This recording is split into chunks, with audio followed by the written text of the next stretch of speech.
Basketball scientist. This video is purely for entertainment and does not infringe on copyrights or laws. The rights to the novel and image belong to the original author. We do not claim ownership. Don't like waiting and want to listen to this fanfic in full now? Subscribe to our Patreon, where you'll find the best fanfics. Chapter 351, Law of the Jungle, Survival of the Fittest. After talking about CBA, Kellyan and Yao Ming also talked about a recent major event in the NBA. Bruce Ratner, the owner of the New Jersey Nets, is interested in selling the team. The Nets have been losing money for years and have not won a single game so far this season. They have suffered 10 consecutive losses. The team's recent situation can be said to have sunk to the bottom. The market value of the team itself is only about $230 million. But the operation of this team has a huge explosion point. That is, the team will move to New York in 2012 and settle in the Barclays Center in Brooklyn. If the team can gain a foothold in New York and get a share of the pie in the center of the world, the team's business prospects are limitless. In fact, Kellyan had considered the possibility of acquiring the Nets as early as when he left the Hawks. But after liquidating his assets, he gave up this overestimating idea. At present, Kellyan holds a considerable number of Google and Apple stocks, as well as hundreds of bitcoins. The total market value is about $200 million, which is just enough to complete the acquisition, but the ability to operate and resist risks in the later stage is too poor. After all, Kellyan himself has no industry of his own, and the source of assets is mostly stocks and currencies. Such a distribution of property is difficult to pass the review of the league. Not to mention that his identity as a Chinese is also a minus point. Unless he finds a consortium to cooperate with or expands his property to a larger number, enough to bear certain losses, it is really not easy to acquire the Nets. But Kellyan's own plan is to buy an NBA team to operate it independently. If he cooperates with a consortium, it is easy for them to eat up all the bones through their best financial planning. So, let's wait for other opportunities in the future. Anyway, in the next few years, including the Warriors, Hornets, Kings, Clippers, Bucks, 76ers, and Grizzlies, all have changed owners. Even later, the Miller family sold the Jazz, and the Nets were even sold for the second time.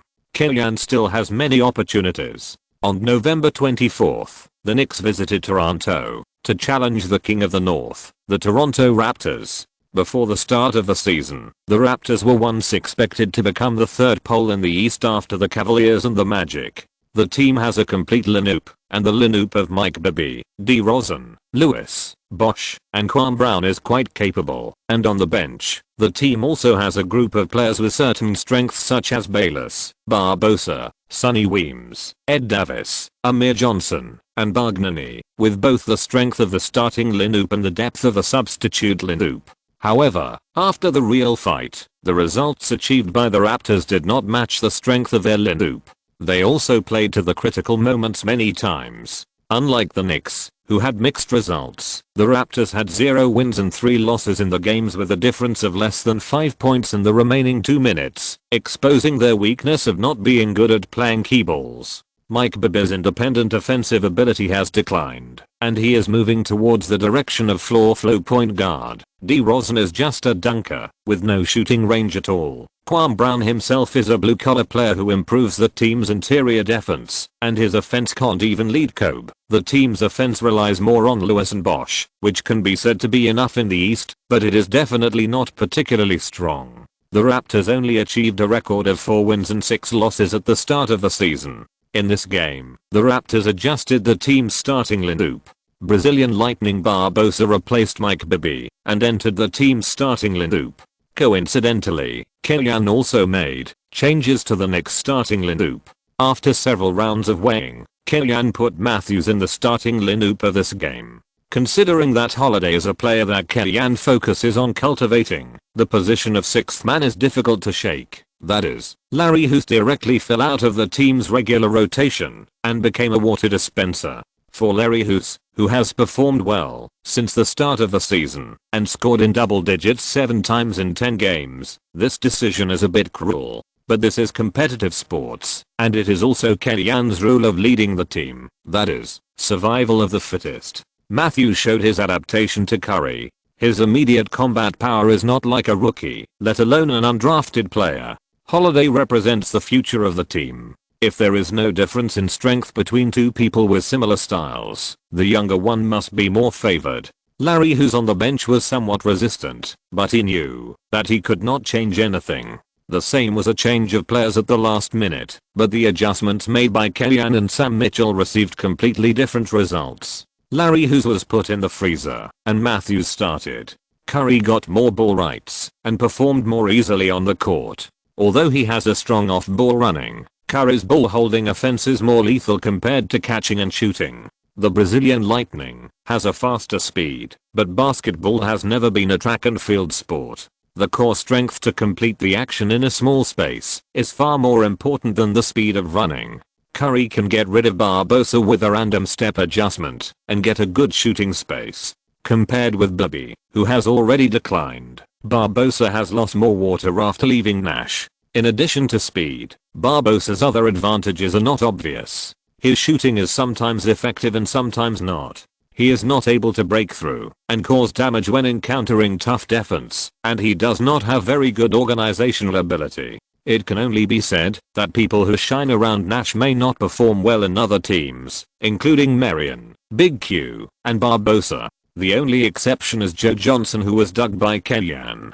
Curry is killing all around from the outside, and other teammates also benefit from it in all aspects. This is Curry's imagination on the offensive end. Basically, when he opens this point, his teammates can get a good offensive environment. 101:119. The Knicks won the away game. After 3 consecutive losses, they quickly recovered and returned to the 3rd place in the Eastern Conference. Curry delivered a wonderful performance of 34 points and 6 assists. Based on his performance for a month, he has locked in the title of November's Best Rookie of the Month, and is also at the top of the rookie rankings. Matthews, who started the game, played well in this game. He played 33 minutes, scored 7 points, 3 rebounds and 1 steal on 2 of 8 shots, and the data was relatively average. However, this may be due to excessive excitement. Throughout the game, he was very active on the defensive end. Whether he was against DeRozan or switched to Lewis, he showed his tough defense, which was considered to be another way to add points to himself. Kellyanne often said, in a game, you can only hold the ball for 12 minutes at most, but the 36 minutes you don't hold the ball determines what kind of player you are. This is also another angle for him to judge players. On the plane from Toronto to New York, Larry Hughes found Kellyanne and asked how the team positioned him. This is not to force the palace, but to worry about his own future. After all, this season is Larry Hughes' contract year. He needs to perform well to win the next contract, rather than sitting on the bench, earning a salary, and then gradually fading out of the NBA stage. Larry, I can probably understand what you mean. But you know the situation of the team. Maybe you are destined to give up your position to the young people. But I admire your profession. I know that this summer, you started training early in order to get into the state as soon as possible in the new season. In return, I can give you the greatest respect. I can put you on the trading list, provided that we get the chips that meet our needs. If you want to leave before the trading deadline, we can negotiate the buyout, but correspondingly, you may need to give up part of your salary. Of course, if you are willing to accept the position of substitute, I welcome you to stay in the team. After all, the Knicks still need some experience in addition to vitality.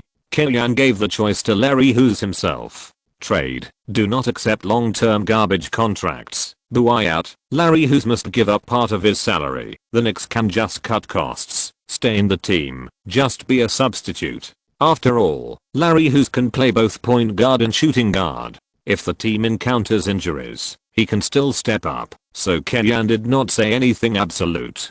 Kellyanne's proposal was quite comprehensive. Larry Hughes nodded and accepted Kellyanne's words, but he was also very conflicted. He probably knew his own situation. In the past few years, he has been wandering and changing teams everywhere, and he has been frequently injured. He has been labeled with some bad labels. It was only this season that he played at a certain level under Kellyanne.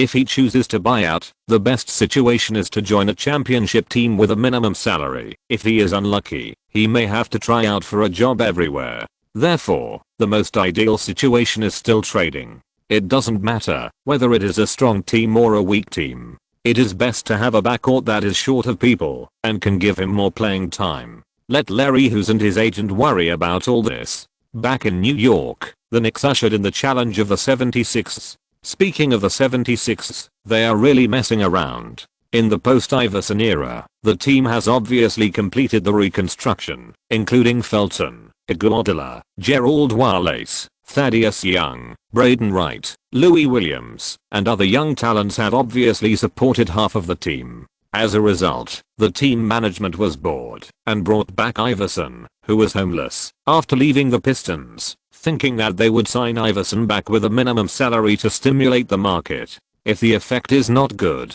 Iverson will be cut again. As a result, Iverson returned to the 76ers and kissed the floor, and then he turned the world upside down again. First, it was moral kidnapping. Felton gave up his starting position and resumed his ball-holding core style of play on the court. The key is that it is easier to invite gods than to send them away, and the fans just bought into Iverson's tricks. How could they cut him? As for the defensive counter-attack system that the team has built in the past 2 seasons, it has basically been broken up. The 76ers are highly mobile and can even play the effective unlimited switching defense, which has a great restraining effect on the Knicks, especially Curry. It was also because Iverson could not keep up with this point that they failed in the ant hole. On the contrary, it was Shaquille O'Neal who took advantage of the confrontation when facing Braden Wright and Thaddeus Young and frequently pushed his opponents away and scored at the basket. It is certain that the Shaq is no longer as brave as he used to be. It is only in front of this limited edition opponent that he can briefly find the feeling of the past. He himself knows that his only hope is to get a championship ring at the end of his career, preferably more than Kobe 111:98. The Knicks defeated the 76ers at home and won 3 consecutive games. 8-4. Kellyan's glorious history is here. When the team lost 3 games in a row, the New York media dared not say anything, for fear of being slapped in the face. When the team won 3 games in a row, the fans were high, and Kellyan got a heroic cup. After the game, he was even arranged to interact with the fans and pour beer for the fans. Whenever Kellyan finished a beer, it would be snatched away by the fans in the 3 layers inside and outside. There would also be fans who would make a noise. "Isn't Kim's beer particularly delicious?" Later, Curry and Ayesha also came to the tavern. However, Curry abided by the agreement with Kellyan and tried not to touch alcohol unless it was necessary during the season, so only Ayesha drank a glass. "Isn't our boss cool?" Sitting on the chair and looking at the popular Kellyan, Curry showed a hint of envy in his eyes. "Cool, but too controlling." Ayesha used a strange word. How to say it? So far in the season, Curry has played a very wonderful performance. If he were in other teams, there is no doubt that he would become the king of this team and the darling of this city, just like Rose in Chicago. But in the Knicks, in New York, it seems that everyone takes Curry's performance for granted.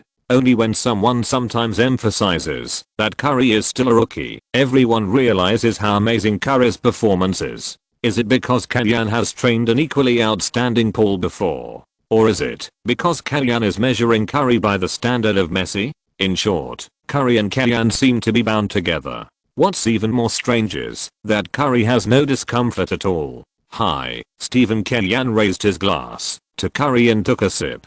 Curry responded with a clap gesture, then showed off his love for Kellyan by hugging Ayesha. Chapter 352 Curry vs Nash. Larry Hughes is on the team's trading shelf. Kellyan's requirements for trading chips are not high. The starting price is no long-term garbage contracts are accepted. On this basis, the highest bidder wins. Larry Hughes' performance this season is not bad, and the contract is only 1 year. For the team that intends to grab players in the 10-year free agent market, it will not affect the long-term team building plan, so once it enters the market, it is still quite popular. Rockets general manager Mo Houston was the first to call and contacted and propose McGrady for Larry Hughes plus Brad Miller. Good guy. It is a garbage exchange in itself, And Emotion also wants to take an important rotation player from the Knicks. This guy really opens his mouth. This transaction is beneficial to the Rockets. McGrady privately performed minimally invasive knee surgery in the summer, which affected the interests of the Rockets. The Rockets then stripped McGrady's number 1 jersey to Ariza and set a 7-minute restriction order. The relationship between the two sides has already broken down. In exchange for Larry Hughes, it is like treating a dead horse as a living horse. Even if Hughes returns to his glass nature after joining the Rockets, there is no loss. At most, McGrady's 7 minutes can be distributed to other players. The Rockets are also well aware of how bad Yao Ming's physical condition is. By the way, they want Brad Miller to fill the vacancy in the interior. Last season, Tress's performance was troubled by injuries. But after surgery in the offseason, his physical condition is recovering. I think in your hands, Kimmy, he has a good chance of recovering to a better state. While facilitating the deal, Emotion also did not forget to praise Kellyan. If McGrady is in good condition, peak Hughes and peak Miller can't be exchanged. Kellyan complained in his heart and turned around to ask Emotion to bring a first-round pick and make an offer. Kellyan's sky-high asking price was also fierce enough to shock Emotion. The Rockets were ridiculed by Barkley as the worst team this season. Although they are now in the 7th place in the West with the unity of the players, this is the beginning of the season after all, and the sample is short. In terms of hard power, the Rockets are not good enough after all. The team is likely to enter the lottery zone. This is a high probability event. Damn, Larry Hughes and Brad Miller want a lottery pick. Isn't this robbery? Emotion hung up the phone, and Pat Riley came to the door again. The magician also targets Larry Hughes and Brad Miller. He is even willing to trade the first-round pick in 2010 to the Knicks, but he requires the Knicks to swallow Eddie Curry's $20 million for 2 years and James Jones' $18 million for 4 years. At this moment, Pat Riley is already preparing to form a Big Three in the summer of 2010. If this deal is successful, it means that the Knicks will completely give up their competitiveness in the free agent market in the summer for a mid-first round pick in 2010. Kellyan's series of operations in the past summer were all in vain. What a joke. Too lazy to care about the two notorious trading targets in the league, Kellyan led the Knicks to face the challenge of the Phoenix Suns. The Suns were easily defeated by the Spurs in the first round of the 2007-08 playoffs. The Suns fired D'Antoni, hired Terry Porter as the team's head coach, and sent Marion away. As a result, the team's performance plummeted and almost fell out of the playoffs. Fortunately, after the All-Star game, the offensive master Gentry took over and turned the tide, dragging the team into the playoffs. In the offseason, the Suns took over Sene Battier, who was abandoned by the Hawks due to salary pressure, and greatly improved the defense and size of the team's wing position. Gentry tailored the pick-and-roll offense system for the team. Nash's threading and Staudemeier's phase 2 frame offense supported the team's more stable offensive routines, and with Richardson, an efficient scorer who can hold the ball or not, the Suns' offense is not as gorgeous as D'Antoni's time, but it is still ranked in the top 5 in the league, and Battier and Robin Lopez, two defensive stalwarts, also made the Suns' defense rise to the middle of the league. No kidding, the current strength of the Suns may only be below the Lakers, but stronger than other teams in the league. Facing such an opponent, Kellyan directly rested O'Neal. The Sharks may be dissatisfied, but seeing Kellyan put Larry Hughes out of the rotation without saying a word, it is hard to say more. In this way, the Knicks starting lineup has an extra space point, and the defense rate will be higher, becoming slightly more balanced. Reggie, Charles, what do you think of Kimmy's change of tactics? Kenny Smith asked. It should be because of the Suns' speed increase. Frankly speaking, the Knicks can't speed up this year, which is also a headache for Kimmy. Although Barkley and O'Neal are happy enemies, they still leave room when it comes to the face of superstars. However, the slowdown Knicks currently have a record of 8 wins and 4 losses. Stephen Curry played a very exciting performance. Kimmy is really good at training point guards. Reggie Miller also praised Reggie. So far this season,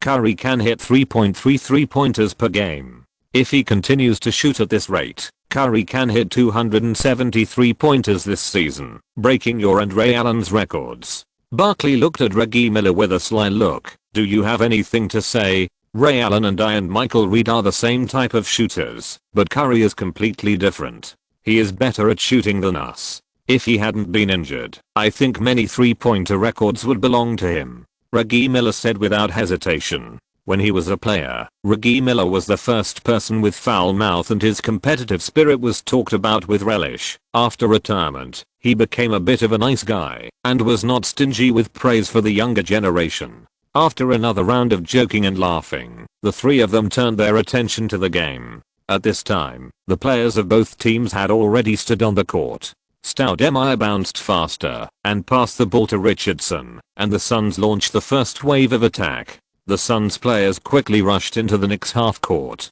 Nash controlled the ball in the middle. Battier and Richardson were on the wings, and Lopez sank to the bottom line, waiting for an opportunity to move up. Stoudemire took the initiative to move up to the top line and set a pick and roll for Nash. With the help of Stoudemire's screen, Nash dribbled the ball to the inside.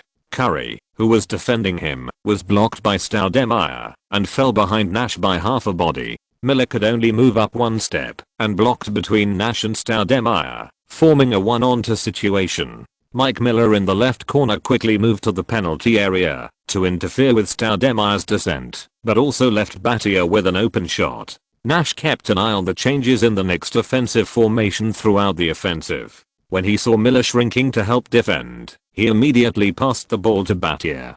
Curry's defense was very active, but Battier was very determined to take the three-pointer and seized the open opportunity. 0:3. The Knicks attack. Brad Miller and Kevin Love both pull out of the restricted area, clearing the Suns' inside line. Curry dribbles back and forth, and after his teammates are in position, he suddenly accelerates and rushes to Nash's left side. Nash quickly moves to defend. At the moment, when the two bodies are about to touch, Curry pulls with his right hand, connects with a crotch dribble, and the distance between him and Nash, which is less than half a meter, instantly becomes more than 1 meter. Glancing at the three-point line under his feet, Curry smoothly completes a set of shooting movements, while Nash, whose center of gravity has shifted backward, can only stay in place and watch Curry complete the shot. Swish! A crisp sound of the net is heard, and Curry raises his right hand high. The three-point gesture is so dazzling under the spotlight. This is Curry's three-pointer. He is really a crazy guy, a guy who doesn't play by the rules at all, but I just love such guys. Reggie Miller said excitedly. According to the media, the newly appointed Suns general manager Kerr once wanted to use Stoudemire to exchange for a high draft pick to get Curry, so that Nash and Curry would partner in the backcourt. Even Kerr couldn't imagine how these two people would partner in the backcourt. But at this time, Nash understood Kerr's intention. After wiping his hands, Nash continued to carry the ball across half court, still launching the offense through pick and roll. This time, the Knicks' defense changed a little, and the person who helped defend became Love. The Knicks deployed heavy troops. Stoudemire chose to roll outside, and Love sank to the bottom to contain Lopez. The Suns' pick and roll in this round failed to pose a threat. Nash handed the ball to Stoudemire, who lowered his shoulder to push against Miller and pushed Miller to the inside. Brad Miller's lower body was very stable, but he couldn't stand the suspicion of foul on Stoudemire's ball, so he took 2 steps back, still raising his hands, to interfere with Stoudemire's sight. Stoudemire pushed Miller's defense away and shot a close-range fadeaway jumper, but he missed. The referee called a foul on Miller. I bought a watch last year. Kerr said nothing and stood up to protest to the referee. Miller's hand was very clear on this ball. Although the physical confrontation was in the reasonable collision zone, it was pushed in by Stoudemire's shoulder. If a foul was called, Stoudemire should be called first.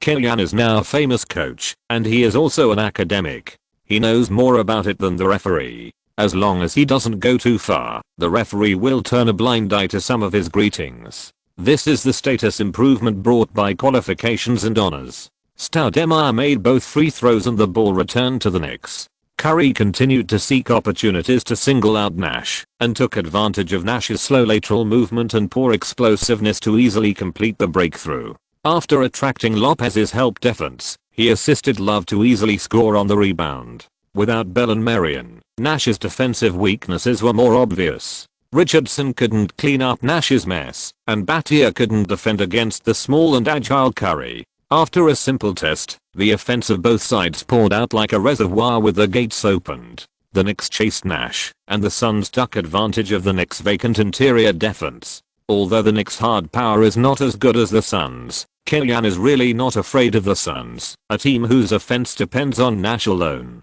During his coaching of the Hawks, he had a back and forth with the Spurs and Mavericks, and his advantage against the Suns has always been relatively large, not without reason. At the end of the first quarter, Nash was replaced due to physical problems. Dragic came on the court and continued the vitality of the Suns. Lopez, Yejianlian, and Dragic, 3 players with rookie contracts, replaced Barbosa and Merian, which also freed up more salary space for the Suns to strengthen the wing. Among them, the most surprising is Dragic, whose impact after the pick and roll is even greater than Nash. After the first quarter, the Suns led by 5 points away from home with a score of 38-33. The offensive and defensive battle between the two teams made the fans very excited. After a short intermission, the battle was rekindled in the second quarter. The two teams sent out substitute players and the pace of the game also accelerated.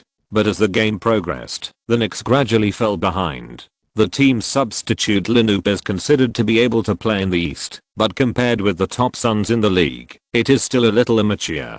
In addition, Killian intends to cultivate Holiday, and he is willing to pay him tuition fees and insist on giving him the opportunity to exercise, which inevitably has to pay some price. Reflected in the score, the Suns expanded their lead to double digits. Before the game started, the Knicks officially put Larry Hughes on the shelf. Maybe it's a good attempt to let Hughes lead the bench. Kenny Smith put forward his own views. It's difficult.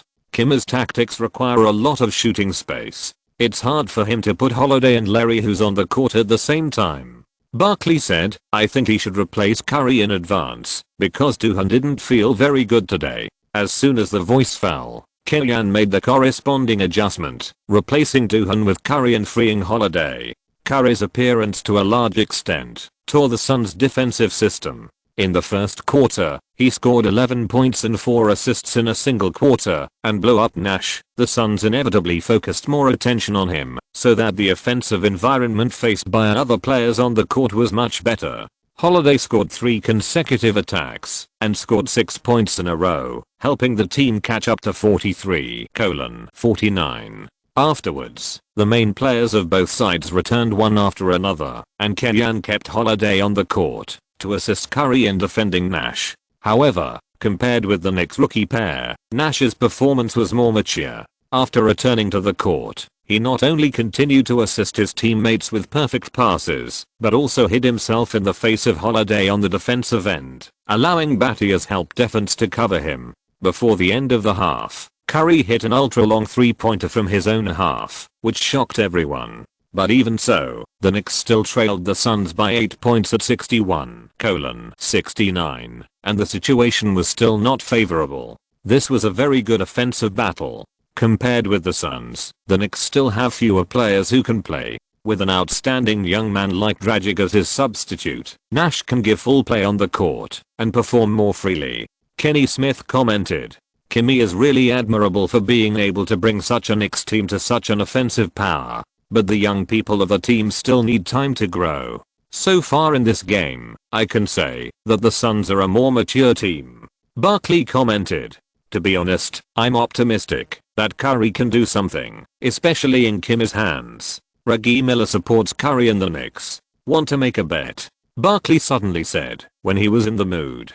From time to time, Barkley would play some little games to create some hot spots and stimulate ratings. The most famous one was when he bet on Yao Ming and ended up being forced to kiss the donkey's ass. Kenny Smith and Reggie Miller both laughed when they heard Barkley say this. If the Knicks win this game, I will swim naked in the Hudson River in winter. Barkley boasted, you probably just want to swim naked, right? Give me sign. Chapter 353 Everything is decided by the father. After the whole team returned to the locker room, Larry Hughes came in last and closed the door consciously. Killian first waited for everyone to rest for 2 minutes, and then he came to the front of everyone clapped his hands, and said loudly, "Everyone did a good job in the first half. We were only 8 points behind the Suns, who are ranked second in the West. This gap is not out of reach. Objectively speaking, I believe that everyone has played to their level. But since the gap between us and the Suns is so small, why not work harder and make a big news? Nash's defensive problems have always existed. Steven, seize this point and make a fuss. I believe you can do more than in the first half. There is no such thing as gentleness, courtesy, frugality, and modesty on the basketball court. Play as many Nashes as you can. Others should not just stand there and watch. Keep moving and pay attention to Steven's pass at any time. What I want is a more flexible offense, not superstar basketball. Kevin, I asked you to match up against Lopez, which is the easiest defensive task, but it does not mean that your job on the court is just this. I need you to give Brad more help. It is a very difficult task for him to deal with Emma on the offensive end. You also have to consume more of their inside players. I believe you can do it. Wesley, go prove that it was the right decision for me to let you start. The 15 minutes of halftime passed quickly, and the players of both teams returned to the court after a short break. The Knicks did not make too many changes to the starting lineup, and Gentry replaced Robin Lopez with Channing Frye, which was a signal to strengthen the offense. Channing Frye is a former Knicks player. He was a highly technical inside player in college, but after joining the NBA, he transformed into a 3D inside player and practiced a good three-pointer. Compared with the same type of Ocker, Frye's top defensibility is much worse, but his shooting speed is faster and closer to a big shooter. This huge advantage also allowed him to adapt to the later small ball era. As a role player, he had a complete career in the league and won a championship ring in 2016. The Knicks sent a sideline ball and launched the first attack in the second half. Curry dribbled to the front court, and Nash came up to defend. Compared with last season, the Suns did not have Bell, and there was no one to help Nash defend this small and fast guard. Behind Nash, Channing Frye stood near the free throw line, ready to defend Curry at any time, leaving Brad Miller, who was pulled to the perimeter, open. It was better to let others shoot to death than to let Curry continue to exert force. Curry passed the ball to Matthews on the other side of the three-point line, who passed the ball to Love in the corner. Stoudemire stared at Kevin Love. Although Love's face-to-face shot was not violent, his success rate in singles was quite high. Curry, who had no ball, secretly looked at the situation on the court, suddenly started to accelerate, and ran towards Love. Nash chased closely, and Stoudemire was also distracted by Curry's running. Nash's defense could not keep up with Curry. Fake pass. Amma missed a man. As a former top power forward, Barkley saw Love's routine and shouted. Love was supposed to cooperate with Curry in hand-to-hand cooperation, but when Stoudemire was distracted, he lowered his body and passed Stoudemire. It was too late for the latter to defend, and he watched Love score a layup. A beautiful cut. The cooperation between Love and Curry fooled Stoudemire. Compared with last season, Love has been reused this season. At present, he has a great chance to compete for the most improved player. The first most improved player who grew up under Kami is also a technical inside player. His name is Boris Diaw. Turning around, the Suns completed another attack. It was still a pick and roll between Nash and Stoudemire in the middle. The other three opened up space outside the three-point line. Matthews made up for the defense in time and interfered with Channing Frye's shot. After receiving the pass from Nash, the rebound was also protected by Brad Miller. Old Miller quickly passed the ball to Curry, and the offense and defense were switched immediately. Curry advanced to the top of the arc. Without making any adjustments, he raised his hand and threw a three-pointer. His shot came without warning and was extremely fast. Battier, who had retreated too far back, had no time to defend and watched Curry shoot. Swish. 66:69. The score difference was reduced to 3 points in a short period of time, and the pressure came to the Suns. The Suns attacked, and Nash did not call for a pick and roll. Facing Curry's defense, he continuously changed the rhythm of dribbling and fine-tuned his direction, testing Curry's defensive nerves. Curry's right hand blocked Nash's eyes, trying to prevent Nash from suddenly shooting. Seeing Nash's sudden change in rhythm, Curry subconsciously moved his feet. But at this time, Nash had already taken a step back and made a shooting action. Curry exerted force on his toes, gritted his teeth and jumped up, but just after he jumped, he saw that Nash's shot was just a fake. Facing Curry, who was jumping, Nash used his right shoulder to meet him, steadily made Curry commit a foul, and completed the shot before landing. The basketball drew an arc in the air, bounced on the rim several times, and fell into the basket. Beep. Almost at the same time, the referee's whistle sounded. There was no controversy about this foul, and Curry still had to pay the price for his inexperienced defense. Nash made the free throw and scored 2+1, overwhelmed the Knicks again. Keep attacking and maintain defensive intensity. I don't expect you to let the opponent score. Killian shouted at the sidelines at the first time. Remember what I told you. Nash's scoring is good for us. This was a bit shocking to the Suns players. What do you mean Nash's scoring is good for you? He didn't score an own goal. But during the halftime break, Killian once belittled Nash, thinking that his scoring was efficient but not productive, and he couldn't lead his teammates like his passing. When he chose to force a shot, it meant that the Suns were in trouble. The Knicks attacked. Curry and Love passed the ball to each other, tied up the Suns' defense, and then passed the ball to Brad Miller, who was outside. The latter received the ball and used a fake move to get rid of Battier. Then he chose to break into the basket and lay up slowly with 3 steps, but was interfered by Stoudemire. The Suns contributed a successful defense, but failed to protect the defensive rebound. Mike Miller cut into the basket and fought for the front court rebound. He dribbled out and pretended to withdraw from the 3-point line, but suddenly turned over and made a jump shot when Stoudemire was not paying attention. 68-72. The team had finally stopped the Knicks' attack, but was hit by the opponent's second attack. This goal hit the morale of the Suns very hard. Stoudemire's subsequent face-to-face attack was aimed at Killing, but the referee did not call Miller for a foul, which made the little bully a little angry. The score difference quickly reached 75-75. The Knicks tied the score in a short time, and Gentry's timeout came late. After the timeout, the Knicks made an adjustment and replaced Matthews with Holiday. Holiday switched to defend Nash, which gave Nash more competition. As soon as he came on the court, Holiday completed a successful defense. Under his interference, Nash's step-back jump shot failed. The rebound was protected by Love, and the Knicks pushed for a counter-attack again. This time Curry did not choose to throw a 3-pointer, but used a fake move to hang out the Suns' defensive players and easily scored a layup. 77-75. From leading by 8 points to falling behind by 2 points, it only happened within 4 minutes. The situation was not favorable for the Suns. Gentry hoped to control the situation with Nash's experience, but the Knicks targeted Nash on both offense and defense. Curry and Holiday looked for Nash whenever they got the ball. On the defensive end, Holiday was very active in confronting Nash. Compared to the first match with Paul 4 years ago, when he could easily control the opponent, Nash, who is over 35 years old, is in past his peak physical condition.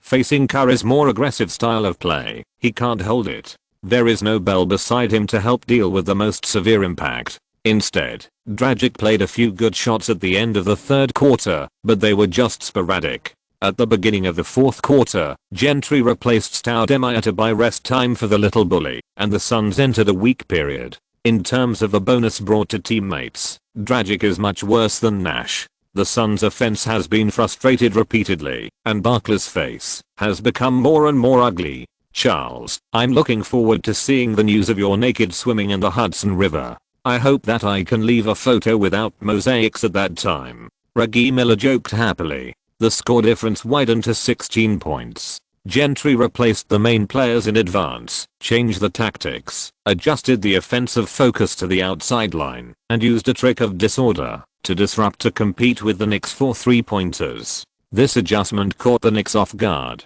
Nash and Richardson teamed up to make 3 of 4 shots from the outside, and then assisted Lopez to attack the basket. The Suns once narrowed the gap to 9 points, and saw hope again. At the critical moment, Killian directed the players to ensure their defensive formation and not to be disrupted by the Suns' unreasonable 3-pointers, which was considered to have cracked Gentry's idea of repairing the plank road in the open and crossing the Chinkang in secret. Nash is no longer the Nash of 4 years ago. It is difficult for him to detonate and kill an opponent on the spot. He needs to drive his teammates through his own influence on the offensive end, but the Knicks just don't buy it. In the second half of the fourth quarter, the team was even ahead of the Suns, which gave the Knicks young people hope of winning. Both offense and defense have become more energetic. So far this season, the Knicks' record has been unexpectedly good, but it is not necessary to say that winning that opponent is particularly valuable.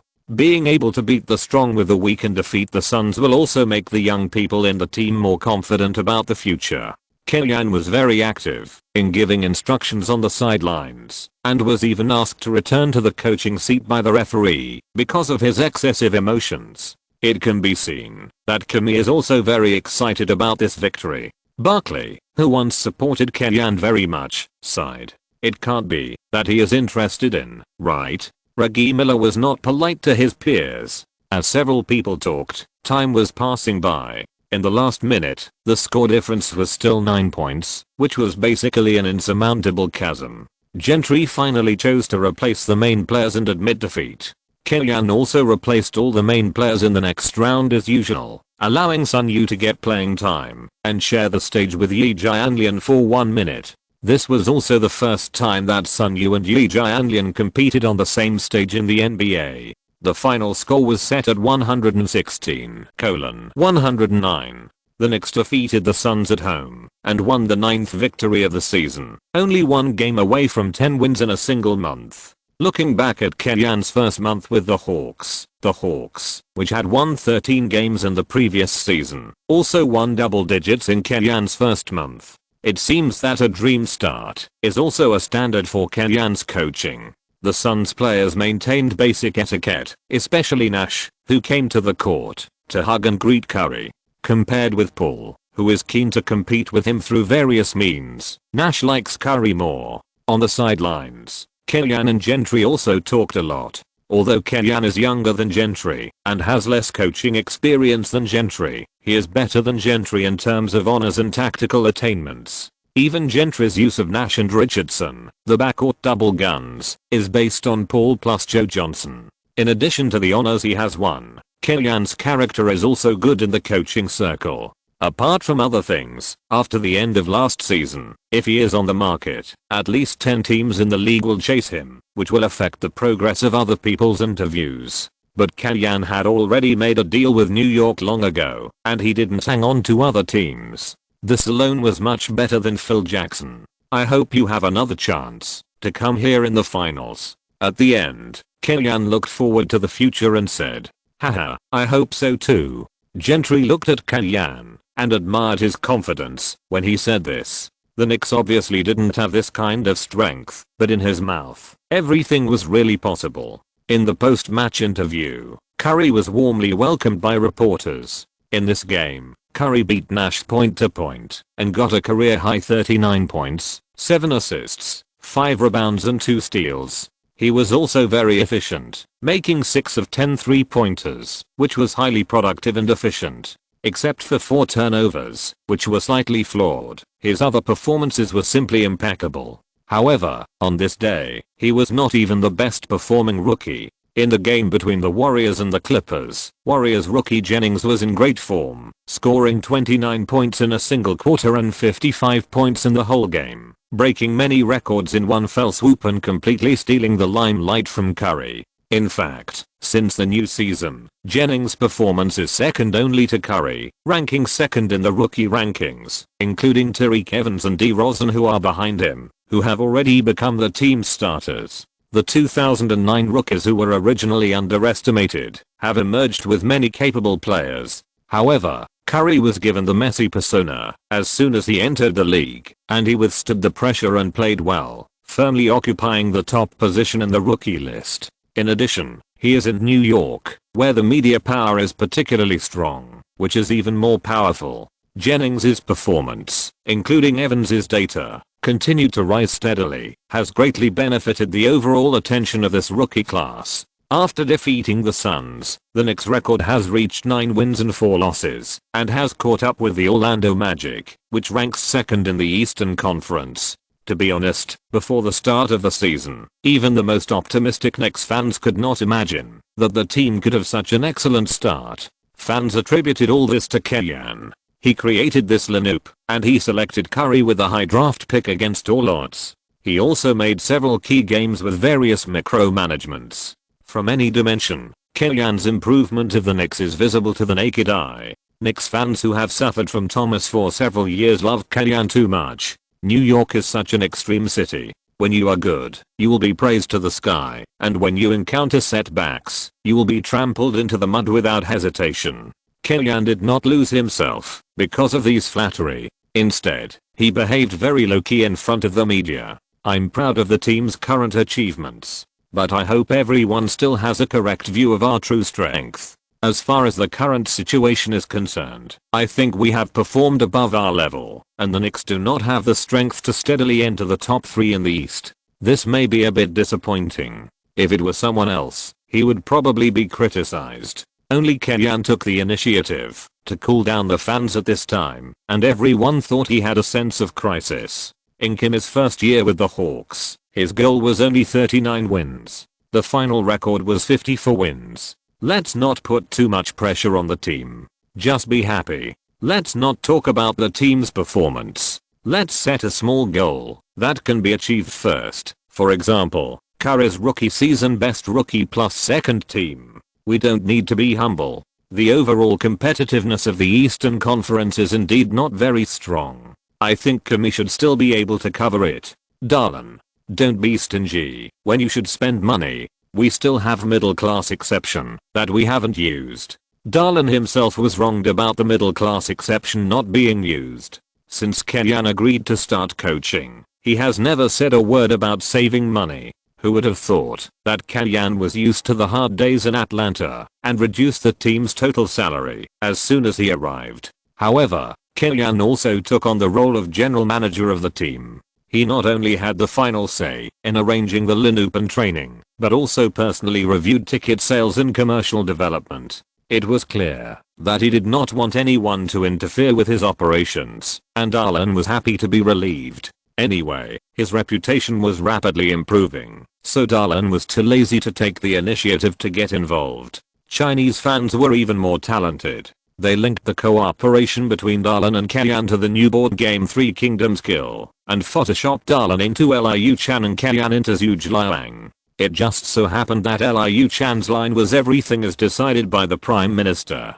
It was a perfect match. Chapter 354 Lions and Fengchen 4 Heroes. November 28th, the Knicks came to East Rutherford to challenge the downtrodden neighbor New Jersey Nets. The owner listed the team and the team will move to Brooklyn in 2012. Coupled with the dismal record this season, fans are no longer willing to support the Nets. The attendance rate on the scene is estimated to be less than 60%, and a considerable number of Knicks fans have come to occupy the nest and regard this place as their home court. The current miserable situation of the team has also made the players lose their morale. Carter is in the midst of trade rumors, and the rumored targets include the Knicks. Devin Harris performed well last season, but after being promoted to the core this season, he is somewhat unable to bear the burden. Brook Lopez is the only one in the team who has the enthusiasm for the game, but he is just willing to kill the thief, but unable to turn the tide. After continuous battles, Curry hit the rookie wall in this game, and his shooting field was not good.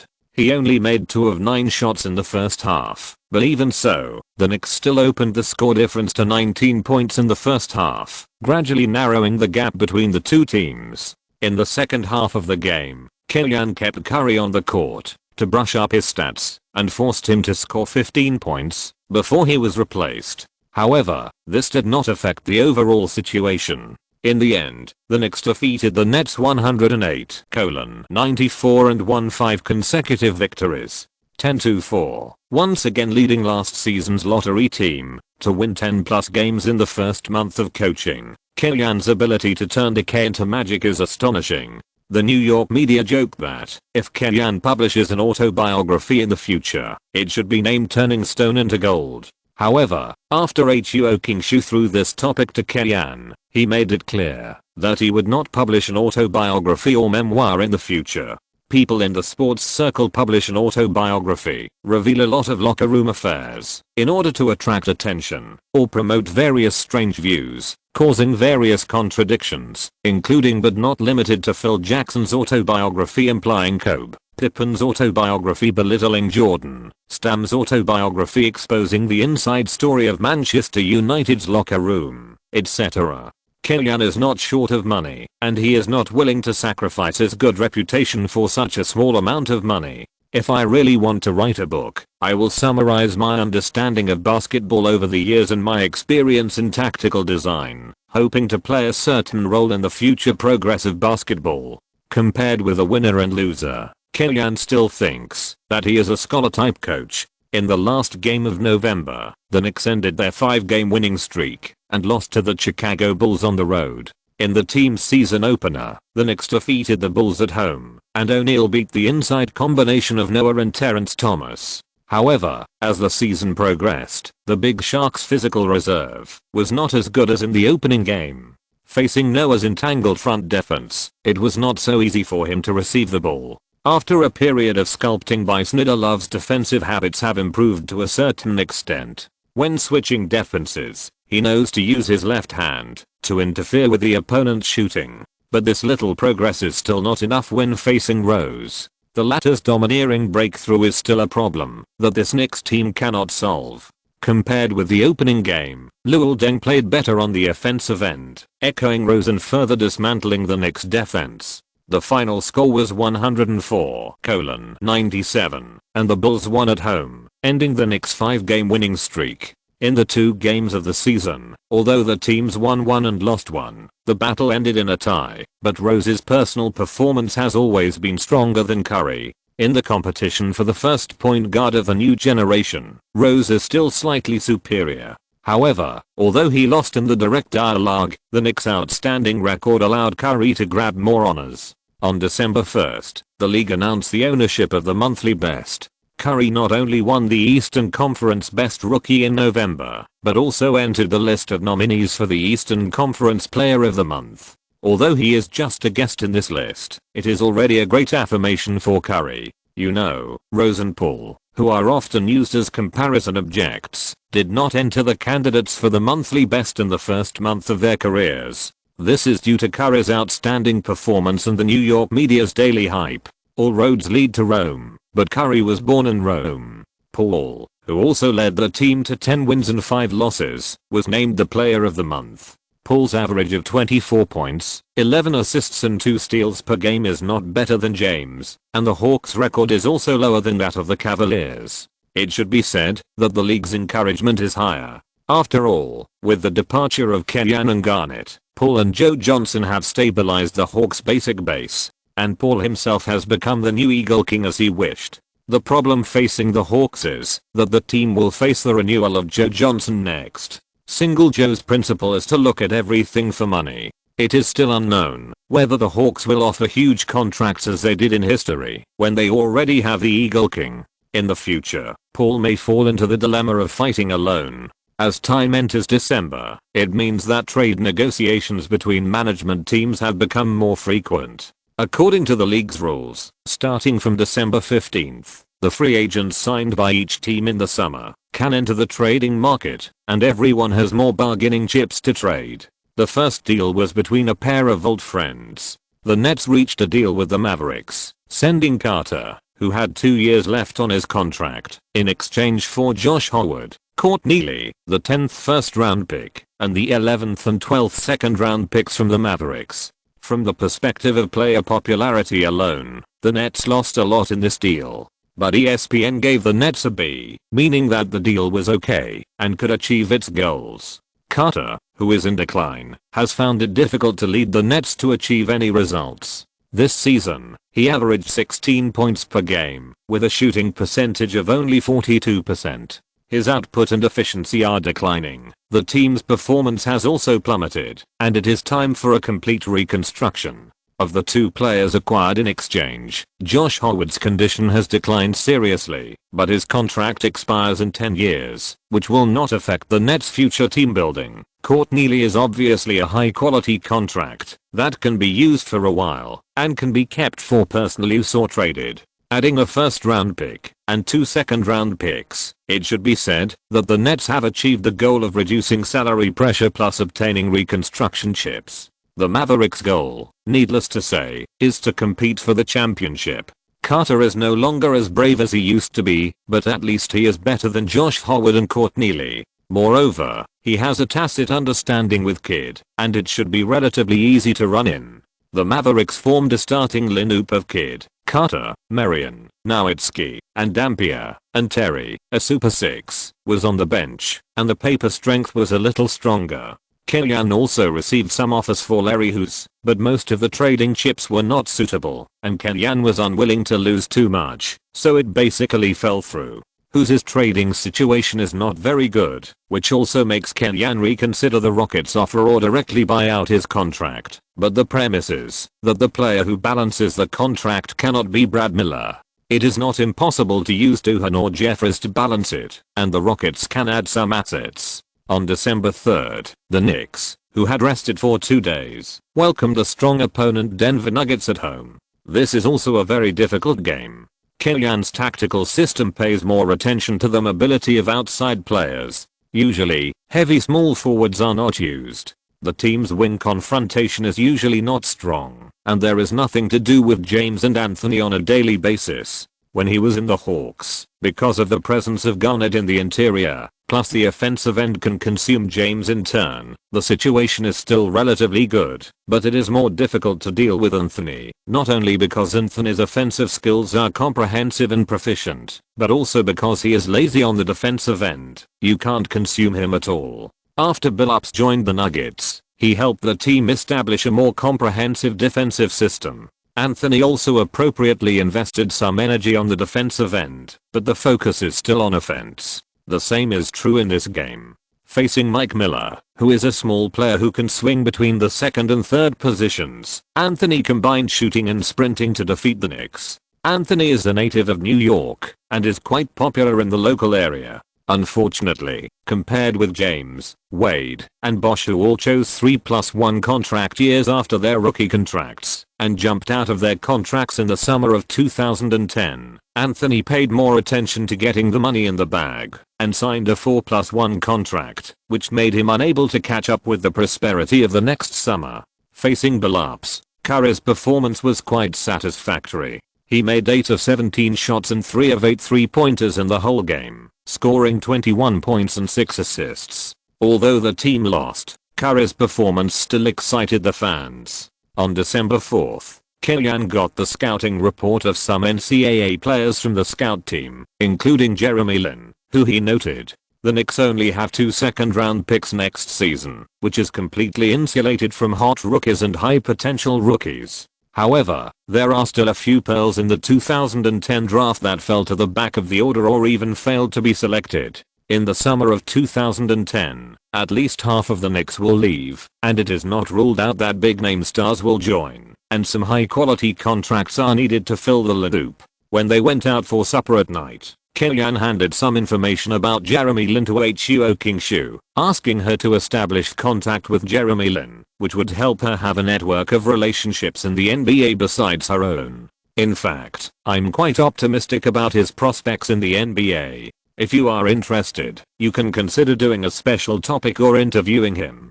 Kellyan recommended, although he is only of Chinese descent, he may be the only Chinese playing in the NBA in the future. Aren't Sun Yu and Yi Jianlian still here? After becoming a regular, Huo Kingshu is no longer the same as before, and sometimes refutes some of Kellyan's views. Compared with them, I'm more optimistic about Jeremy Lin's prospects. If he is given a chance, he can gain a foothold in the NBA. Kellyan said. Kellyan controls the overall situation in the Knicks, and it is difficult for Jeremy Lin to perform insanity in the Knicks. If he went to other teams, there would be no such sensational effect. There was no need to wait until that time. Kellyan could be sure that Jeremy Lin's fate had been rewritten. However, there were already many players whose lives were changed by him. Kellyan was already used to it, and Jeremy Lin was not a big deal. Okay, I believe in your vision. I will go back and propose it to the website. Huo Kingshu collected the information and agreed. After all, Kellyan would not harm himself, right? In your opinion, will the free agent market next year really be turned upside down? Huo Kingshu asked, handing a bunch of meatballs to Kellyan. It's hard to say, Kellyan said. The NBA in the next few years will be affected by these stars in the 10-year free agent market. Historically, James, Wade, and Bosh gathered in Miami, opening the precedent of peak grouping. New York welcomed Stoudemire's joining, and briefly played at the top 5 MVP level, but because of his incompatibility with Anthony's playing style and continuous injuries caused by his decadent private life, it became a garbage contract. Joe Johnson signed a 6-year $126 million contract. He is obviously a first-line star, but because the contract is too large, it has become a hot potato, and is then looked down upon by fans. Boozer left the Jazz's pick-and-roll system, and could not play to his worth next to Rose, and gradually became a garbage contract. Now, the decision of the Big Three is unknown, and whether Stoudemire will come to New York depends on Kellyan's attitude. With Bayo, it is difficult for the Hawks to offer Joe Johnson a huge contract, and Boozer is likely to be the one who pays the highest price. In short, everything is hard to say. From Kellyan's perspective, he still hopes to introduce a superstar to improve the team's combat effectiveness. After all, the strength of the Heat's Big Three is there. To compete with them in the future, a more powerful lineup is definitely needed. Otherwise, Kellyan really doesn't have the confidence to rely on Curry plus Love alone. This is a competitive article, not a system. One day later, the Knicks ushered in the challenge of the Miami Heat at home. Compared with the team's lack of shooting ability in the 07-08 season, it was killed by the opponent's shrinking defense. The Heat has focused on strengthening the three-point shooting ability in the past 2 years. Daniel Gibson and James Jones are both players who can't do anything except three-pointers. Whether it is giving Wade space or cooperating with Eddie Curry to play inside out, it is just right. In addition, Wade's own three-point shooting has also improved, and the Heat's offense is not a big problem. However, in the previous few years of the championship period, the team's tough defense has been lost a lot. Gibson and James Jones both have the same problem. They are the worst in confrontation among players of the same position. The former's frame is not wide enough, and he cannot put on weight. If he gains weight forcefully, he will be easily injured. The latter is a vegetarian. He does not eat meat and his body lacks animal protein, so it is difficult for him to compete well. Wade's defensive data has always been very good. He is the best weak side help defender in the league's backcourt, a good stealer, and has strong pressure in single defense when needed. However, his single defense is far less impressive than help defense. It is a bit tricky to deal with pick and roll and screens. This can be seen from the fact that he had a hard time dealing with Ray Allen and Hamilton. This is also the reason why he has only won the second defense once so far. The Heat could not limit Curry and Miller's singles, and the Knicks could not do anything to Wade. The scores of the two sides rose in a staggered manner, and they were still tied in the fourth quarter. The Knicks played the opponent to a critical moment for the 6th time this season. At the critical moment, Wade, who supported the team for the whole game on both offense and defense, finally got his helper.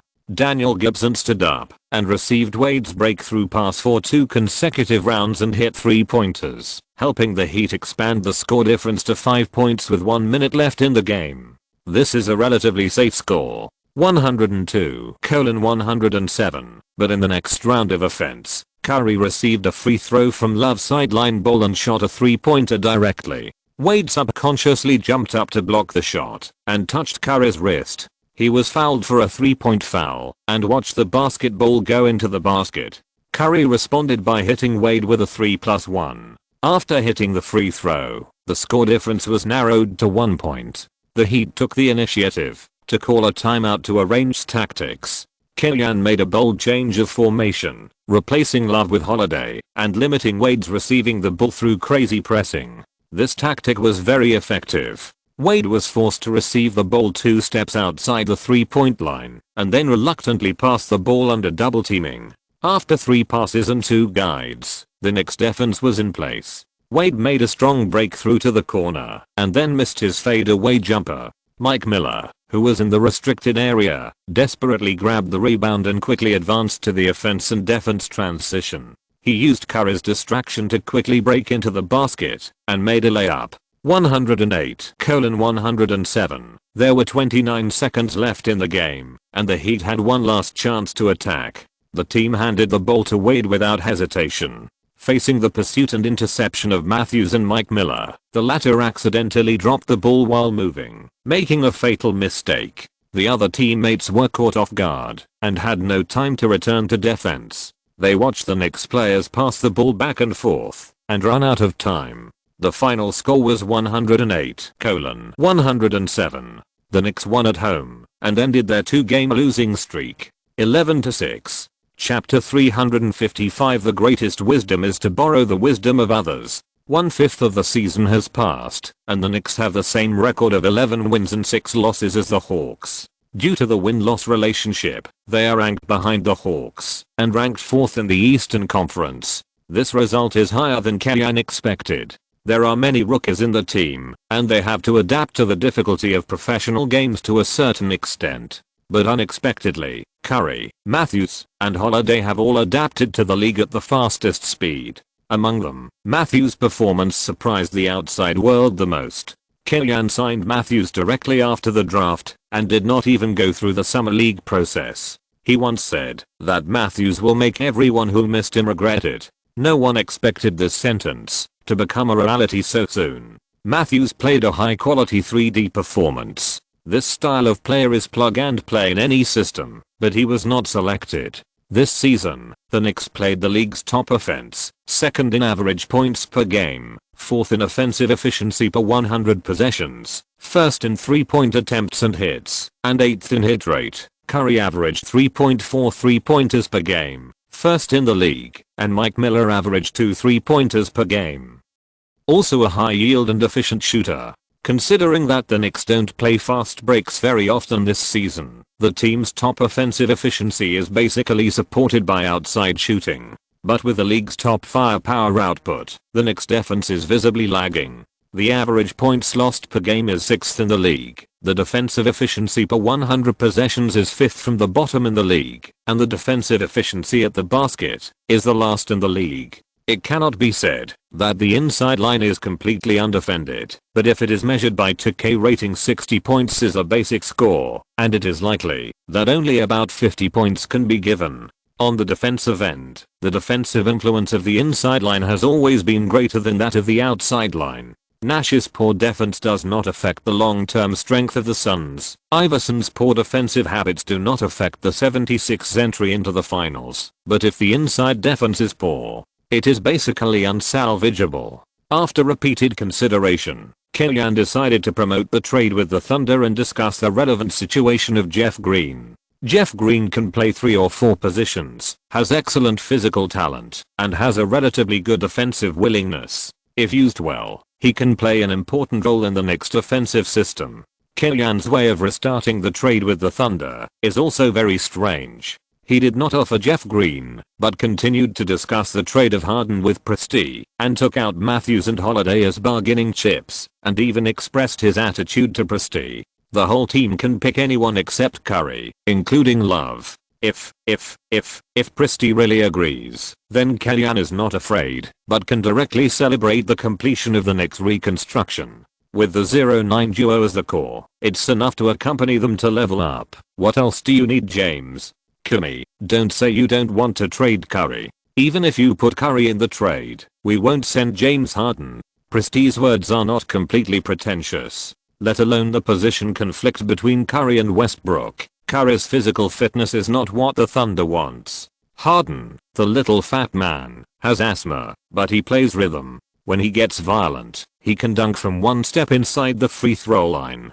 Compared with Curry, who often makes jokes about dunking, he is much stronger.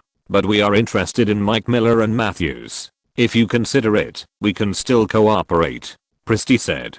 After a few games, Presti also took a fancy to Matthews. He is more suitable to be the tie for the deal than Brad Miller. You want our 2 main players at once. Are you planning to give me KD? Kellyan said without any loss. If not, I don't plan to let them both go at the same time. I don't need Westbrook. The player I can give is Jeff Green. Kobe, you called me on your own initiative. I believe you are sincere about changing the situation of the team, and I believe you can see that Jeff Green is more suitable for you, and Mike Miller is more suitable for us. Since I chose to ask you for Harden, it's because the tactical system I plan to implement is different from others. Kalyan continued to pretend, but you are right. I can give out Mike Miller, but Matthews can't. He is in our team's long-term plan. Then, what about Brad Miller? The Thunder suffered a great loss by exchanging Jeff Green for Mike Miller, and Presti didn't want to be a fool. Help me find an inside player like Ibaka who has strong defensive assist ability, and I will give you Brad too. Brad Miller's shooting ability and supporting ability are important accessories for the Knicks to play 5-out tactics, but his defense has declined too much compared to the past. Whether it is defending a big center or switching to guard, he is not sure. After a short observation, Kalyan is willing to let him go if the chips are right. It's still what Kalyan said to Presti, except Curry. Any player on the Knicks has a price. On December 7th, the Knicks visited the North Shore Garden Arena and challenged the Celtics. In the off-season trade, Pierce robbed 2 first-round picks and 2 first-round swaps from the Clippers, but the Celtics' strength did not decrease significantly. After joining the team, Brand averaged 16+9 per game, which was a decline compared to his peak period, but it also helped the Celtics improve the team's inside strength. On the wing, the team snatched Barnes from the Knicks to fill the vacancy of Pierce. Barnes averaged 8.5 points per game, hit 37% of 3-pointers, and can provide tough defense. He is definitely a qualified starter. Under Rondo's activation, the Celtics are ranked 5th in the Eastern Conference so far, which is higher than many people expected. The matchup between the 4th and 5th in the Eastern Conference should have been full of sparks, but the gap between the coaches widened the gap between the Knicks and the Celtics. Facing the Knicks' full player 3-point line play, the Celtics had a hard time coping. Perkins is a blue-collar meat shield. In addition to top defense and protecting rebounds, he is not very useful. Once he is pulled out of the 3-point line by Miller, he basically can't go back. Brand's situation is similar to him. In addition to his short height, the captain is a typical center play, and he is very disadvantaged in movement. Both inside players were evacuated from the restricted area. Curry and Mike Miller frequently used empty cuts and counter runs to torment the Celtics, making the opponent's defense exhausted. Rivers is a player who can lead the team to good results if you give him some scraps, but if you give him a strong lineup and expect him to lead the team to win the championship, he will most likely return home disappointed. Rivers' ability is average, but his luck is really awesome. In his previous life, he coached many awesome lineups, and only Pierce, Garnett, and Ray Allen dragged him to win a championship trophy together. But it was this trophy that made him a champion coach and once achieved the feat of coach 4 draft picks. In 2014, Sterling, the then owner of the Clippers, exposed racial discrimination remarks, and many Clippers players decided to strike. Rivers and Paul turned the tide and persuaded the Clippers players to come back to the game one by one, and made some cuts with Sterling. This performance of taking the overall situation into consideration made him a new generation of Martin Luther King, more respected by black players. Later, his long coaching career allowed him to win 100 games. Since then, Rivers has achieved the double buff of champion coach plus 1000-win coach. In this life, Rivers met Kalyan, a bug with even more abnormal luck and a direct time travel. He was in trouble. He definitely couldn't win the championship. Without the blessing of the championship, he might not be able to get so many opportunities to coach strong teams, and 1000 wins would be a long way off. In the end, the Knicks defeated the Celtics away with a score of 110-95, 12-6. Throughout the game, Curry played steadily, and Rivers did not adopt a double team strategy against him. He had his way with Perkins after the pick and roll, and scored 28 points and 8 assists. After winning, the Knicks rose to 3rd in the Eastern Conference, but they only stayed in this position for one day, before being kicked down by the Hawks. In a strong dialogue, the Hawks defeated the Magic, the Eastern Conference champion last season, 107-102, and continued to suppress the Knicks with the win-loss relationship, occupying the 3rd place in the Eastern Conference. The Hawks under D'Antoni performed well, but Dio, who was originally played under him, was a little lost. The French magician averaged 29 minutes per game this season, averaging 7 points, 5 rebounds and 4 assists per game, and all data hit a new low since 2005. Looking at his increasingly large body, the big contract signed that year may become a junk contract, and the team also has the idea of sending Dio away to make room for Joe Johnson's future contract renewal. In fact, Dio's problem is very simple. He is a player who needs tactical status and ball rights, but D'Antoni's tactical system concentrates the ball rights more in the hands of Paul and Joe Johnson. Once the tactical status is not enough, Dio's performance will dive. The Frenchman most wants to join New York and continue to work with Kenyan. He thinks Kenyan is the coach who can use him best. It's a pity that with Love, it's really not easy to make the trip. On December 9th, the Knicks ushered in the challenge of the Western Conference powerhouse Utah Jazz at home. Darren and Boozer have worked together for several seasons, and the team has made it to the playoffs consecutively, but it is basically limited to the second round, and it is difficult to make any major breakthroughs. The team's tactics are rigid and the lineup is somewhat rigid, but it must be said that Sloan's pick and roll system has largely covered up the weaknesses of Darren and Boozer. Darren, a heavy guard, avoids too many individual singles, which is very important for his own health. Boozer is very good at shooting with a cannon, or attacking the basket after the pick and roll, and the Knicks inside line, which is at a disadvantage in movement, can't stop them at all. In turn, the Knicks' outside offense can also explode with the Jazz. The Jazz's outside defense is exaggerated.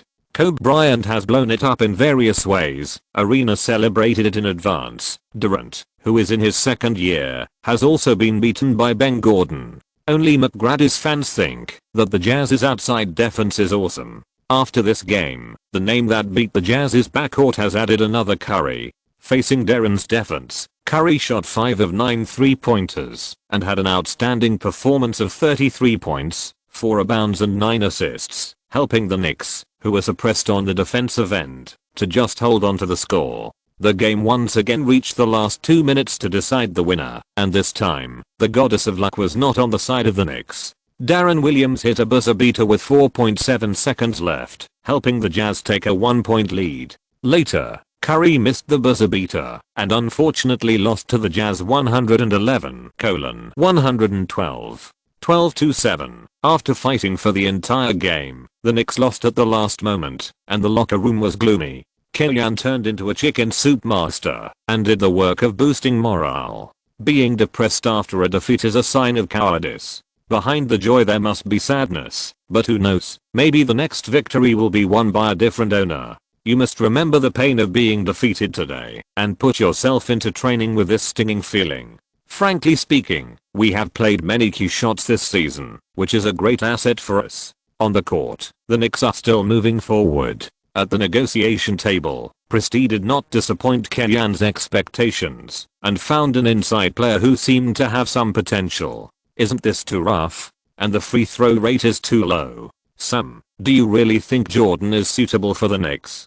Kenyan was very happy in his heart, but he didn't let go. Liu Huangshu's double first team is indeed a bit watery, and he has benefited from the weakness of the center. But only by the standards of a blue-collar center, he is still worth it. In the Knicks' current, riddled interior defense system, he will face the greatest impact and accelerate his own growth. As far as the Eastern Conference is concerned, I think he is good enough. Presti said directly, he has good jumping ability and confrontation skills, and he doesn't look as fat as you do. This made the Eastern Conference the same level as the CBA, which made Kenyan uncomfortable.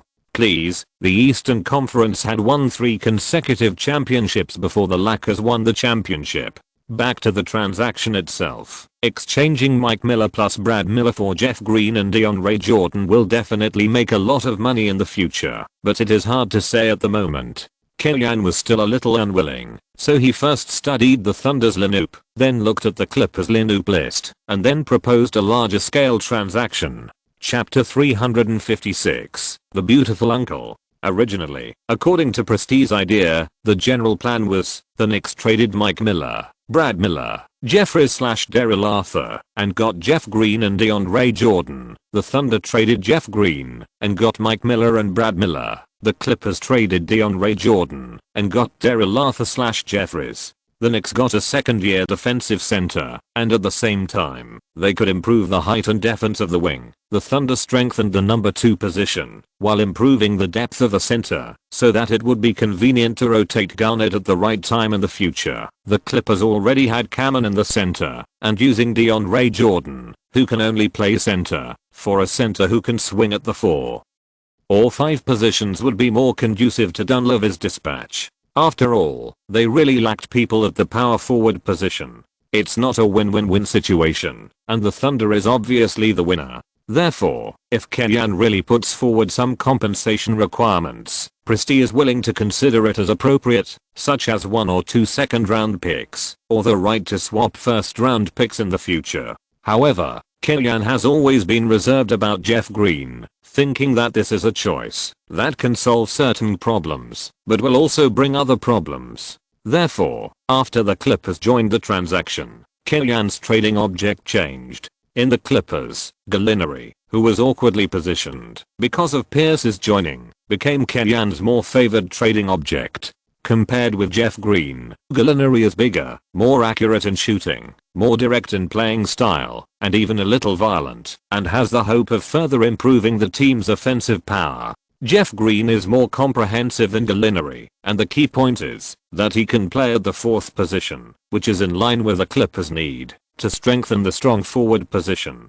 This season, the Clippers can let him start. After Griffin returns next season, Jeff Green can rotate 2 positions, which is easier to arrange than Gallinari. Even if Jeff Green can't adapt to the team, the Clippers will not suffer if he is traded out. After some arguing, the 3 parties reached a deal in principle. The Clippers sent Gallinari, DeAndre Jordan, and a 2010 second-round pick to get Jeff Green and Daryl Arthur. The Knicks sent Mike Miller, Brad Miller, and Daryl Arthur to get Gallinari, DeAndre Jordan, Etan Thomas, and a 2010 second-round pick from the Clippers. The Thunder sent Jeff Green and Etan Thomas to get Mike Miller and Brad Miller.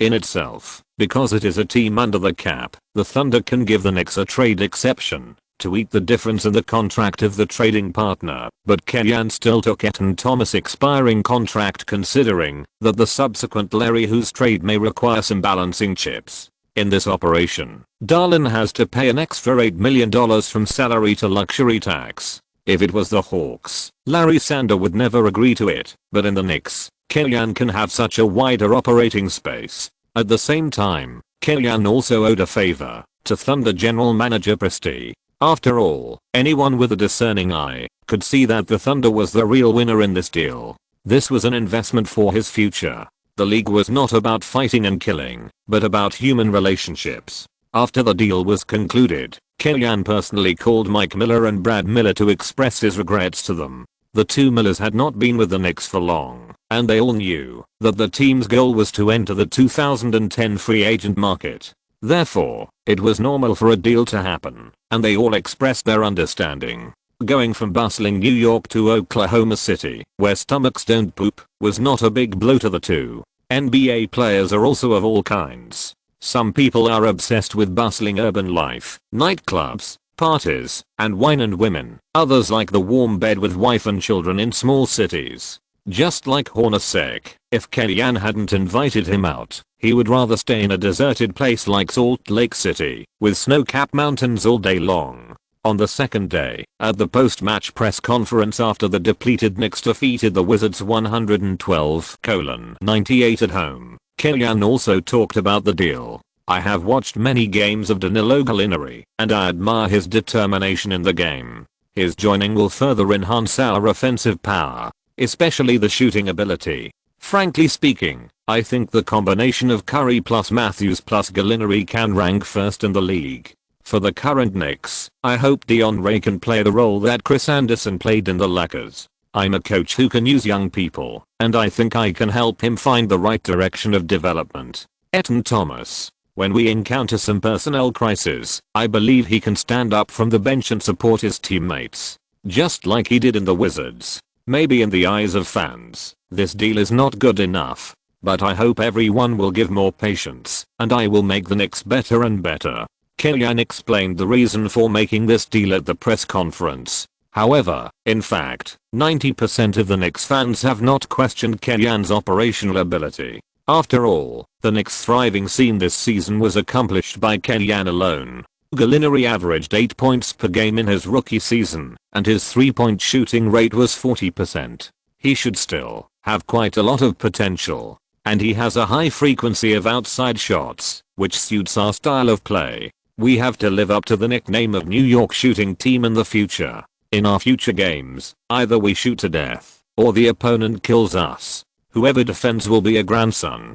I can understand replacing Gallinari, but replacing Brad Miller with Jordan I hope that, as Kami said, he can play like Anderson. ORZ. I checked. Jordan looks like Liu Huangshu. Before the two players arrived in New York to pass the physical examination, Chinese fans had already given them nicknames. Gallinari was either named Jiley in homophonic terms, or Italian canon according to his nationality, while Jordan, who looks like Yu Hui, was directly called Huangshu. Only some experts and reporters said that Kellyanne is a shotgun who trusts young people more than veterans. The team will suffer from lack of experience in the future without veterans. The Knicks were a bad team last season, and this season is only the first year of reconstruction.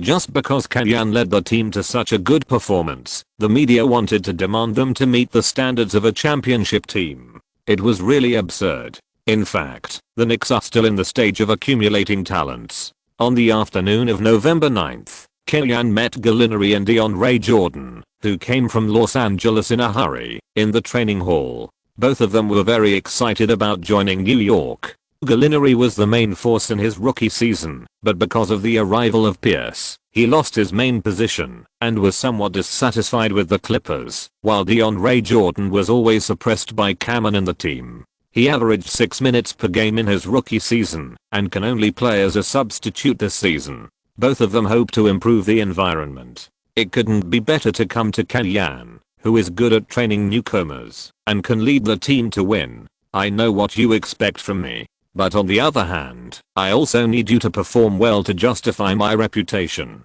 If you perform well, my words in front of the boss will carry more weight. Danilo, I have high expectations of you. You can be the most stable shooting point next to Curry.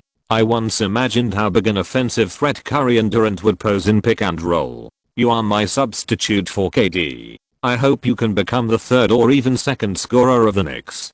DeAndre, your stage is more on the defensive end. I will let you take over Brad Miller's playing time. When O'Neal plays, you will be the team's first substitute at the center position, and when O'Neal is resting, you will be the team's starting center. I need you to help me stabilize the team's defense under the basket, and don't let others attack our heart recklessly. I allow you to make mistakes, but you have to let me see your progress in every game. Although they guessed that they would be valued if they joined the Knicks, the high standards and strict requirements of Kellyanne still made Jiley and Huangshu stunned. One of them went directly from a water dispenser to a starting player, and the other played the role of Durant. This was a script that neither of them dared to imagine. Until Kellyanne left, the two were still dizzy. Danilo, Kami is not kidding us, right? Asked Jordan. Still calling him Kami. Gallinari reminded. Take it slow. Maybe Kami did exaggerate a little, but most of the time in the past, he was able to fulfill his words. Because of its location in New York, the Knicks can submit transactions involved to the NBA headquarters at the first time. Gallinari and Jordan followed the team to Cleveland to challenge the Cleveland Cavaliers after only participating in one training session. This is the second time the two teams have met this season. In the first round, James scored 40 plus and led the team to victory. Since the beginning of this season, James has continued to perform brilliantly. From the current situation, no one can threaten him to win his second MVP trophy. In the warm-up before the game, the Knicks took the lead in the away game. At the instruction of Kellyanne, the newly joined Jordan showed off a 360-degree dunk, which shocked everyone and made the photographer who was filming the training situation smile from ear to ear. This is James's territory, and someone is showing off a dunk here. Cool. Curry, who had just hit a long shot, ran over and pushed Jordan to express his excitement. Jordan immediately smiled. Performing a dunk during the opening warm-up was also Kenyan's suggestion to Jordan. On the one hand, it was to find some fun for the fans and win some favorability. On the other hand, it was to use the attention of New York to promote himself, and maybe he would have a chance to enter the dunk contest. The Knicks played a lot as a visiting team. Surprisingly, James, the star player of the home team, did not react much. In the eyes of the home team fans, this may be a sign of maturity. Since Jordan was a newcomer, Kenyan arranged O'Neal to start and Jordan to be a substitute for safety considerations, while Gallinari appeared directly in the starting small forward position and talked directly with James. Not only that, Kenyan also arranged Gallinari, who is tall and has long arms, to jump the ball. This scene is also quite interesting. Big Z, the second highest peak in the league, won the first wave of ball rights for the Cavaliers. James received the basketball, squeezed it with both hands, and then passed the ball to Mo Williams. The latter dribbled across half court, brewed for a while, and then gave the ball back to James. Gallinari chose to defend the breakthrough instead of the shot, giving James a step and a half of space, which really looked down on the little emperor. The latter adjusted his shot and hit the front of the basket accurately. O'Neal grabbed the front court rebound and made a tip-in. Before joining the Cavaliers, O'Neal was already in decline, and he was not activated by James. Although his average of 14+9 was not bad, it was basically some simple balls, and he basically didn't have any singles or long 2-point shots. James's current inability to do what he wants is also largely related to the group of teammates around him who can't play anything without him. The Knicks attacked. Curry passed the ball to Love, who was holding the ball in the corner, and the two once again completed a fake hand-to-hand cooperation. Curry's off-ball running distracted James' attention. Gallinari cut to the basket and faced the defensive overlord of Big Z. Although he failed to dunk the ball, he caused the opponent to foul. Gallinari is not timid at all. He went up to dunk against the 2.21-meter Big Z. Zangheli said with emotion. Just now, Zangheli labeled Gallinari as a European white shooter and thought he had the same style of play as Peja. As a result, he saw such an exaggerated performance in the first offense and was a little stunned for a while. Curry and Love pulled Gallinari up together, and the Italian gunner clapped his hands regretfully. If he could have dunked the ball just now, his start in the Knicks would have been perfect. Gallinari made both free throws. The ball was changed. James attacked with the ball. He waved to O'Neal to do a pick and roll. After forcing the start, he passed by Love and made a one-handed layup before the slow-moving O'Neal arrived. He sent the ball into the basket.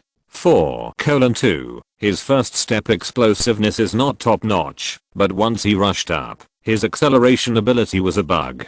The Knicks attacked. Love pulled to the corner to receive the ball, faced O'Neal, held the ball in his right hand, and forced a breakthrough, pushed O'Neal away, and made a mid-range shot but missed. Curry fought for the front court rebound and passed the ball to Matthews, while everyone was surprised. The latter made an open three-pointer and hit it accurately. Wow, the Cavaliers actually let Curry grab the front court rebound. What kind of defense is this? Yoga exclaimed. In the past few seasons, the script of the Cavaliers has always been first-class offense plus top defense in the regular season. A group of elite players have gathered around James. In the playoffs, as long as James is strangled in this point, all the players will show their true colors. All of them are shrimp soldiers and crab generals. After several times, James was also discouraged. This season, his defense strength is actually not as good as before. Of course, thanks to the overall weakness of the Eastern Conference, plus James's full output on the offensive end, the Cavaliers' first place in the Eastern Conference is guaranteed. Back to the offensive end, James once again used the pick and roll with O'Neal to force his way into the inside, attracted double teaming, and then passed the ball to Big Z, who easily scored a layup and helped James add another assist. Gallinari replaced Mike Miller, and the Knicks' strong offense and weak defense became more extreme. The two sides fought each other in the first quarter, with a high score of 40:37. James delivered a good performance of 13 points and 4 assists, helping the Cavaliers lead the first quarter.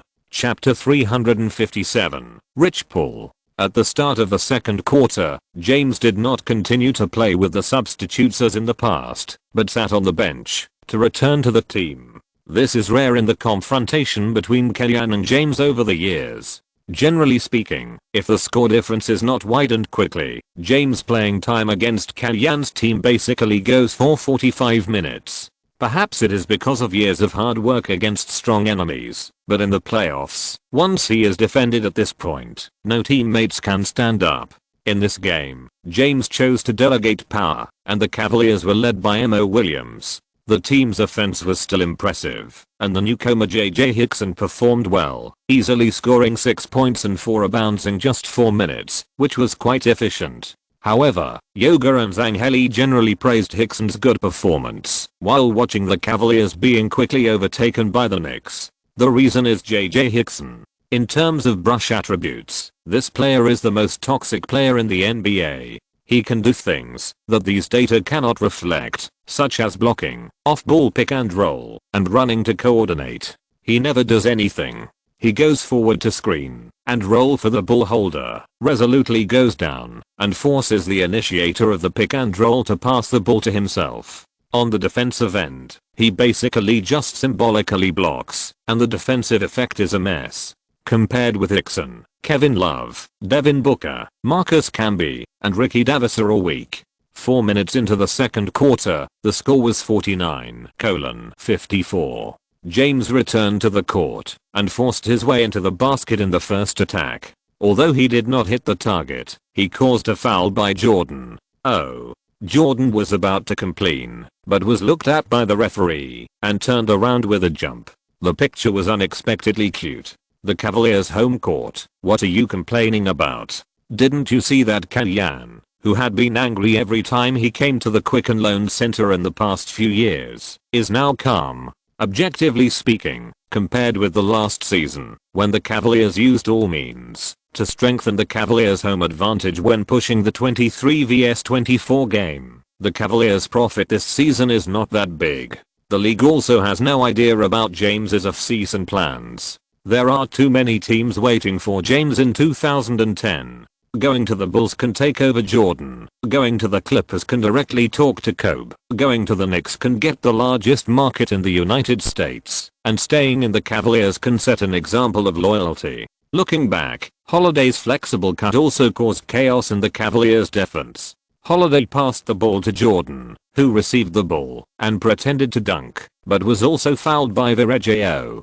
Taking advantage of the dead ball time, Kellyanne replaced the main players, and the competition between the two sides was still fierce. The center guarding the basket was replaced by Jordan from O'Neal, and the elasticity of the Knicks' interior defense was much better. Although Jordan's defensive experience is not good, he is strong, moves quickly, and has good jumping ability. However, James's breakthrough is relatively hard, unlike Wade and Ginobili, who are good at breakthroughs and have highly deceptive moves. It is easier for the latter to defend against Jordan. The offensive end was unexpectedly sniped by Jordan. Mike Brown exerted his strength on the defensive end, letting the substitute players cut Jordan and send Jordan to the free throw line to disrupt the offensive rhythm of the Knicks. As a result, the two teams that played against each other in the first quarter suddenly changed the way of playing in the second half of the second quarter. The game became fragmented in one foul after another, which became unfriendly to the audience at the scene and in front of the TV. However, even though Jordan shot 2 out of 10 free throws, allowing the Cavaliers to slowly catch up with the score, Kellyanne did not replace Jordan. It was not until he accumulated 3 fouls that Kellyanne replaced him for the purpose of protecting him. The weakness of free throws can be made up through training. The important thing is that you help us complete successful defense again and again. When Jordan left the court, Kellyanne encouraged him without hesitation. In the stage of self-doubt, hearing such a recognition is a great comfort to the young players. Because of this sentence, Jordan ignited a stronger fighting spirit and must succeed in the Knicks. After resting for more than 1 quarter, O'Neal scored in the low post after returning to the game, helping the team regain the lead before halftime. At the end of the game, the Cavaliers were 4 points behind at home 66-70. In the first quarter, the Cavaliers were leading, but the tempo of the game was still in our hands. In the second quarter, after DeAndre came on the court, the Cavaliers' offense slowed down, and they switched to competing with us on defense, using rogue tactics like the hack a Shaq tactic to play against us. Why? Because they are afraid. The Cavaliers have more losses than wins against my team, and even if they managed to win a few games, it was all thanks to the referee. I defeated them in the playoffs in my first year with the Hawks. I'm their nightmare, so they can only use such despicable tactics. O'Neal felt a chill in his heart when he heard Kellyanne blasting Mike Brown for using the hack a Shaq tactic. He vaguely remembered that Kellyanne became famous when he was with the Lakers. In the Christmas game against the Heat, he used the hack a Shaq tactic to disgust himself and help Kobe win. DeAndre, you don't need to worry about free throws. Those who can be hacked are Shaq, Ben Wallace, Bowen, Howard, and at most Duncan. They are all people who play a huge role on the court. If you don't believe me, ask Shaq. Kellyanne gave O'Neal a cue. Of course, it's not shameful to be hacked by Shaq, but it's the people who hacked Shaq who are despicable. O'Neal said loudly. Shaq, in the second half of the game, you have to pull out more to provide screens for your teammates. You are a veteran with rich experience. You should lead by example. Remember to block Curry's defenders. Steven, after Shaq gives you a pick and roll, the defenders are most likely inside players. You can shoot directly after receiving the ball, or you can dribble past the slow big man. You must make decisions quickly. Is there a problem? No. O'Neal replied hurriedly. O'Neal was not a good pick and roll player in his career, so Kellyanne's requirement for him was very simple. That is, block but don't demolish, delay Curry's defenders as much as possible, and give Curry more opportunities to handle the ball. After talking about offense, Kellyanne emphasized defense. The overall offense of the Cavaliers still tends to be created by James' breakthrough. With our personnel configuration, it is indeed difficult to defend hard, and we still have to focus on consumption. The sense of defense must be clear, so that James can feel the pressure during the breakthrough and move, and finally end with the inside defense. After the 15-minute halftime break, the game continued. O'Neal pulled out of the three-point line to do a pick and roll for Curry, first attracting Big Z to switch defense. At this time, James took a step inward and cut into the penalty area at any time. But James did not wait for Curry's breakthrough, but saw Curry take a step back to open the distance with Big Z, and then shot a three-pointer at lightning speed. Swish. The basketball went into the net. James was a little surprised at the opponent's determination to shoot, and signaled Mo Williams to be more active when going around the screen. However, in the next round, Mo butchered and still failed to interfere with Curry in time. Curry's realistic fake move fooled Big Z, making the opponent turn 540 degrees at a 45-degree angle, and then watched Curry stagger into the penalty area. O'Neal's defense was completely desperate. Curry easily threw the ball to the basket, and Love caught the ball and easily put it into the basket. 68:75. It's a textbook example of a small too big player.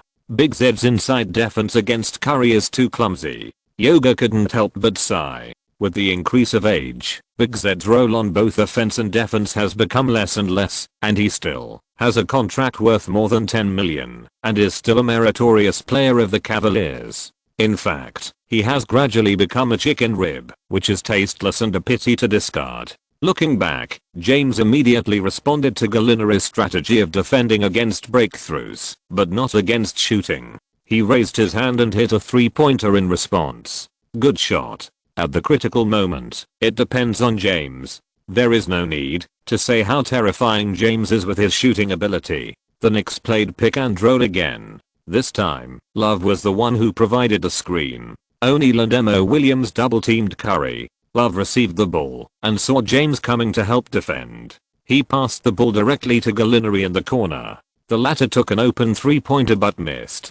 Love picked the ball out of the perimeter before James, but it was still grabbed by Anthony Parker. Although the ball failed to be scored, the Knicks' offense was obviously more methodical than the Cavaliers. In comparison, the Cavaliers' offense relied too much on James. But the 1.0 version of James was really strong in the ball-holding offense, especially when facing the Knicks' defense. He made all kinds of breakthroughs in the air to dodge and score layups. The two sides went back and forth, and the score difference was not widened. The situation of the game was still very tense. Entering the final quarter, Killian replaced Curry and Gallinari, and Duhon brought Holiday and Matthews to play. There were problems with the coordination again, and the running positions were messed up. There was no score for 3 consecutive minutes. This was a good opportunity for the Cavaliers to take the lead, but the home fans were disappointed. The Cavaliers' shooting skills also declined, and they missed consecutive shots.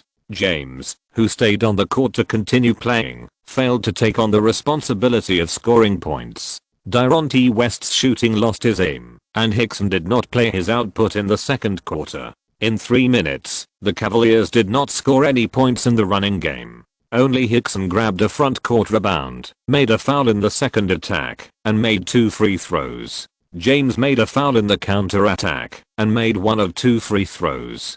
Killian took the lead and made substitutions, sending Curry and Gallinari to play pick and roll. Whoever had the opportunity would resolutely shoot. The two simply practiced the pick and roll cooperation in the only training before the game, and they were not very familiar with this move. But the more unexpected the moves were, the less prepared the opponent was. Fearing Curry's 3-point shooting ability, James resolutely chose to switch defense and left Gallinari to West. Gallinari first received the ball and rushed forward, carrying Hickson away to complete the dunk. In the next round, he took the ball and shot a 3-pointer, which was also accurate. It was really a bit Curry Durant pick and roll.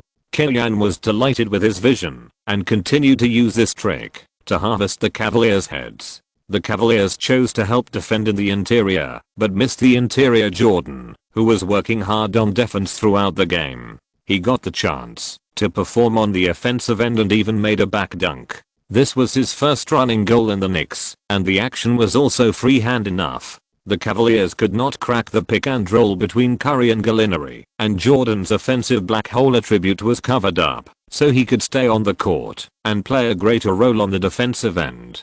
The final score was fixed at 110-118. The Knicks defeated the Cavaliers away and won this strong dialogue. At the end of the game, Killian was very excited. Before he walked towards Curry, another son of Akron indeed found Curry. The two hugged politely. I wonder if James said to Curry, "The future is yours. Hello, Kimmy." Just when Killian was about to return to the locker room, someone walked towards him not far away. The man was dressed in casual clothes and looked unfamiliar. Killian had never seen him in the Cavaliers player information. "Hello, who is this? Let me introduce myself. Rich Paul, agent." The man introduced himself briefly. He thought that an unknown person like him should not be taken seriously by Killian, but in fact, when he introduced himself, Killian already knew his future great achievements. He opened an agency with James and helped a group of Cavaliers' younger brothers get big contracts. He has all the big names including James and Davis under his management. He also provided many players to the Lakers when the Lakers were fooled by Leonard and could not sign good players in the free agent market, helping the Lakers win the championship for 20 years. The most important thing is that this guy hooked up with Adele. "Hello, what can I do for you?" Killian asked defensively. Killian's future is to be a team owner, and he is a natural enemy of this unscrupulous agent. "I want to talk to you about LBJ. Frankly speaking, he is very interested in New York." "Sorry, Mr. Paul, according to the league's regulations, as the general manager and head coach of the Knicks, I cannot have too much contact with people in LBJ's team. At least I have to wait until the end of the season. Don't worry, I don't have a professional agent certificate yet. I'm just here to communicate with you on behalf of LeBron." This. Killian looked at the other party with a suspicious look. "Please believe me," Rich Paul said sincerely. "Okay, as you said, LBJ is very interested in New York. New York is also eager to recruit LBJ, but we don't have the bargaining chips to trade him. So everything has to wait until the end of the season before we can start discussing cooperation. By then, I will also design a detailed plan for LBJ to cooperate with the Knicks. But everything is not now." Killian said righteously, "Please forgive me for not being able to violate the league's rules. If I'm found out, my boss will be fined a lot. I can't bear this responsibility." After that, Killian turned around and left and returned to the locker room. In the Knicks debut, he scored 16 points against James, especially 9 points in the last quarter. Gallinari's performance was enough to score 85 points. Jordan's performance on the offensive end was not outstanding, and he wasted a lot of free throw opportunities, but he played 28 minutes as a substitute and grabbed 8 rebounds, which was not bad. Knicks fans are quite satisfied with the performance of the two new players, and they also recognize Kellyan's vision. As for training new players, Kimmy has never failed. I think LeBron should come here next year. The Knicks are a great fit for you. I know being young comes at a price, but I really want to see these young people grow up together. Except for the Magic, we don't have any opponents to fear in the East. The Magic isn't that scary. If you're listening to this novel on a channel other than Fanfic World, it means they downloaded and uploaded it without effort. We cordially invite you to visit our channel, Mundo Fanfic Novelos. There you'll find the original version of this story and you can explore many other novels of various genres. We're waiting for you to immerse yourself in a world of incredible novels.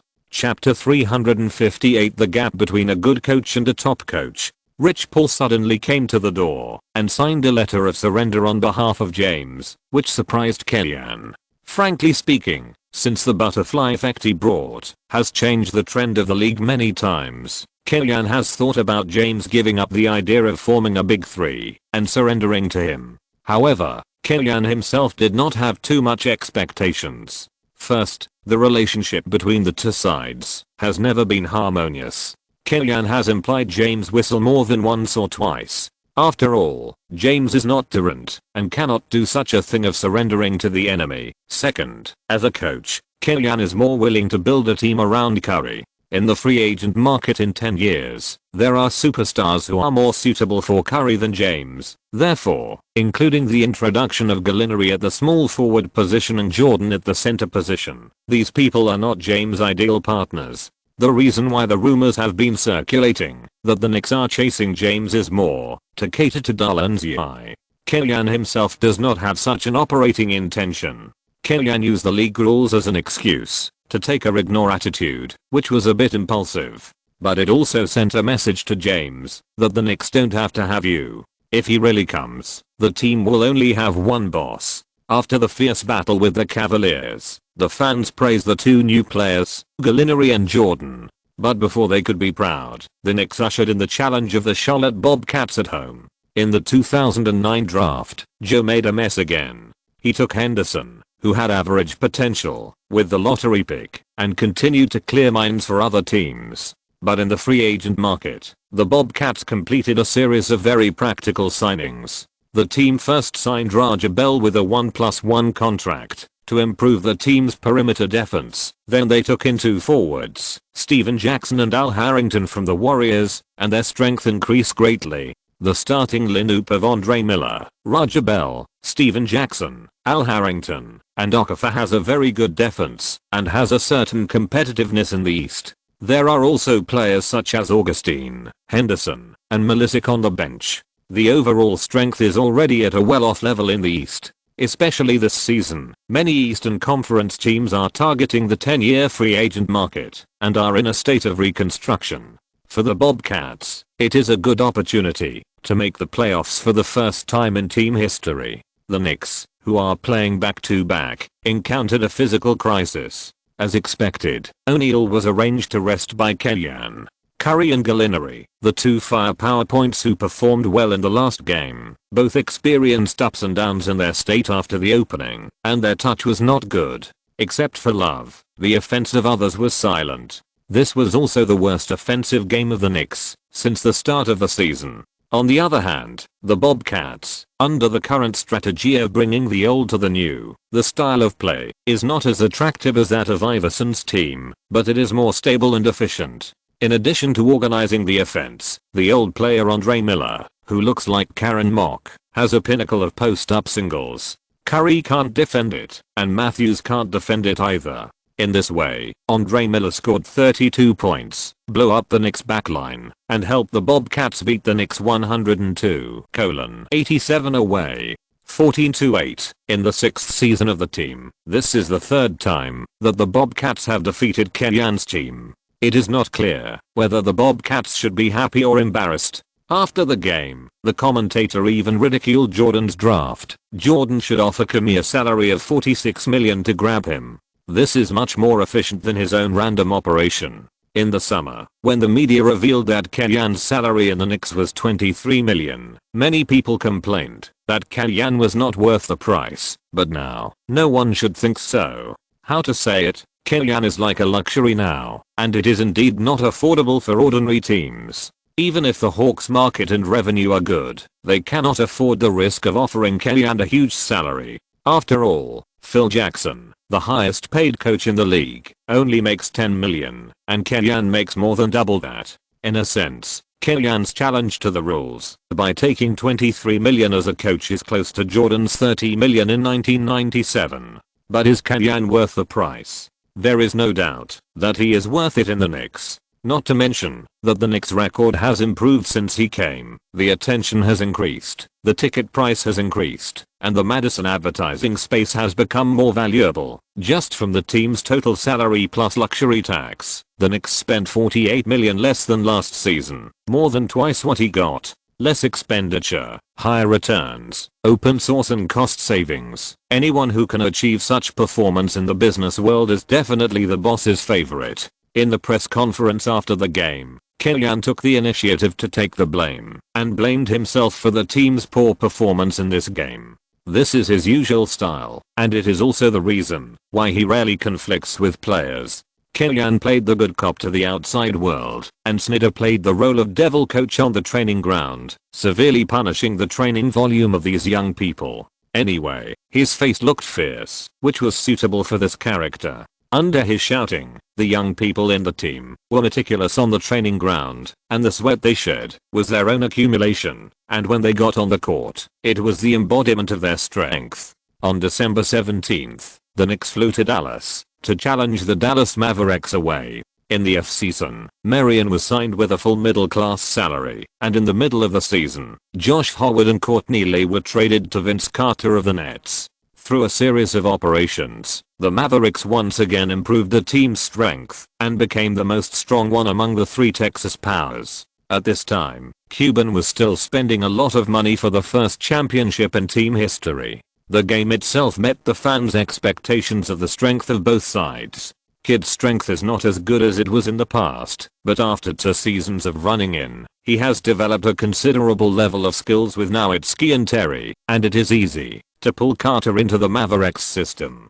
After experiencing the failure of the Bucks last season, Marion lowered his posture a lot. He played the role of a defensive spearhead plus counter-attack spearhead in the Mavericks, without adding drama, stealing the show, or disrupting the show, and played well. For most of the time, the Mavericks took the initiative in the game and finally defeated the Knicks 123-114. 14-9. The young players of the Knicks played well, especially the starting Jordan, who scored 4 points, 13 rebounds and 2 blocks. He was obviously stronger than the number 1 center in the West, Dampier, and was also a highlight of the team. Curry, who performed poorly in the last game, improved his condition in this game. He made 4 of 10 shots from beyond the 3-point line and scored 25 points and 5 assists. Curry was a little depressed after 2 consecutive losses. After the game, he practiced shooting for half an hour at the American Airlines Center as a punishment for himself. The next day, the news reported the Knicks' defeat, but few people underestimated them. After all, the Mavericks are a top 5 team in the league. The Knicks played away and were able to fight the Mavericks to the end, which can still show the team's combat effectiveness. On December 19th, the Knicks returned to their home court and faced the challenge of the strong enemy Trail Blazers. Trail Blazers head coach McMillan is also Kellyan's old rival. Kellyan's first playoff opponent in his coaching career was McMillan's Supersonics. The two know each other well. Compared with Kellyan, who can bring success wherever he goes, McMillan is not bad. He led the team to the playoffs in the Supersonics and personally participated in the reconstruction of the team in the Trail Blazers. He also trained 2 core players, Aldridge and Roy. Under his leadership, the Trail Blazers became a force that cannot be ignored in the West. However, the nickname of the Trail Blazers Torn City is not for nothing. Entering the 3rd year of his career, Otten is still a fragile product. Although he has shown his defensive talent to a certain extent during the time he can play, even so, he is very different from what many fans imagine him to be. In addition to Odin, Roy's knee was also injured in an earlier game.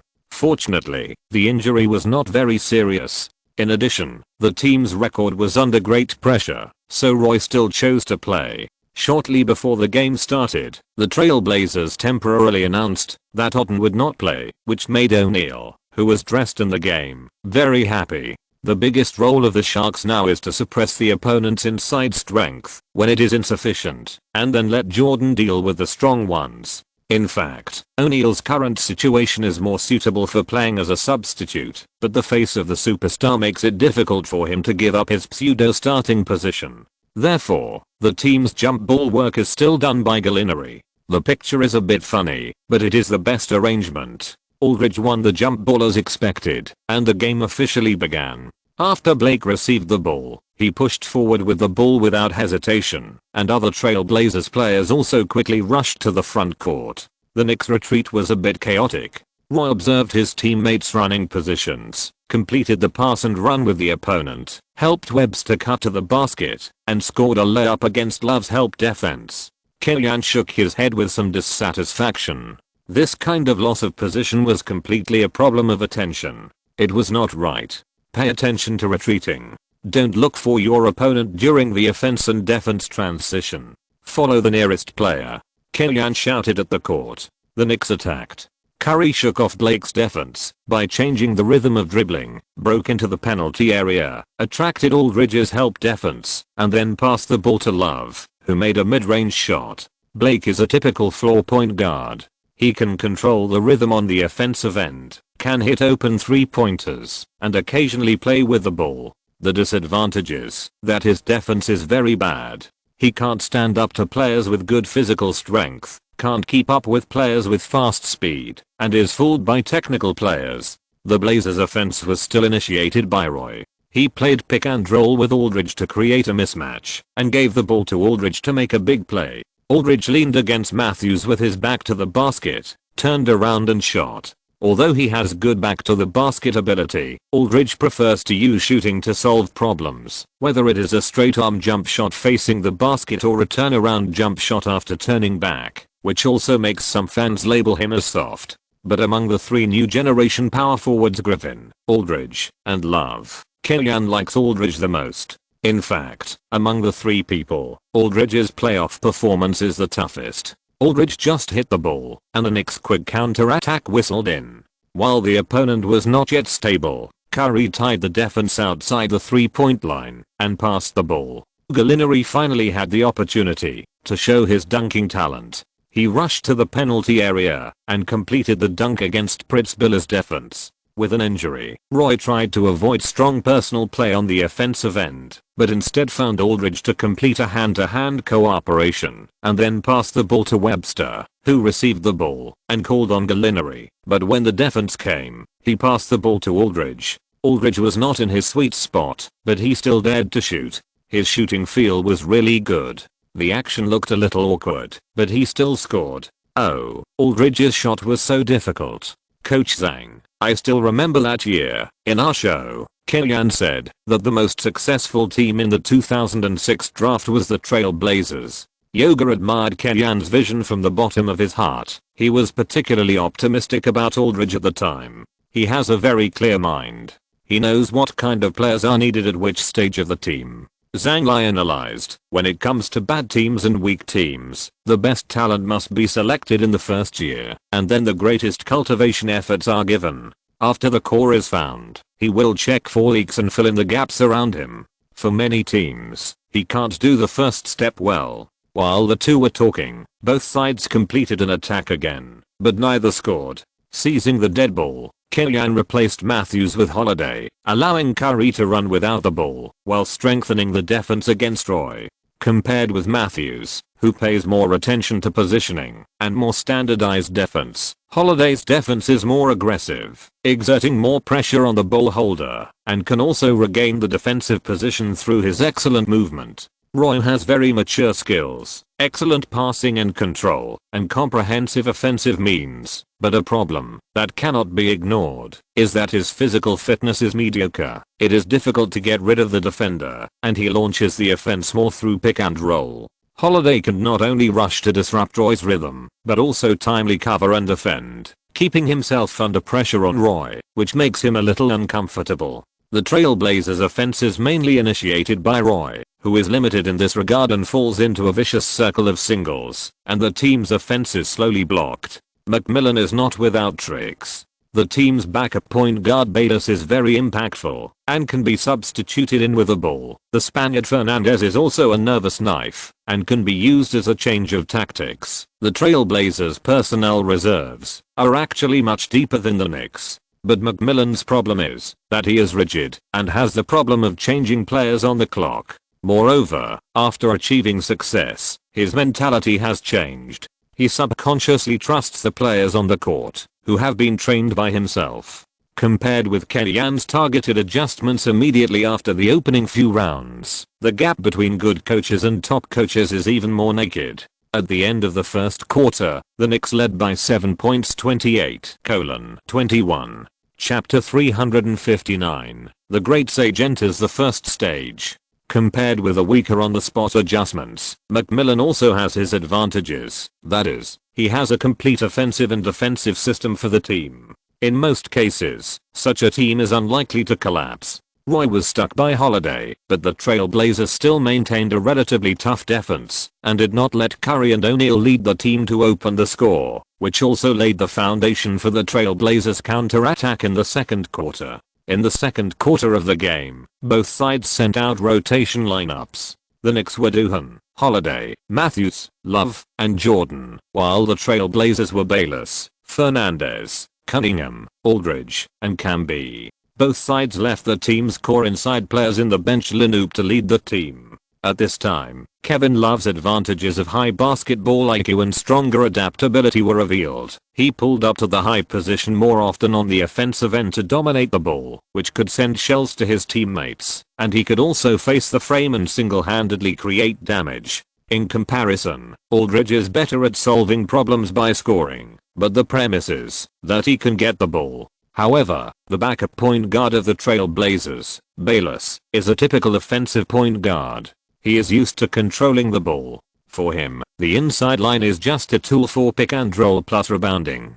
Fernandez is a very good tactical player in the Spanish national team, but he is not happy playing in the Trailblazers. It's not that his style is not suitable for the NBA or anything. It's simply that McMillan doesn't use him, which makes him a little bit aggressive on and off the court, and he doesn't cooperate much with his teammates. Without the ball, Aldridge is just a space point on the court. His personality is relatively introverted. He will shoot a mid-range shot when he has the opportunity and defend well when he doesn't have the opportunity. He is indeed a good player, but he lacks a bit of leadership temperament. Of course, in Kellyan's eyes, leadership temperament is not just the kind of flamboyant murderousness of Jordan and Kobe. He prefers Duncan's reliability of do what you can do and leave everything else to me. The difference between the two sides was maintained until the main lineup returned. When Love and Aldridge were both rested, the Knicks tried to speed up the offensive rhythm. Gallinari was not very good at playing the fourth position, so Kellyan asked Matthews to play the power forward position, which had a significant effect. When Roy launched a pick and roll and was immediately faced with the dilemma of Matthews in front and Holiday in the back, Juan Mamba's face was very helpless. With a knee injury, Roy could not play hard and his pass went to Toliver and Camby, who were both lacking in ball handling ability near the free throw line, which greatly affected the Trailblazers' scoring speed. The Knicks seized the opportunity of the Trailblazers' missed shots and opened up the score difference with a series of transition attacks. Curry played with super high efficiency during this period, making 3 consecutive three-pointers, and McMillan called 2 timeouts. Wow. Curry really is playing an incredible performance like Messi. Looking at the split that was pulled to 19 points in a short period of time, Yoga exclaimed in disbelief. Curry's way of shooting three-pointers is different from any other player in history. Even Reggie Miller and Ray Allen, who are three-point masters, mostly use softball running to shake off defenders and use extremely fast speed to complete the shot. They are never like Curry, who suddenly jumps up and shoots 3-pointers quickly while dribbling and can ensure a considerable hit rate. What's more terrifying is that this is just one of Curry's arsenal. He has the catch and shoot skills that other shooters are good at, and he also has a very smart dribbling to shake off defenders. Even his finishing at the basket is also higher than the average level of point guards. The few black spots are probably that his state is not very stable. But Curry's basketball IQ is very high, and his organizational ability is also above the standard. The reason why he doesn't have many assists is that Kellyan pays more attention to developing his scoring ability. Secondly, it is also because the next game rhythm is a bit slow, and there are fewer opportunities to speed up.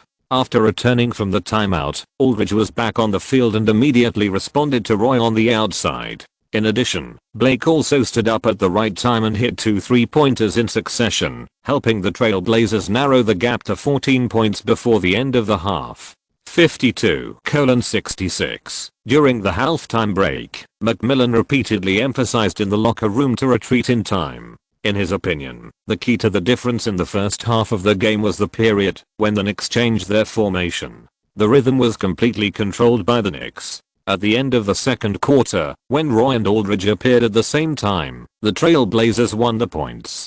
Kellyan adjusted the team's offensive strategy in the second half, focusing on pick and roll, including but not limited to 3 combinations of Curry and Love, Curry and Jordan, and Curry and Gallinari. Each pair of combinations can produce different chemical reactions. As a pick and roll player, Love has the strongest ability to handle the ball after receiving the ball and has more choices. He can shoot directly from the mid-range, or he can play against a small strong opponent in a mismatch. If the opponent sends more people to help defend, he can pass the ball to teammates in open positions. As a substitute for the Durant pick and roll, Gallinari can replace Durant's pick and roll quality and body shape, can restore 80% of Durant's shooting ability, and can restore 60% of Durant's singles ability. Like Durant, Gallinari's dribbling is not very coordinated, and he usually kills in a straight line to the inside with big strides. The shooting threat that he and Curry have at the same time can open up this space for him.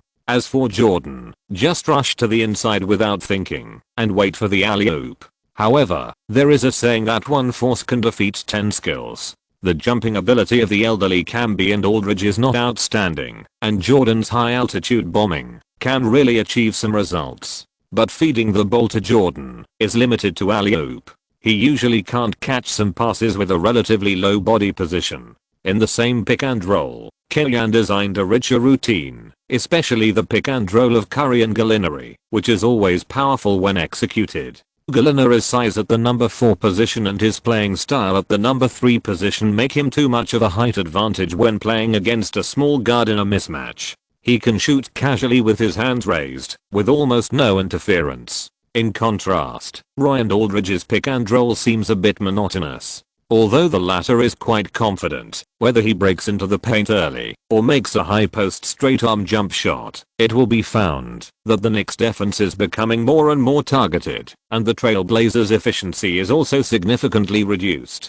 After 3 quarters, the Knicks continued to expand their lead, widening the points difference to 18 points, and the game almost lost suspense. With an 18-point lead in hand, Kellyan's dispatching in the last quarter was more comfortable. The team did not play any opportunities for conversion offense, but played a positional battle with the Trail Blazers, and at the same time, put more effort on the defensive end. This choice has its pros and cons. Gallinari stretched his knees too much in a defense, and his subsequent reaction was not very good. Seeing this, Kellyan did not waste time and directly arranged for him to go to the hospital for an MRI. In order to ensure the height of the team's defense, Kellyan brought Sun Yu to the court. Sun Dashing, who had not been able to perform well in the Knicks, and had a total score of less than 20 points in the new season, finally stood up after gaining Kellyan's trust. Although he missed all 3 shots on the offensive end and did not score a single point, he did not lose his position against Webster on the defensive end and even completed a steal, which was also his own contribution to the team's victory. In the end, the Knicks defeated the Trail Blazers 117-94, ending their 2-game losing streak. 15-9. Curry played the most efficient game of his career so far, shooting 11 of 18 shots, 7 of 12 3-pointers, and 3 of 3 free throws, efficiently scoring a super double-double of 32 points and 10 assists.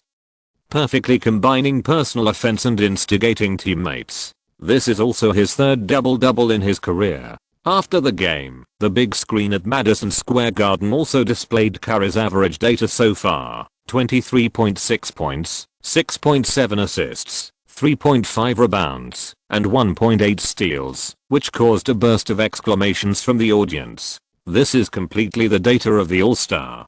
Kellyan's move is to build momentum for Curry to enter the All-Stars. According to the current situation, it is still difficult for Curry to start in the All-Stars. Paul can also enjoy the bonus of the identity of Kellyan's disciple and get the support of Chinese fans. At the same time, Paul's popularity in the United States is definitely higher than Curry at this stage. The other spot in the backcourt belongs to Dwyane Wade, and the status of the Flash is still very high. However, even if he cannot participate in the All-Stars as a starter based on popularity, Curry still has the opportunity to be voted in by the coach. In terms of data and record, he is still much better than Rose, Ray Allen, Iverson, and Emma Williams. The team is still cheering for victory, but Kellyan is worried about Gallinari's situation. Seeing the power of Curry and Gallinari's pick and roll, Gallinari got injured. Isn't this a waste of time for the team to get along? The game was already late at night, and the results of the MRI would not be available until the next day. Kellyan could only go home with an uneasy mood and seek Wang Lifen's professional advice. If the knee is overstretched, it will take about 2 to 4 weeks. But the premise is that the meniscus is not sprained, otherwise it will be very troublesome. Without the MRI film, Wang Lifen could only judge based on his own experience and give his own opinion. It's not that bad. Kellyan stuck out his tongue and re-estimated the team's strength. The conclusion is that maybe, perhaps, probably, he has to use Sun Yu. There are only 3 people in the team who can play the small forward position: Gallinari, Matthews, and Sun Yu. Matthews also has to take care of some time at the second position. Isn't there no one to use him? It's hard to say about the knee position. Frankly speaking, this position is the lifeline of athletes. Wang Lifen said. Take the ACL, which athletes are afraid of.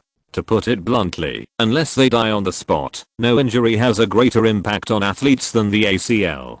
If Gallinari is absent for a long time, Kellyan must find a way to add manpower. That night, he was busy in front of the computer, mainly to see if there are any suitable players in the development league, even if it is a 10-day temporary short contract, even if the guard can push Matthews to the small forward position for rotation. Usually, players with certain strength will choose to go to Europe or CBA to play and make money if they cannot get a formal contract before the start of the season. Therefore, those who are still working hard in the NBDL at this time are unlikely to be too outstanding in terms of strength. For a while, Kellyan couldn't find a suitable candidate, so he could only hand over the job to other members of the coaching staff the next day. That is, the next day, the medical team also reported the situation to Kellyan as soon as possible. Fortunately, Gallinari's knee was overstretched, but his meniscus was not injured. He will be absent for 3 to 4 weeks. Counting the days, Gallinari is expected to be absent until mid-January. Kellyan has made 2 preparations for this. Arrange a tryout. We need players with short contracts to test the scene. Otherwise it will be really troublesome to dispatch in the future. Kellyan said to Hamblin. Do you want to consider activating Larry Hoos? His performance in training is okay. Hamblin made his own proposal. If he is willing to serve as a substitute, I welcome him. But I can't guarantee his playing time. Kellyan shook his head and then said, I have other plans. After sending Hamblin away, Kellyan found Sun Yu again. Gallinari is injured. This is a big loss for the team. The next period of time is your performance opportunity. I hope you can shoulder your responsibilities and support your playing time. Kellyan said to Sun Yu. Well, I know. I will seize it well. After joining the Knicks, Sun Yu has been a water dispenser manager most of the time. But compared with the Lakers, he is more motivated. The reason is simple. Kellyan's attention and advice to him far surpassed Phil Jackson, making him feel that he had hope in the Knicks. In the next 3 games, I will arrange you into the starting lineup. If you can meet my requirements, even if Gallinari returns, you can still stay in the team's rotation lineup." Killian's words made Sun Yu's heart flustered. At first, he was shocked to hear that he was going to be in the starting lineup. You know, in the previous 24 games, he didn't play more than 10 minutes in a game. Suddenly, he was upgraded to the team's starter. The ups and downs of life are so exciting. But Kalyan's next sentence, "stay in the rotation lineup if you meet the requirements," made Sun Dashing, who had already yelled himself to the peak of his life, a little disappointed. He originally thought that he could take advantage of the situation to secure the main position. Unexpectedly, Kalyan's pie in the sky is so realistic. What Sun Yu didn't understand was that Kalyan put him in the starting lineup instead of promoting Holiday to the starting lineup.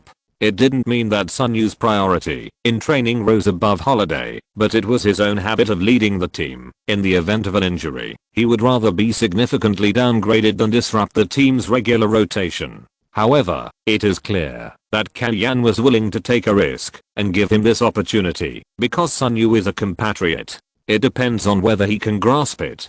Chapter 360, Joy and Sorrow. Sun Yu's first start in his NBA career was against the Golden State Warriors, a team with strong outside shooting. Although Sun Dashing has a good mentality and is calm when being photographed by the media with a girl in the car and driving with a girl, he is still a little nervous when facing the most important opportunity in his career. In the shooting training before the game, under the care of close-up shots, Sun Yu made 6 consecutive shots, but none of them hit the target, which really made people worry about whether he can be competent for the team's starting position. Relax a little, Sun Curry walked to Sun Yu and took the initiative to help him pinch his shoulders to show encouragement. Enjoying Curry's massage service, Sun Yu nodded, but the next shot still failed to hit. The measures taken by Curry at the draft did not affect the reconstruction of the Warriors. The team selected another super rookie Jennings to form a backcourt double gun with Monterellis and obtained David Lee from the Timberwolves through the sign and trade method, finding the core of the inside line and completing the reorganization of the team's lineup. Since the beginning of the season, the 3 players have been firing on all cylinders. Monterellis and David Lee can both contribute 20+ points. Jennings' average score of 17.9 points per game ranks second in the rookie scoring list, second only to Curry. Under the leadership of Nelson, the Warriors have completed another reconstruction of the team. Playing against Nelson again, Kalyan took the initiative to find him and shake hands before the game to show respect. Nelson also expressed his appreciation for Kalyan's work in the Knicks. Some things are not easy to say openly, but Nelson really wants to complain about the other party's interception of Curry. O'Neal continued to play in this game. Due to Gallinari's absence, the jump ball was replaced by Love, and Bedrins easily won the jump ball. The Warriors' first wave of offense was still led by the team leader Monterellis. Sun Yu took the initiative to meet the opponent. His movement speed was not as fast as the opponent. Sun Yu gave Monterellis a step of space. Even if the opponent took a dry shot, he could interfere in time with his height and wingspan. Sun Yu entered the league with his attributes of defense and versatility. Although he has not achieved any results so far, Monterellis did not take it lightly and did not choose to be strong himself, but chose to do pick and roll with David Lee. Relying on David Lee's screen, Ellis easily left Sun Yu behind. Facing Love's help defense, a simple pull-up step back opened up space and easily made a mid-range shot. Monterellis has a perverse personality and once said, "Kobe's first, I'm second, and James is third." Compared with Dampier, who was also ridiculed by the crowd, Monterellis was scolded less, partly because of his strong personal ability and his beautiful playing style. Meeting such an opponent in his debut was also a severe test for Sun Yu. When the Knicks attacked, Curry did not play pick and roll, but waved his hand to signal his teammates to pull away, and he wanted to play against Jennings alone. This was a direct dialogue between the 2 best rookies in the 2009 draft so far, and the atmosphere on the scene became intense. Jennings looked at Curry dribbling the ball and opened his arms to press forward. The 2 sides were only 1 body length apart. Curry took a step back and pulled the ball horizontally. Seeing Jennings quickly react to defense, he slammed the ball heavily on the floor with his right hand as he retreated. With the help of the rebound force and the distance of the step back, Curry's body moved up and down beautifully, passing by Jennings. Curry rushed all the way to the penalty area and left Jennings behind. Bedrins could not sit back and watch him dunk, so he had to come up to defend.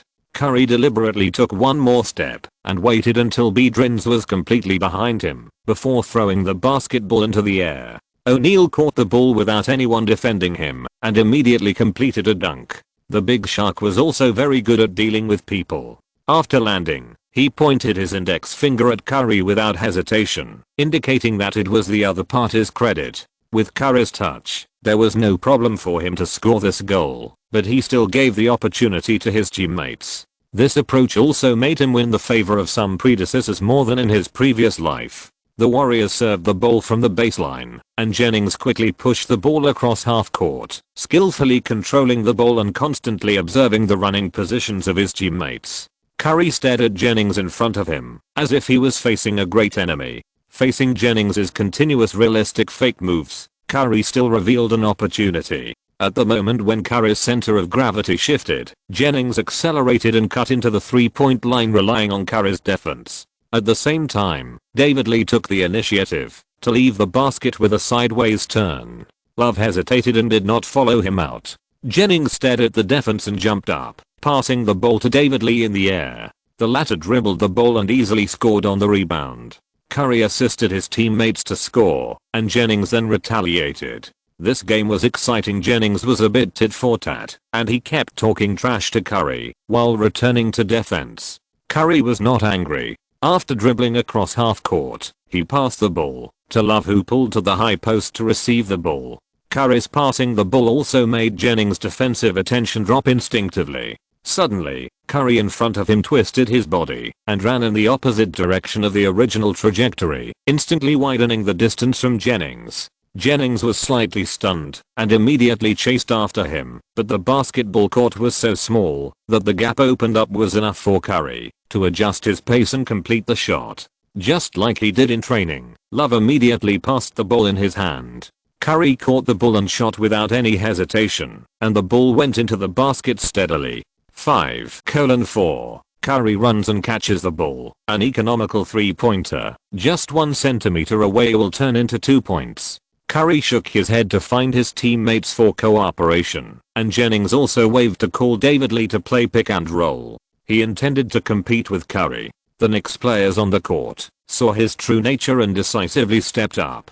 Jennings' mid-range shot hit the basket, and Love jumped up to grab the defensive rebound. Back to the offensive end, Curry almost copied the previous attack. He did not control the ball in his hands, but handed the ball to his teammates, and then he got a chance to shoot by running without the ball. Although Jennings was prepared this time, the court is like an examination hall. You can't cover up the shortcomings of laziness in your daily life by working hard on the spot and devoting yourself wholeheartedly. Curry's running without the ball is quite methodical, from running route to step adjustment. Jennings lost him and watched Curry hit a mid-range shot in front of him. Looking at the radiant Curry in front of him, old Nelson was really regretful. Originally, when Curry and Isaiah Thomas were fighting fiercely, old Nelson really made up his mind to intercept. When Kellyanne became the head coach and upgraded the draft pick to the 2nd pick, old Nelson was even more careless, thinking that there might be another candidate for Messi mentioned by Kellyanne. Who would have thought? Kellyanne paid a huge price and made a deal that many people still question his operation, just to lock Curry without taking any risks. After he reached a deal with the Grizzlies, unless the general manager of the Clippers was a time traveler, Curry would be Kellyanne's possession. The Warriors attacked, and it was Magette, who had not been very visible before, to attack. Magette, who was full of tendons, used his unique skill of making fouls and hit Matthews from the wing, causing the latter to foul. At %.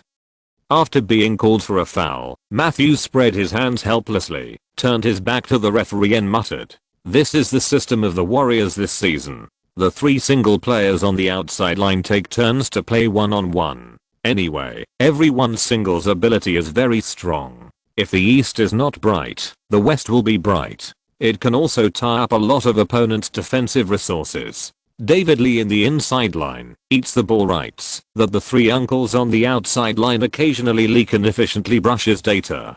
Bedrins is a full-time defense. Everyone has a clear purpose and performs his duties, but the performance is not bad. If Jennings and Ellis go crazy, the Warriors can even beat the Spurs. Facing the Knicks, who do not have enough defensive resources, Ellis and Magette both played well. After the first quarter, the score was 36-36, and no one took advantage. However, the first half of the second quarter became a nightmare for the Knicks. Although Kellyan chose to transfer Sun Yu, who was not in the rotation lineup, into the starting lineup after Gallinari was injured to maintain the normal rotation of the team to the greatest extent, the offensive ability of the team's substitute lineup was indeed weak. In the full 4 minutes, only 3 points were scored by free throws. On the Warriors side, after Monterellis completed a beautiful layup, the score difference was widened to 9 points. As a last resort, Kellyan called a timeout again, and he had called a timeout 2 minutes ago. You guys are playing a bunch of shit. ZHU, I don't blame you for not being able to defend Monterellis, but what about your offense? Are you really going to develop in the direction of Bruce Bowen? Do you have no offense at all? Kellyan turned his head and looked at Curry and Love. Steven, Kevin, you to replace Chris and Jard. I want to see changes in the team's offense. Kellyan did not replace Holiday, knowing that young people grow up slowly by making mistakes. After staring at each other for a long time, he breathed a sigh of relief. I'll keep you on the court. You know what to do. Gallinari was injured, and Curry and Love must take on more offensive tasks. Fortunately, after a period of polishing, the Knicks' offensive system has taken shape. Love pulled to the elbow area as the axis, and he was very efficient, whether he was facing the basket or seeking to cooperate with Curry. The Warriors' poor defense also couldn't defend the Knicks. In the last attack before the end of the half, with the help of Love's screen, Curry shook off Jennings' defense. Facing David Lee's defense, he made a fake shot with an emergency stop to induce the opponent to jump, and then started again, rushed to the basket, and faced Bedrins' defense, and used a dodge pull-up to send the ball into the basket. This top 5 plays level of 1-on-3 helped the Knicks narrow the gap to 2 points before the end of the half. 61-63. In fact, the performance of the Knicks core players was quite good. The two-man show of Curry and Love gave the Warriors defense a headache. The reason why the score fell behind was, on the one hand, that the Warriors had a 12-3 attack wave against the substitute lineup in the first half of the second quarter, which dug a hole. On the other hand, it was because Sun Yu, who replaced Gallinari, was indeed not strong enough. He could not limit Monterellis on the defensive end, and he was not a big threat on the offensive end. He missed the only 2 shots. Keep shooting if you have the chance. Don't have other ideas. I will take responsibility if anything goes wrong. Kellyan said to Sun Yu in the locker room. What's worse than a low hit rate is not even daring to shoot, except when there is an opportunity. Kellyan can tolerate players in poor condition, and no shots can be made, but he cannot allow an offensive black hole with zero threat. The halftime break passed quickly, and the game continued. The Knicks changed their tactics at the beginning of the third quarter and played inside out, using the tonnage advantage of the Sharks in the interior to target the 2 white interior players of the Warriors. David Lee has very comprehensive finishing skills on the offensive end, but his defense is really below the league average. Bedrins is a small ball center who focuses on mobility and help defense. He can't stand up to O'Neal, the Smeat Mountain. Small ball nemesis O'Neal. This is true. Although he is old and his decline is very obvious, but after Kellyan changed his use of him to Boban style, O'Neal can also play some very efficient performances from time to time. There is also Curry, who has strong shooting ability and is willing to pass the ball to him on the key outside line. O'Neal's space after getting the ball is really good. The Big Shark played an efficient offensive 5 out of 6 shots in the first half of the third quarter and effectively changed the Warriors' defensive thinking, helping Curry and Love get better space. The Knicks completed a 19-4 attack wave, overtaking the score in one fell swoop, and expanded their lead to 13 points. In the advantageous situation, Kellyan's subsequent deployment of troops was much more conservative. It may be that he knew that Gallinara's injury would definitely bring fluctuations in the team's performance, so Kenyan concentrated his superior forces and won every game he could. He increased the playing time of Curry and Love. In the end, the Knicks defeated the Warriors 112-103 at home, maintaining a 60+% winning rate. 16-9. The increased playing time also digested the shooting rights left by Gallinara's injury. Curry made 15 of 28 shots, 5 of 11 3-pointers, and 6 of 6 free throws, scoring 41 points. This is the first 40+ in his career. Judging from the current situation, Curry's entry into the All-Star game is basically a foregone conclusion. He is about to become Kenyan's second-place point guard who made it to the All-Star game in his second rookie season.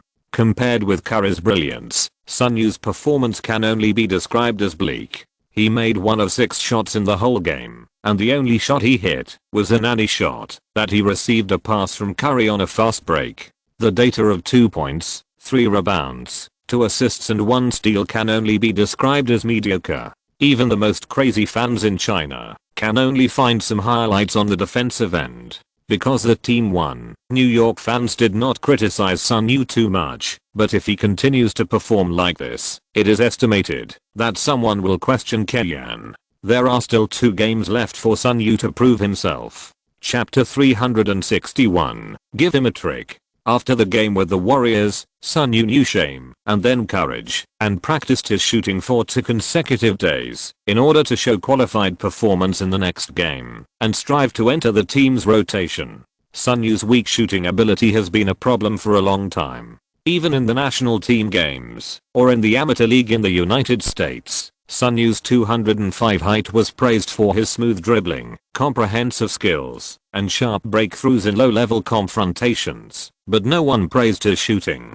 But when he came to the NBA, this problem had to be faced. Even if it was Kenyan, even if he was in the Knicks, even if Curry was a point guard with very good off-ball ability, there was no possibility of letting Sunyu hold the ball. Without the ball in hand and no shooting, there was very limited what he could do. Sunyu's last-minute cram training did not show the effect in the second game. The Knicks challenged the Bobcats away, and Sunyu made 0 of 4 shots in the game, relying only on free throws to get 2 points. But compared with the previous game, Sunyu's performance has also improved. On the offensive end, Sunyu sent out 3 assists, 2 of which were given to Jordan, helping him to retreat and complete 2 dunks under the basket. On the defensive end, Sunyu not only grabbed 4 rebounds, but also took on the responsibility of defending Andre Miller and used his height and wingspan to create considerable trouble for the opponent's back to the basket singles. In the whole game, Andre Miller made 9 of 19 shots and scored 22 points.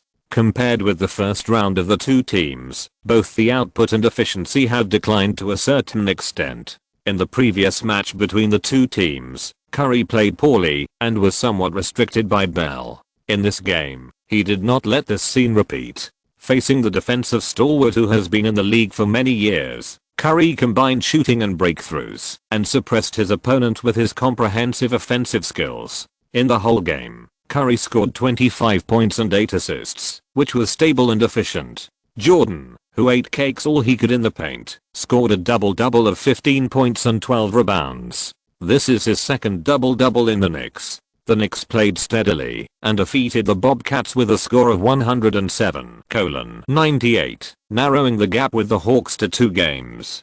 17-9, locked in the 3rd place in the Eastern Conference before Christmas. After participating in the Christmas War as the defending champion for several consecutive seasons, in 2009, Kenyan could finally spend Christmas at home with his family. It was not just Christmas. According to the schedule, after the game with the Bobcats on the night of the 23rd, the Knicks got a 4-day vacation, and there would be no game until the 27th, against the old team Atlanta Hawks. On Christmas Eve, Wang Zhao and Zhao Yun also came to New York to spend Christmas with Wang Lifan and Kenyan.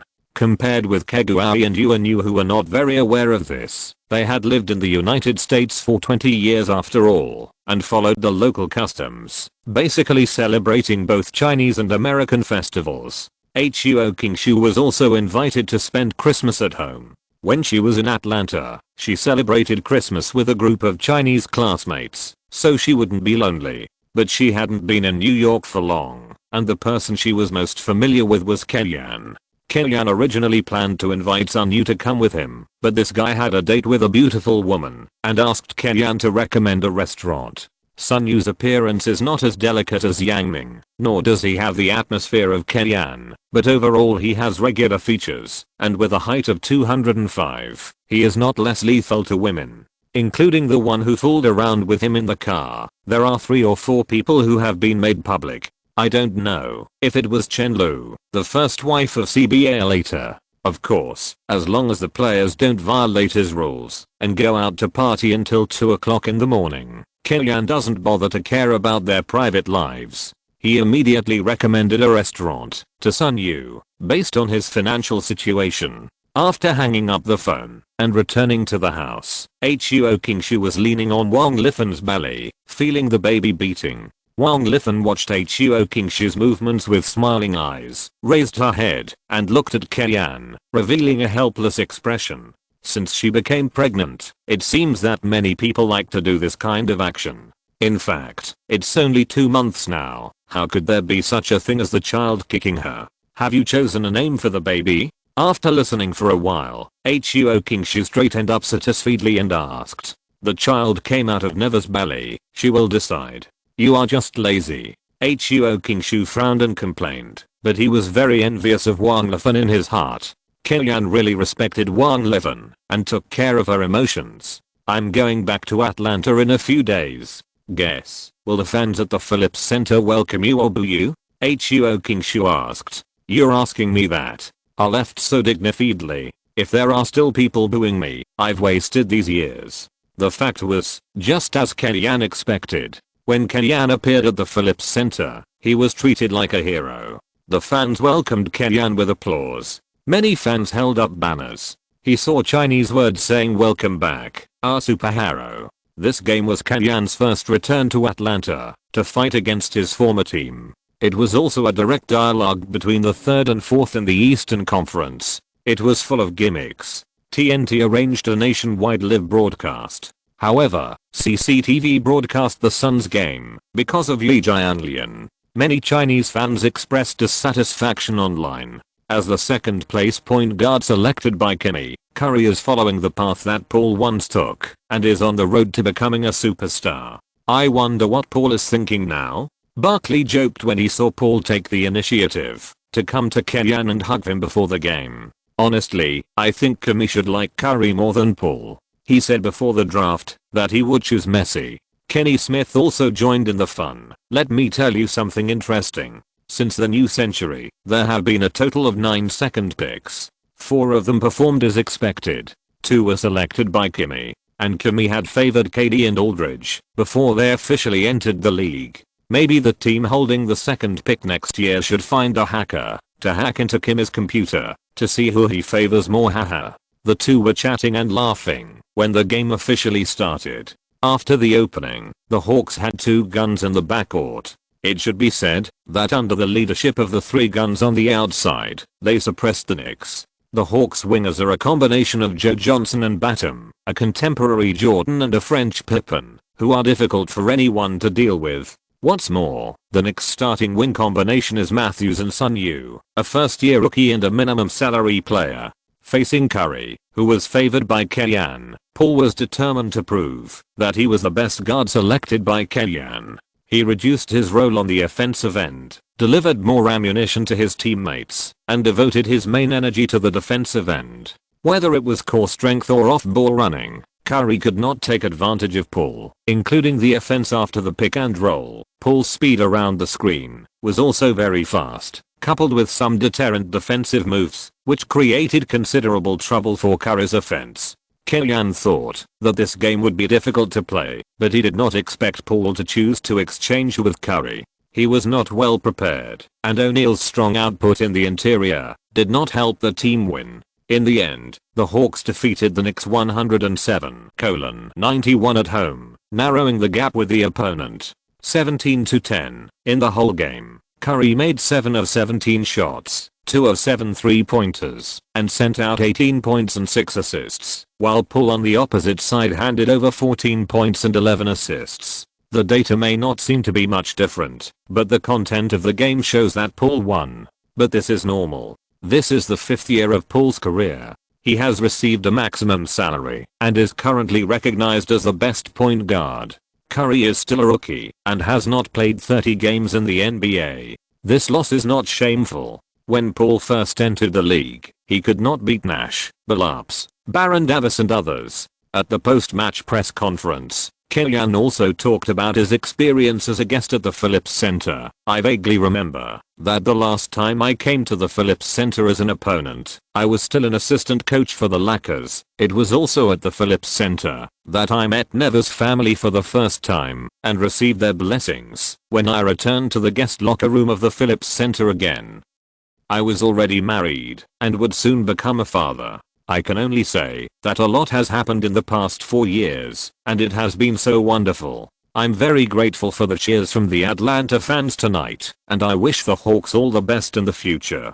Starting for the 3rd consecutive game, Sun Yu did not perform well on the defensive end in this game. Against Batum, he was cut down by the opponent's all-around performance of 21 points, 7 rebounds and 6 assists, and was completely unable to withstand the opponent. However, on the offensive end, Sun Yu's shooting, which was criticized by many people, finally improved a little. He made 2 of 6 shots and 1 of 3 3-pointers in the game, scoring 5 points. This was also the first time in his NBA career that he scored 2 goals in a single game. How to say it, judging by the standard of a starting player, Sun Yu's performance can only score 30 points out of 100, with the level shown by a minimum salary player. He is not worthy of the many playing time given by Kellyanne, but if you ask him whether he has made progress on the court and whether he can play a role, then he has made some progress. At least when he is paired with Curry, he can still do something.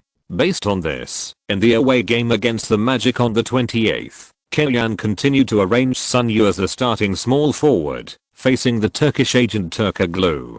Being at a disadvantage in strength, fighting back-to-back, and with an incomplete lineup, the Knicks' chances of winning are not very high. But after the game started, it was the Knicks who had the upper hand. The reason is simple. Curry switched to the day-to-day mode and blew up Nelson of the Magic. In the first quarter, Curry made 4 of 5 shots from beyond the 3-point line, including a 3+1, and scored 19 points in a single quarter, destroying the Magic's defensive system with exaggerated shooting. On the defensive end, Jordan, who started the game, also contributed quite tough defense in the interior. Although his presence in the restricted area could not withstand Harwood's hard hitting, it also exposed the weakness of the Magic's 2 interior players who lacked shooting range, reducing the offensive efficiency of Harwood and Josh Smith. As the only head coach in the league with a better winning rate against Kellyanne after Larry Brown, Stan Van Gundy was a little careless. Throughout the first quarter, he did not change the team's defense against Curry, nor did he adjust the team's offensive thinking, so that after the first quarter, the Magic team was 16 points behind the Knicks at home 26-42.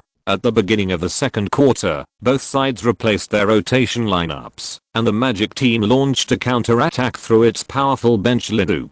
Gortat, Brandon Bass, Petrus, and Alston are all very capable substitutes. In comparison, after the Knicks have continuously optimized their lineup in the past few years, their bench is obviously inferior to the opponent. In particular, Holiday has recently hit the rookie wall. No matter how Kellyanne arranges tactics, it is difficult to open up the situation without obvious offensive strengths on the court, especially when the opponent is the Magic team with a complete lineup and system. Seeing that Gortat once again grabbed the front court rebound and completed the tip-in, narrowing the score difference to 8 points, Kellyanne had to bring Curry back to the court. As soon as Curry came on the court, his effect was immediate. Using the pick and roll with Jeffries, Curry found an opportunity to play small against big, skillfully change the dribbling rhythm to mobilize Gortat's center of gravity, and easily cut into the basket and scored on the rebound. On the way back to defense, Curry applauded his teammates, signaling everyone to cheer up. The scoring drought was broken on the offensive end, and the team was more motivated on the defensive end. The Magic were defended for 24 seconds, and Van Gundy noticed something was wrong. When Curry used his own containment to help Holiday get an open opportunity and hit a mid-range shot, Van Gundy finally called a timeout. "Well done, Steven," Kellyanne shouted loudly, and then said, "The Magic should replace the main players next. We have to play smarter." He did not choose to replace Love and Jordan, but kept Etan Thomas and Jeffries on the court.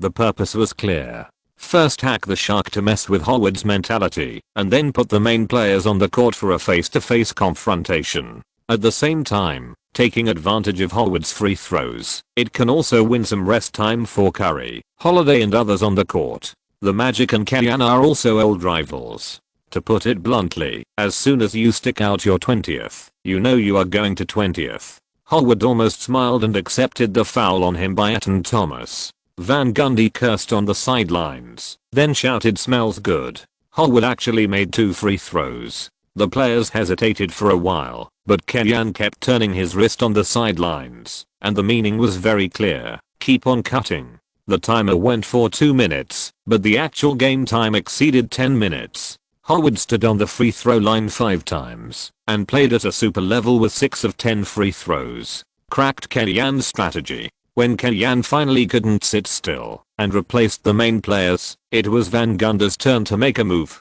"Cut Jordan for me." Chapter 362. Curry's shot does not require rationality. Kellyanne expected that the Magic would cut Jordan, but their revenge came so quickly that Kellyanne was a little surprised, because in his opinion, this was not the right time. The use of the hack-a-shack tactic also requires timing. It is not just seeing the opponent's players who are not good at free throws on the court, and then going up to cut without saying anything. To implement the hack-a-shack tactic, first of all, you must be able to ensure your offensive success rate, otherwise it is a simple waste of time. Secondly, it is best to have the strategic value of disrupting the opponent's offensive rhythm. Finally, it is best to improve the mentality. Take the Knicks' execution just now as an example.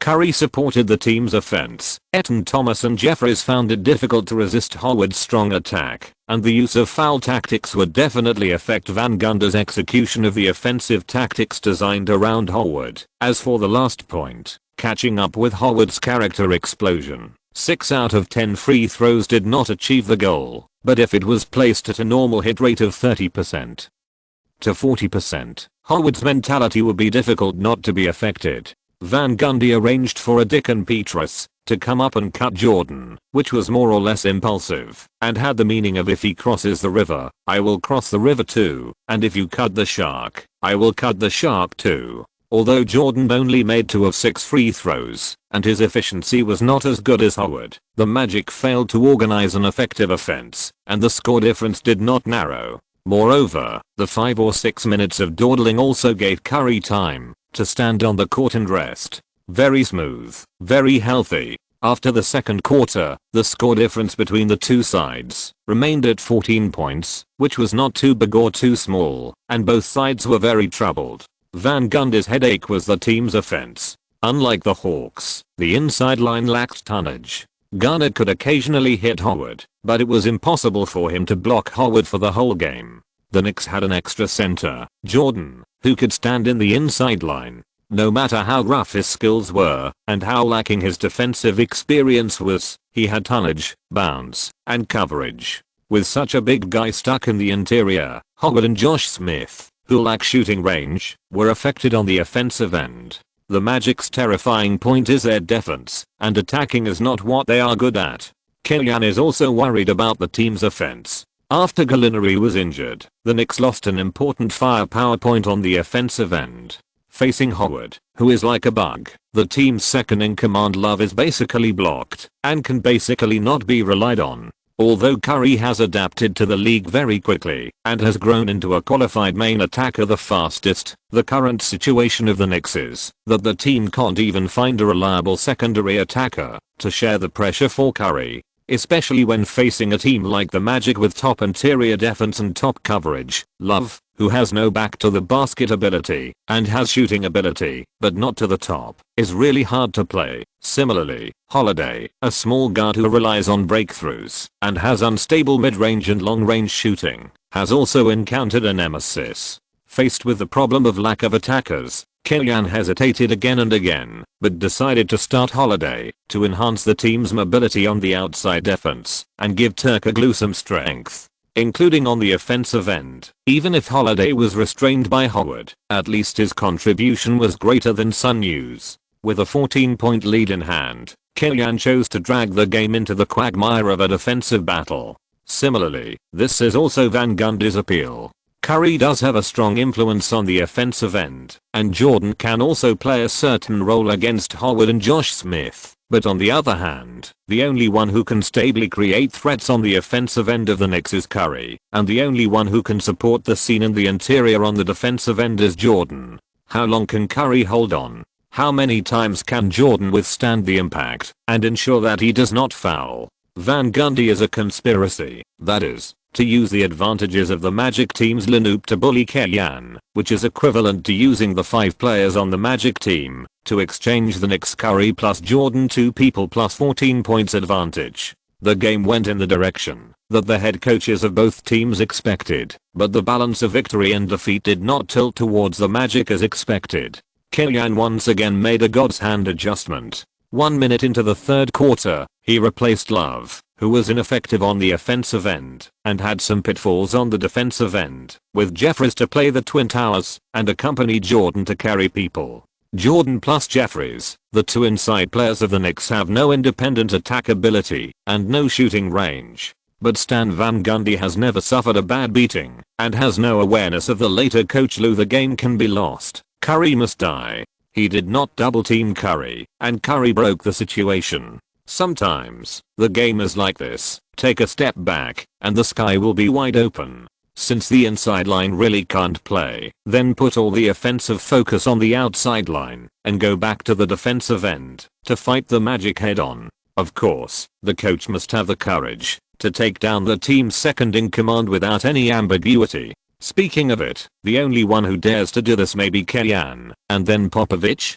The subsequent games further reflected the difference in coaching ability between Killian and Van Gundy. In the fourth quarter, when Jeffries had 5 fouls, Killian would rather use Etan Thomas to wrestle with Howard in the penalty area than Love. Of course, this is because Love has a good temper. If you change to Harden or Westbrook, Killian will be fired at the end of the season if they dare to slap him in the face like this. The 2 meat shields were fouled out by Howard and left the court.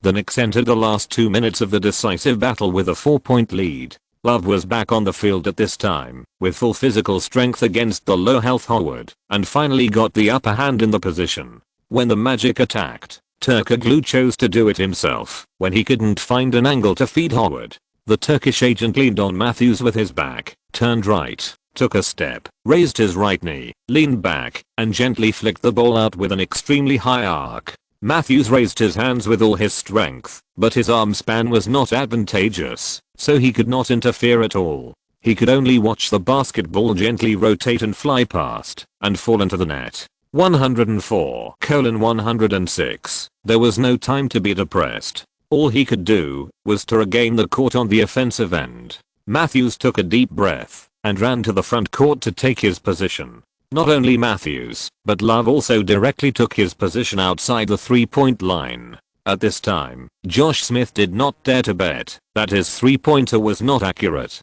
After all, at this time, as long as the Knicks scored a 3-pointer, the game basically lost suspense. Curry's continuous dribbling tested Nelson's defense and also made Howard behind Nelson very nervous. After all, it was a high probability that Nelson could not stop Curry. In the end, he had to rely on his own defense. Curry pulled the ball to the left and shook it. Nelson immediately moved his feet and followed closely. Today, Curry's 8 out of 13 3-pointers left a considerable psychological shadow on Nelson. He would rather let Curry break through than to kill Curry's shot. Curry then turned forward and broke through from the right. Facing Howard's defense, Curry pulled the ball and changed direction, widening the distance between the two people, letting Howard's defense go, and decisively jumped up and shot. The basketball bounced twice on the basket, but it still couldn't roll into the basket. Fortunately, Jordan grabbed the front court rebound and threw the ball outside the 3-point line before Josh Smith fouled. This move was very smart. The Knicks wanted to control. Before Kellyanne could react, Curry, who received the ball again outside the 3-point line, took a step outside the 3-point line and shot a 3-pointer. Bang! The basketball bounced out of the basket again, and this time, Howard protected the backcourt rebound. In order to avoid being fouled, Howard went to the free throw line and gave the ball to Turkoglu as soon as possible, but he didn't expect that Matthews would bet on it. He completed the steal before Turkoglu. Then he made a 3-step layup and completed the attack. Beep. Although the ball didn't go in, Matthews caused Howard to foul, which turned the situation around. If he could make both free throws, the Knicks would lead by 4 points in less than 1 minute, which is a relatively safe score difference. However, Matthews is just a rookie after all, and he is playing at the Magic's home court. Under heavy pressure, his mentality fluctuates. He made one of 2 free throws, leaving the Magic half alive. Looking back, it was still Turkoglu holding the ball. This time, he did not choose to force a shot, but handed the ball to Josh Smith, who was unguarded at the corner. The latter shot confidently and hit the iron steadily. Love protected the backcourt rebound, but was whistled for pushing the rebounder. He covered his head with his hands in grievance, with an incredible look on his face. We are all so weak, and your referee team still blows this kind of body hair whistle. Isn't it a bit messy? Kellyanne complained to the female referee Palmer of this game with a smile. Kellyanne smiled bitterly, and there was no aggression in his words. Palmer did not blow a technical foul on him. Howard once again stood on the free throw line in this game, but missed the first one. In the second free throw, Howard played a trick and deliberately smashed the ball into the basket, hoping to grab the rebound and reorganize the offense, but this little cleverness was seen through by Love in advance. Love blocked his position and grabbed the rebound that Howard was determined to get. Then he gave the ball to Curry again. With 35 seconds left and trailing by 3 points, the Magic chose to double team the whole court to create a turnover and successfully forced Curry to the right sideline. Facing a 3-man double team, Curry jumped up and passed the ball to Holiday, who was unguarded on the right. As long as Holiday could catch the ball, he would have an empty blue in front of him. But at the critical moment, Holiday had butter hands. His fingertips touched the basketball, but he couldn't hold the ball firmly. When he turned his head, the ball had already gone out of the sideline. This scene made Kellyanne's mentality explode. Holiday's ball was too amateurish. Could it be that he was possessed by Westbrook? There was no time to hold Holiday accountable.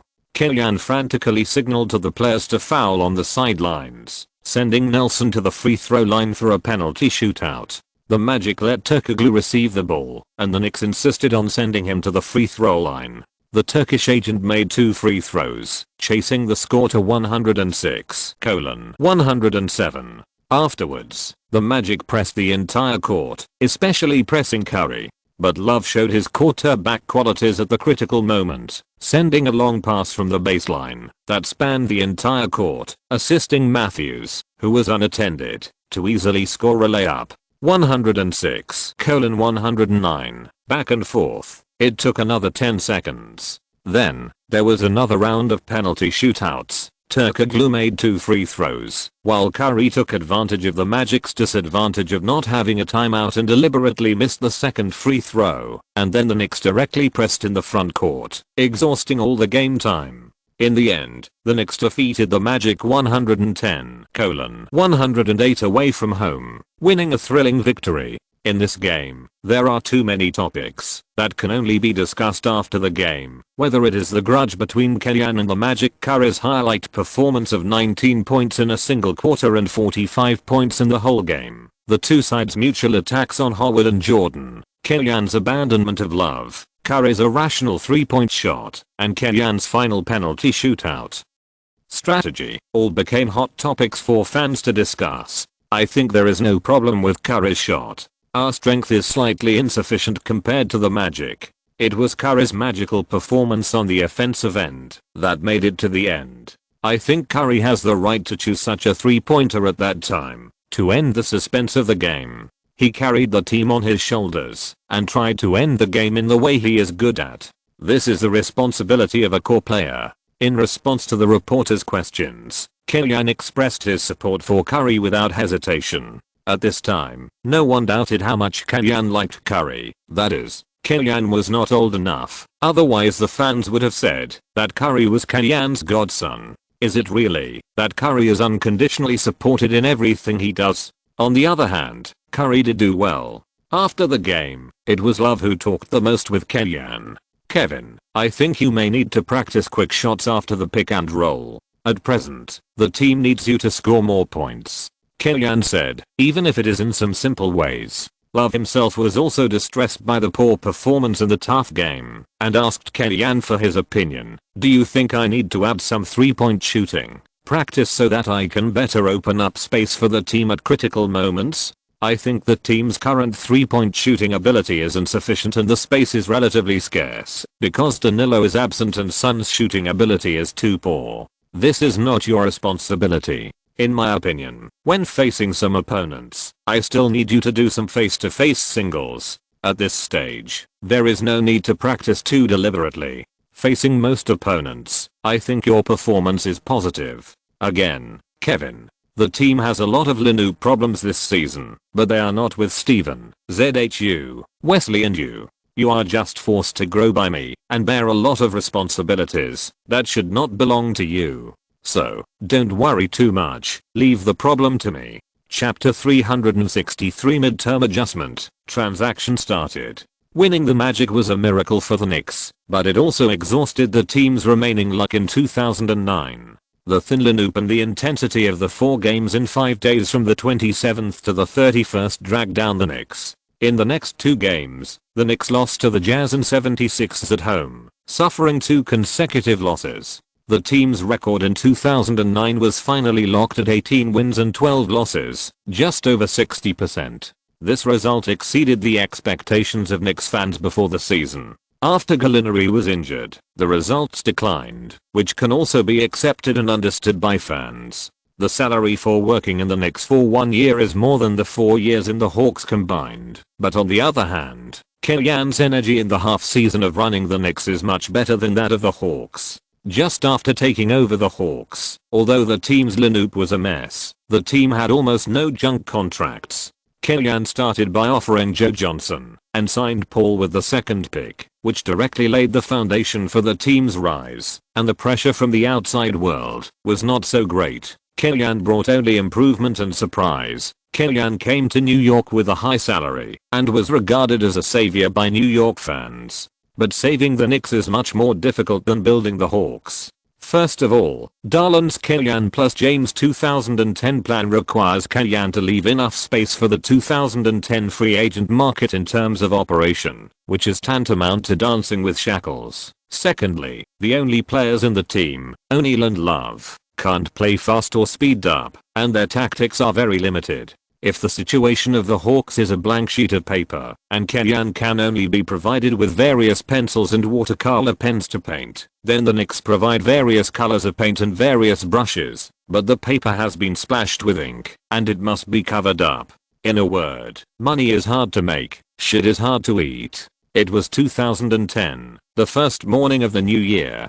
Kellyanne had just woken up when he received a New Year's gift. There was a carefully decorated envelope on the bedside table. It must have been left by Never. He opened it and found a B ultrasound report inside. According to the development of the embryo in Wang Lifen's belly, it was basically confirmed that Wang Lifen was carrying a daughter. Oh ha. Kellyanne let out a long sigh and smiled. After watching Hornacek show off his daughter for more than 4 years, it was finally his turn to have a daughter. Yes. Kellyanne kissed the report, and a stone in his heart finally fell to the ground. From this time on, he had been daydreaming that he would become a daughter slave like Hornacek. By January 2nd, another transaction that Kellyanne had strongly advocated had also made progress. After Kellyanne proposed the plan of Larry Hughes plus Etan Thomas for McGrady plus Hayes, Emotion habitually bargained and refused to send Hayes away. Instead, he included second-year rookie Joey Dorsey in the deal. As compensation, Emotion was willing to send a 2nd-round pick.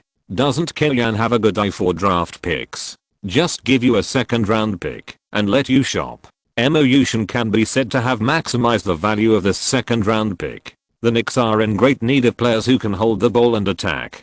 Although McGrady has many problems, his technical characteristics can help the team to a certain extent. Regarding this transaction, Kellyanne held a coaching staff meeting to discuss the matter. Both Dorsey and Hayes are just extras in this deal. The key is McGrady. Frankly speaking, I'm not optimistic about his recovery. Snyder expressed his opinion in the meeting room. His skills may be good, but in the end, he still relies on his talent to play. If he can't jump high and run fast, he won't be able to perform face-to-face breakthroughs or pull-up jump shots. Hamblin and Hornacek also nodded, agreeing with Snyder's statement. The Rockets set a 7-minute time limit for McGrady this season. That is, McGrady is only allowed to play for 7 minutes in each game, as a time for sellers to check the goods, so McGrady's data this season is not referenceable. Judging from his performance in the short time he played, and the physique shown in the photos he usually posted, it can only be said that his physical condition is quite bad. So my adjustment for him is divided into 2 steps. The first is the same load management as Shaq. No back-to-back games, selectively play 60% of the remaining schedule, and try to control the playing time in each game to less than 30 minutes. Second, his mobility will definitely not come back, so I plan to let him play the power forward position. Make the most of his advantages in ball control and organization. Kellyanne's idea was a bit mysterious, so that Snyder was stunned on the spot. We have too few players who can be relied on the offensive end. If there is a chance to gamble, I think it's okay. Kellyanne continued, and, let's take a step back. If he is really scrapped, I will just trade for his contract. Using Etan Thomas to exchange for Dorsey plus a second-round pick is not a loss. If it were other teams, they might still worry about McGrady stirring up trouble and causing some locker room problems, but Kellyanne is in the Knicks, and he is the one who has the final say. The bigger troublemaker O'Neal is now obedient, not to mention McGrady. Maybe his body is barely big enough to play as a power forward, but his defense and rebounding ability are really. Snyder frowned and smiled bitterly. That depends on your ability, Quinn. Hasn't Love improved now? Kellyanne patted Snyder on the shoulder and encouraged him. How old is Love? Snyder scolded with a smile. The current situation is even harder than when he first worked with Kellyanne and the Hawks. But it's not just me. Kellyanne must be more tired, right? Snyder glanced at Kellyanne. The names of Scientist and Lightning Earl are getting louder and louder. Many people have forgotten that Kellyanne's earliest title was Baby Coach. In terms of age alone, Kellyanne, who just turned 32 months ago, is still a baby among coaches. But now, it is impossible for anyone to call him Baby Coach anymore. On the one hand, it is because of his achievements, and on the other hand, it is also because of his temperament. Kellyanne has really become much more mature. This kind of maturity is honed by one trouble after another. Let the team doctor give McGrady a comprehensive checkup. I'm still a little worried. Snyder was finally convinced and made a verbal concession. In fact, Kellyanne was also gambling. He knew how bad McGrady's physical condition was. In the 2009-10 season, McGrady had to rest for a long time due to a minimally invasive knee surgery during the off-season. He lost his explosiveness and his body shape was completely out of shape. He also played the worst season of his NBA career. On the contrary, in the following 2 years, whether in the Pistons or the Hawks, McGrady's performance rebounded, and he became a very comprehensive substitute, perhaps hoping to show good performance, to get the favor of a strong team and hug his thighs, and get a ring. In history, D'Antoni's Knicks were in a state of rottenness, which more or less affected the mentality of the players, and the team in Kellyanne's hands was more ambitious, and Kellyanne's use of veterans was more scientific, and there was a possibility of activating McGrady to a certain extent. As Kellyanne said, even if the desired result was not achieved in the end, the Knicks would not lose much. It was nothing more than trading Etan Thomas for Dorsey plus a second-round pick. The 4 players involved in the trade are all marginal figures of the 2 teams, and their impact on the current combat effectiveness of their respective teams is not great, but the trade involves McGrady, which has caused a great response. Rockets fans are fine. After all, McGrady has fallen out with the team, and it is only a matter of time before he leaves. The Knicks fan area has a polarized situation in terms of public opinion. Some fans believe that McGrady was an all-star 2 seasons ago, and even if he declines, He is much better than ordinary players. As long as he reduces some inefficient long 2-point shots and adjusts his playing time, he can play a big role. Another group of fans believe that McGrady's fragile knees cannot support his playing style, but he is still addicted to the dream of still being a superstar and cannot extricate himself, which is likely to cause harm to the team. Finally, there is a group of fans who choose to believe in Kellyanne. After all, the Knicks have never lost money in Kellyanne's transactions. On Reddit, the popularity of the Knicks is sky high. No matter whether it is scolding or praising, optimistic or pessimistic, the attention and traffic of the Knicks have increased. Darlin was the happiest person about this, as the ticket prices of Madison Square Garden can go up again. After the physical examination, McGrady and Dorsey appeared in the press conference hall of Madison Square Garden holding their jerseys and accepted photos and interviews from media reporters. When asked about their thoughts on being traded to the Knicks, McGrady and Dorsey both expressed their expectations of working with Kellyanne. "Kimmy is the best coach in the league in the past few seasons, and I'm honored to work with him. I will follow his requirements, gradually integrate into the team, and make my own contribution to the team. I'm ready." Before the physical examination, Kellyanne and McGrady had a simple communication and explained their ideas. Although the treatment is not as good as before, the Knicks give more respect than the Rockets, which also makes McGrady accept his new position in the Knicks and promise to quickly recover his body shape and lose fat in the next period of time. In the Knicks, in addition to serving as a substitute player at the third position, McGrady will also eat up the playing time of the substitute power forward, while Dorsey can only watch the water dispenser more time. Because the registration procedures at the league side took time, McGrady and Dorsey were unable to catch up with the Knicks' home game against the Spurs on the evening of the 3rd. The two wore casual clothes and watched Curry struggling on the court. The Knicks lost at home 87-99 and suffered a 3-game losing streak, 18-13. This game really reflects the difficulties Kellyanne is facing at the moment. Facing Duncan, who is past his peak, Love has no advantage in all aspects. His efficiency of 14 points with 5 of 11 shots on the offensive end seems acceptable, but most of them are piecemeal. He will never be useful when the team needs him to score to keep up the momentum. Holiday's impact on the inside was also blocked by Duncan. Matthews is a surprise for the Knicks this season, but he is just a 3D player. It is a pipe dream to expect him to stand up and change the game in an adverse situation.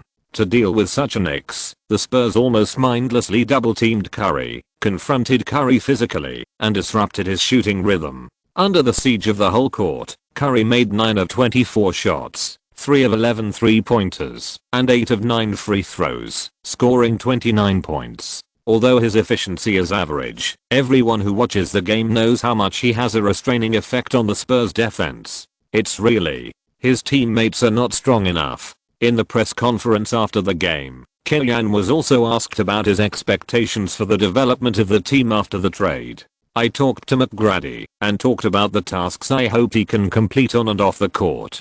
If he can do it, the Knicks can get out of the current predicament." Kellyanne's words not only expressed his welcome to McGrady, but also conveyed a message that the team did not treat McGrady as a superstar. Can we see McGrady start in the next game? For now, I have no plan to adjust the starting lineup, but I believe that excellent players can help the team in any position. There is no time to worry about the 3-game losing streak. The next day, the Knicks took a special plane to Sacramento. They will challenge the Kings on January 5th. During this period, the schedule was very intense, and the team lost games one after another. The team's condition was not very good.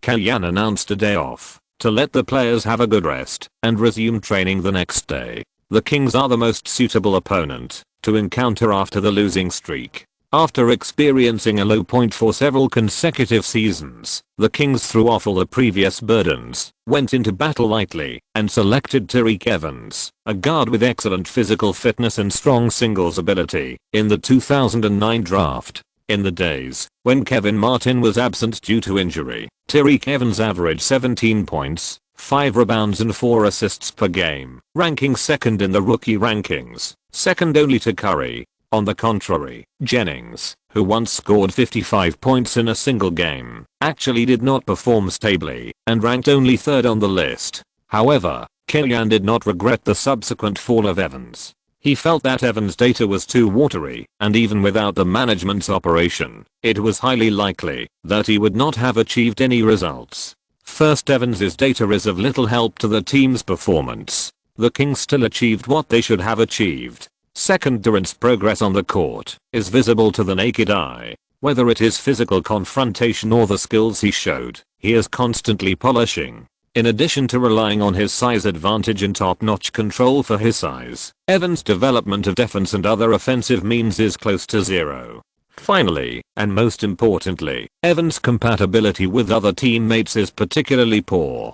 Kevin Martin may be the least ball-dominant scorer in the league's history. Evans can still have conflicts with him in terms of playing style, which shows how poor his compatibility is. Although Kellyanne is not optimistic about Evans, Sacramento fans still like Evans. The attendance rate of the bull market, which has been poor for many years, has returned to more than 97% this season. Because of Kellyanne, the local Chinese also made up the remaining 3%. At the sidelines, many Chinese fans shouted Kellyanne's name, and Kellyanne returned the greetings and won cheers. Many Kings fans may not know that it is precisely because of their courtesy that in Kellyanne's plan to buy a team and become the owner in the future, the Kings ranked first.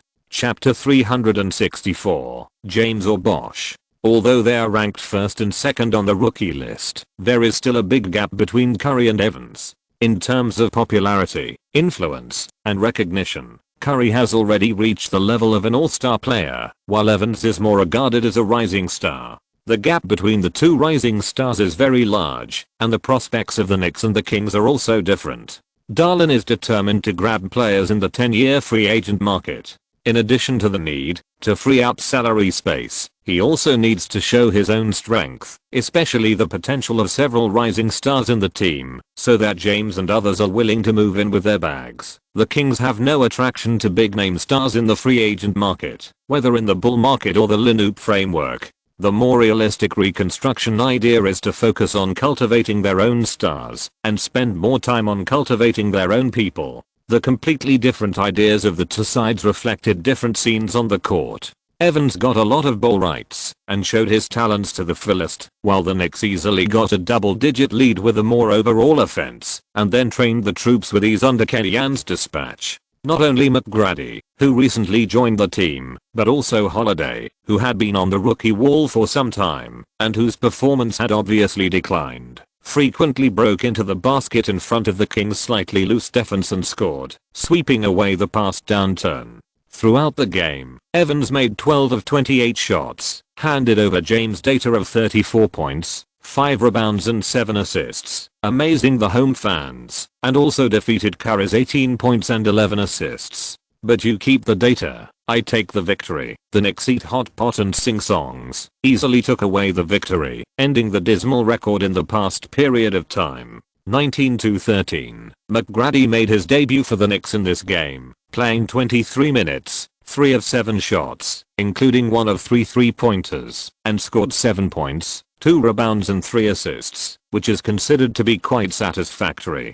Compared with McGrady in Kellyanne's impression, McGrady has a better touch on the offensive end, but he really passes all kinds of one step on the defensive end. There are reasons for his slow lateral movement speed and poor defensive willingness. All in all, there is a lot of room for improvement. The next day, the NBA officially announced the results of the second phase of the All-Star voting. In the East, Paul and Wade occupied the top 2 of the guard list.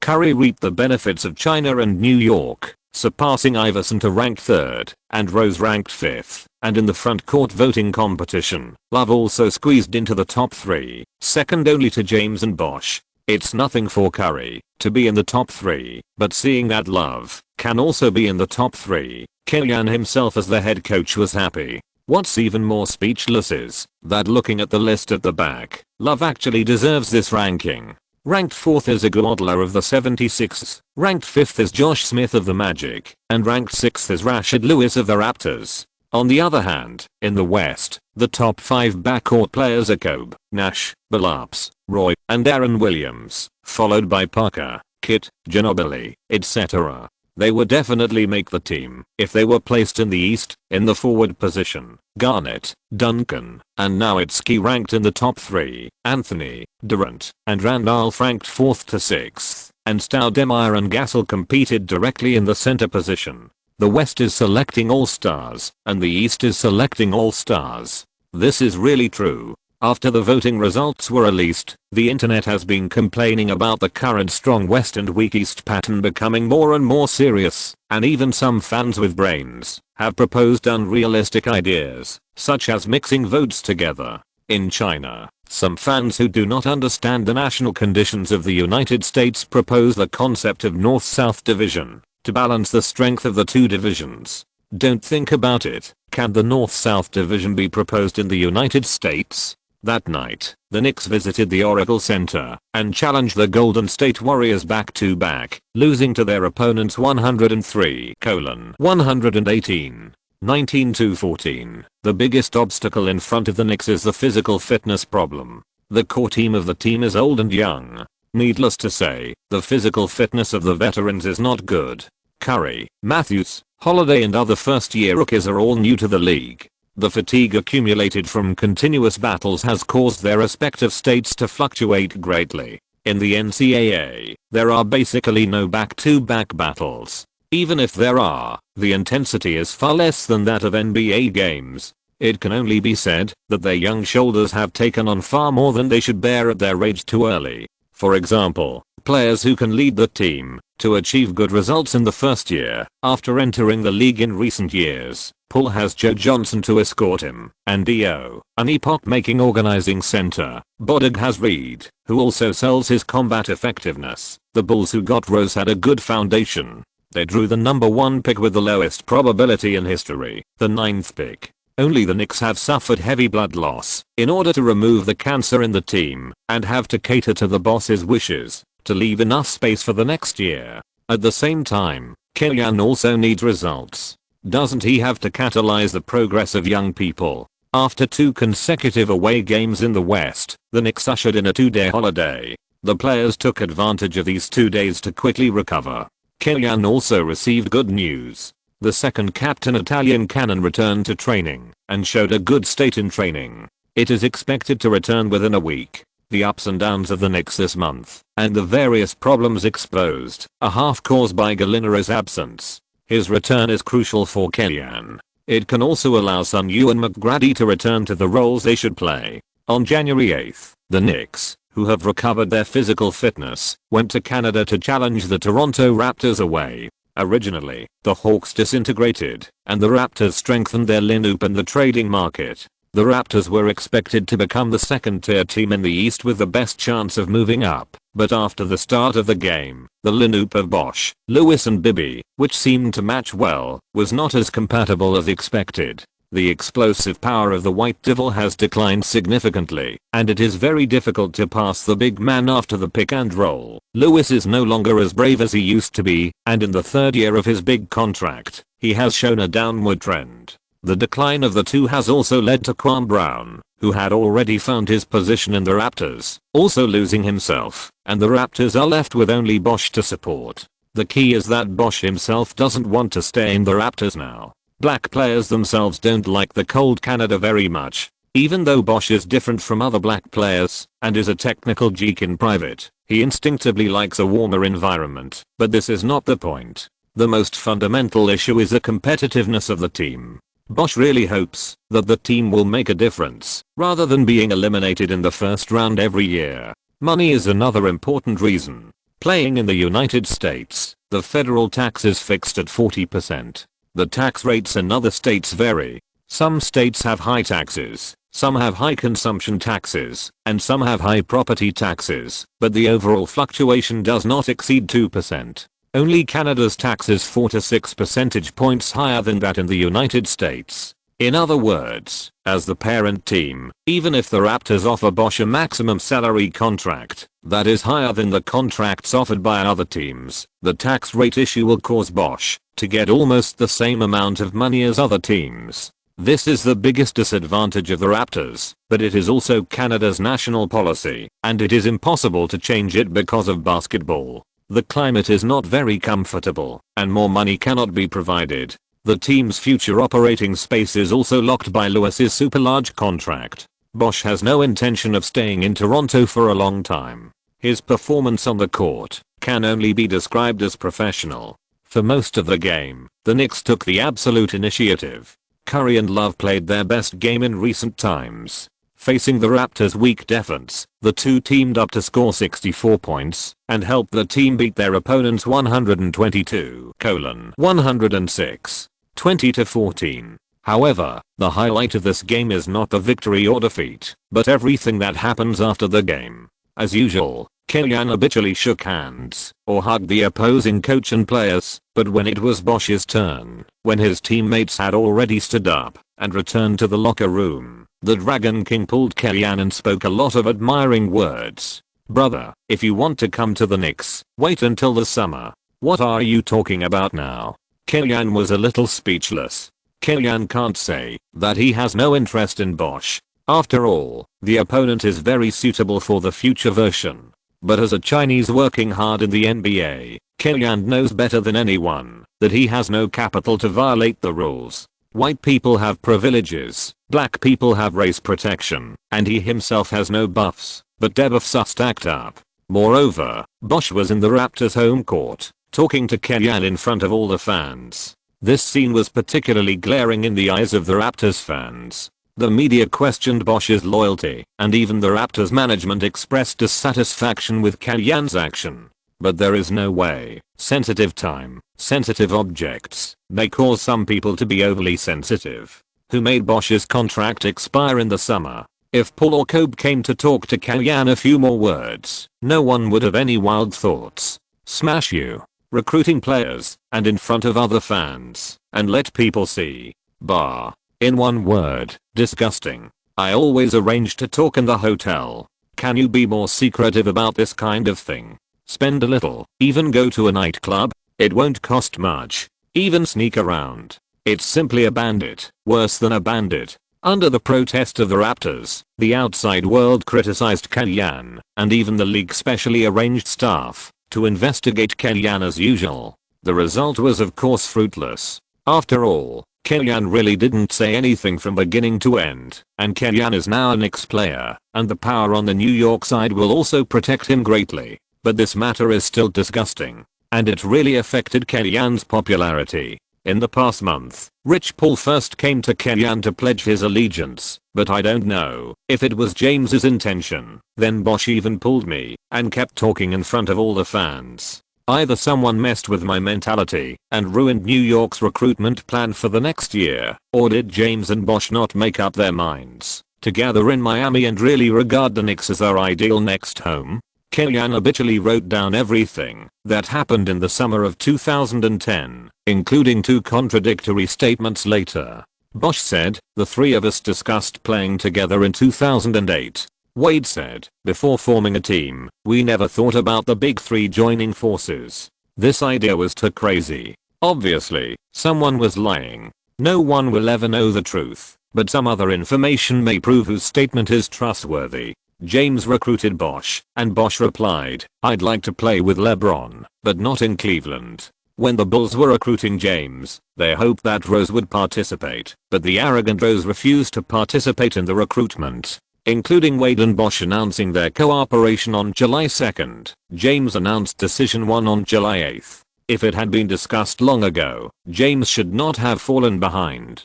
To put it bluntly, if James had announced his joining the Heat before Bosh, would the public opinion be slightly better? At least when doing public relations, the bad reputation of clinging to the thigh could be thrown to Bosh. It's better than seeing Wade and Bosh join forces, worrying that they can't beat them, and rushing to join, right? Killian is more inclined to believe that James and Bosh really regard the Knicks as their ideal next home. Is it better to choose James or Bosh? On January 10th, the Knicks returned to their home court and welcomed the Wizards, who were in a mess after the Gun Gate. Normally, we would describe some teams with a dirty style of players bringing a ball when fighting, but no one expected that Arenas would bring a gun when playing, and even left the gun in his teammates' locker room as a threat. Cretenton was also a tough guy, and he pointed a gun at Arenas. The two lunatics went crazy and scared the other Wizards teammates. Later, the league still wanted to protect Arenas. After all, the popularity of Agent Zero was still very high.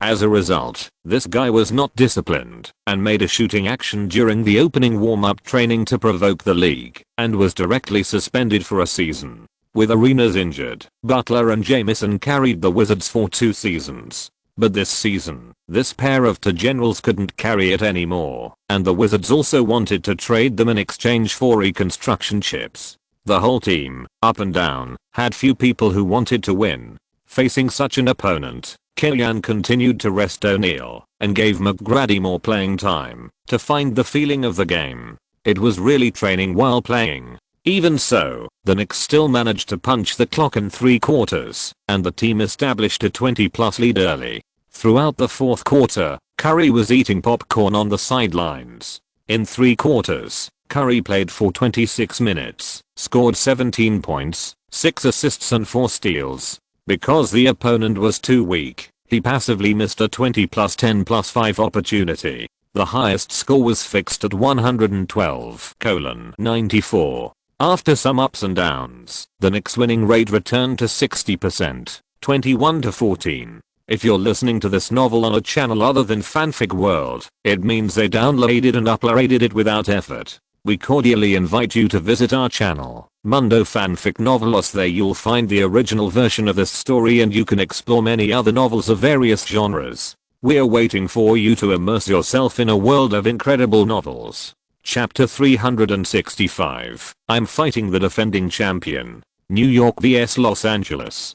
Killian vs Phil Jackson. Kobe vs O'Neal. On January 12th. The Knicks played against the Los Angeles Lakers at home, attracting the attention of basketball fans all over the world.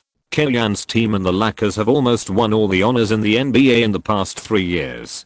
3 championships, 2 MVPs, and 3 FMVPs. And the Lakers are still strongly maintaining their dominance of the league this season. Killian's reconstruction in the Knicks is also progressing by leaps and bounds. It is very likely that the most important step will be completed in the summer of 2010, and then it will bear fruit. In other words, Killian and the Lakers are likely to continue to join hands to rule the league. Compared with these more eye-catching gimmicks, Gallinari's comeback, a more practical addition to the Knicks, is not worth mentioning. Only fans will say oh when they see the Knicks starting lineup. The current status of the two teams should be one in heaven and one in hell. But Kemi is not an ordinary coach. He has never been afraid of the Lakers. Kenny Smith took a breath and said while analyzing the game, "In my impression, Kemi made his mark when he helped Kobe agree to the Christmas game in 2005 in the Lakers. In that game, the Lakers' excellent defense against O'Neal affected Shaq's offensive efficiency and helped the Lakers, who were at a disadvantage in terms of strength, win the game. Now, times have changed. Kemi stands beside O'Neal and is still the weaker side. Compared with the past, Kemi's ability is tested more. Barkley has always admired Killian very much. At that time, although the Lakers were at a disadvantage in terms of strength, they had Kobe at his peak after all, and now Killian has the old and the young in his hands, and the game is definitely not easy to play. But this Lakers team is not without weaknesses, especially in front of Killian, who has a god's perspective. The first is the problem of this Lakers team, which is not obvious at the moment, but will be difficult to reverse in the later stage: speed. It is not uncommon for Fisher, a point guard, to be eaten alive by various speed-type defenders. Artest can fight James head-on, but it is really difficult for him to chase others, to defend without the ball, including Kobe, who is omnipotent in the hearts of fans. Although he has lost some weight compared to the period from 2004 to 2006, he is still an absolute heavy guard. With the decline of explosive power, Kobe's influence on the defensive end is not as good as before, and it is difficult to keep up with people when defending without the ball.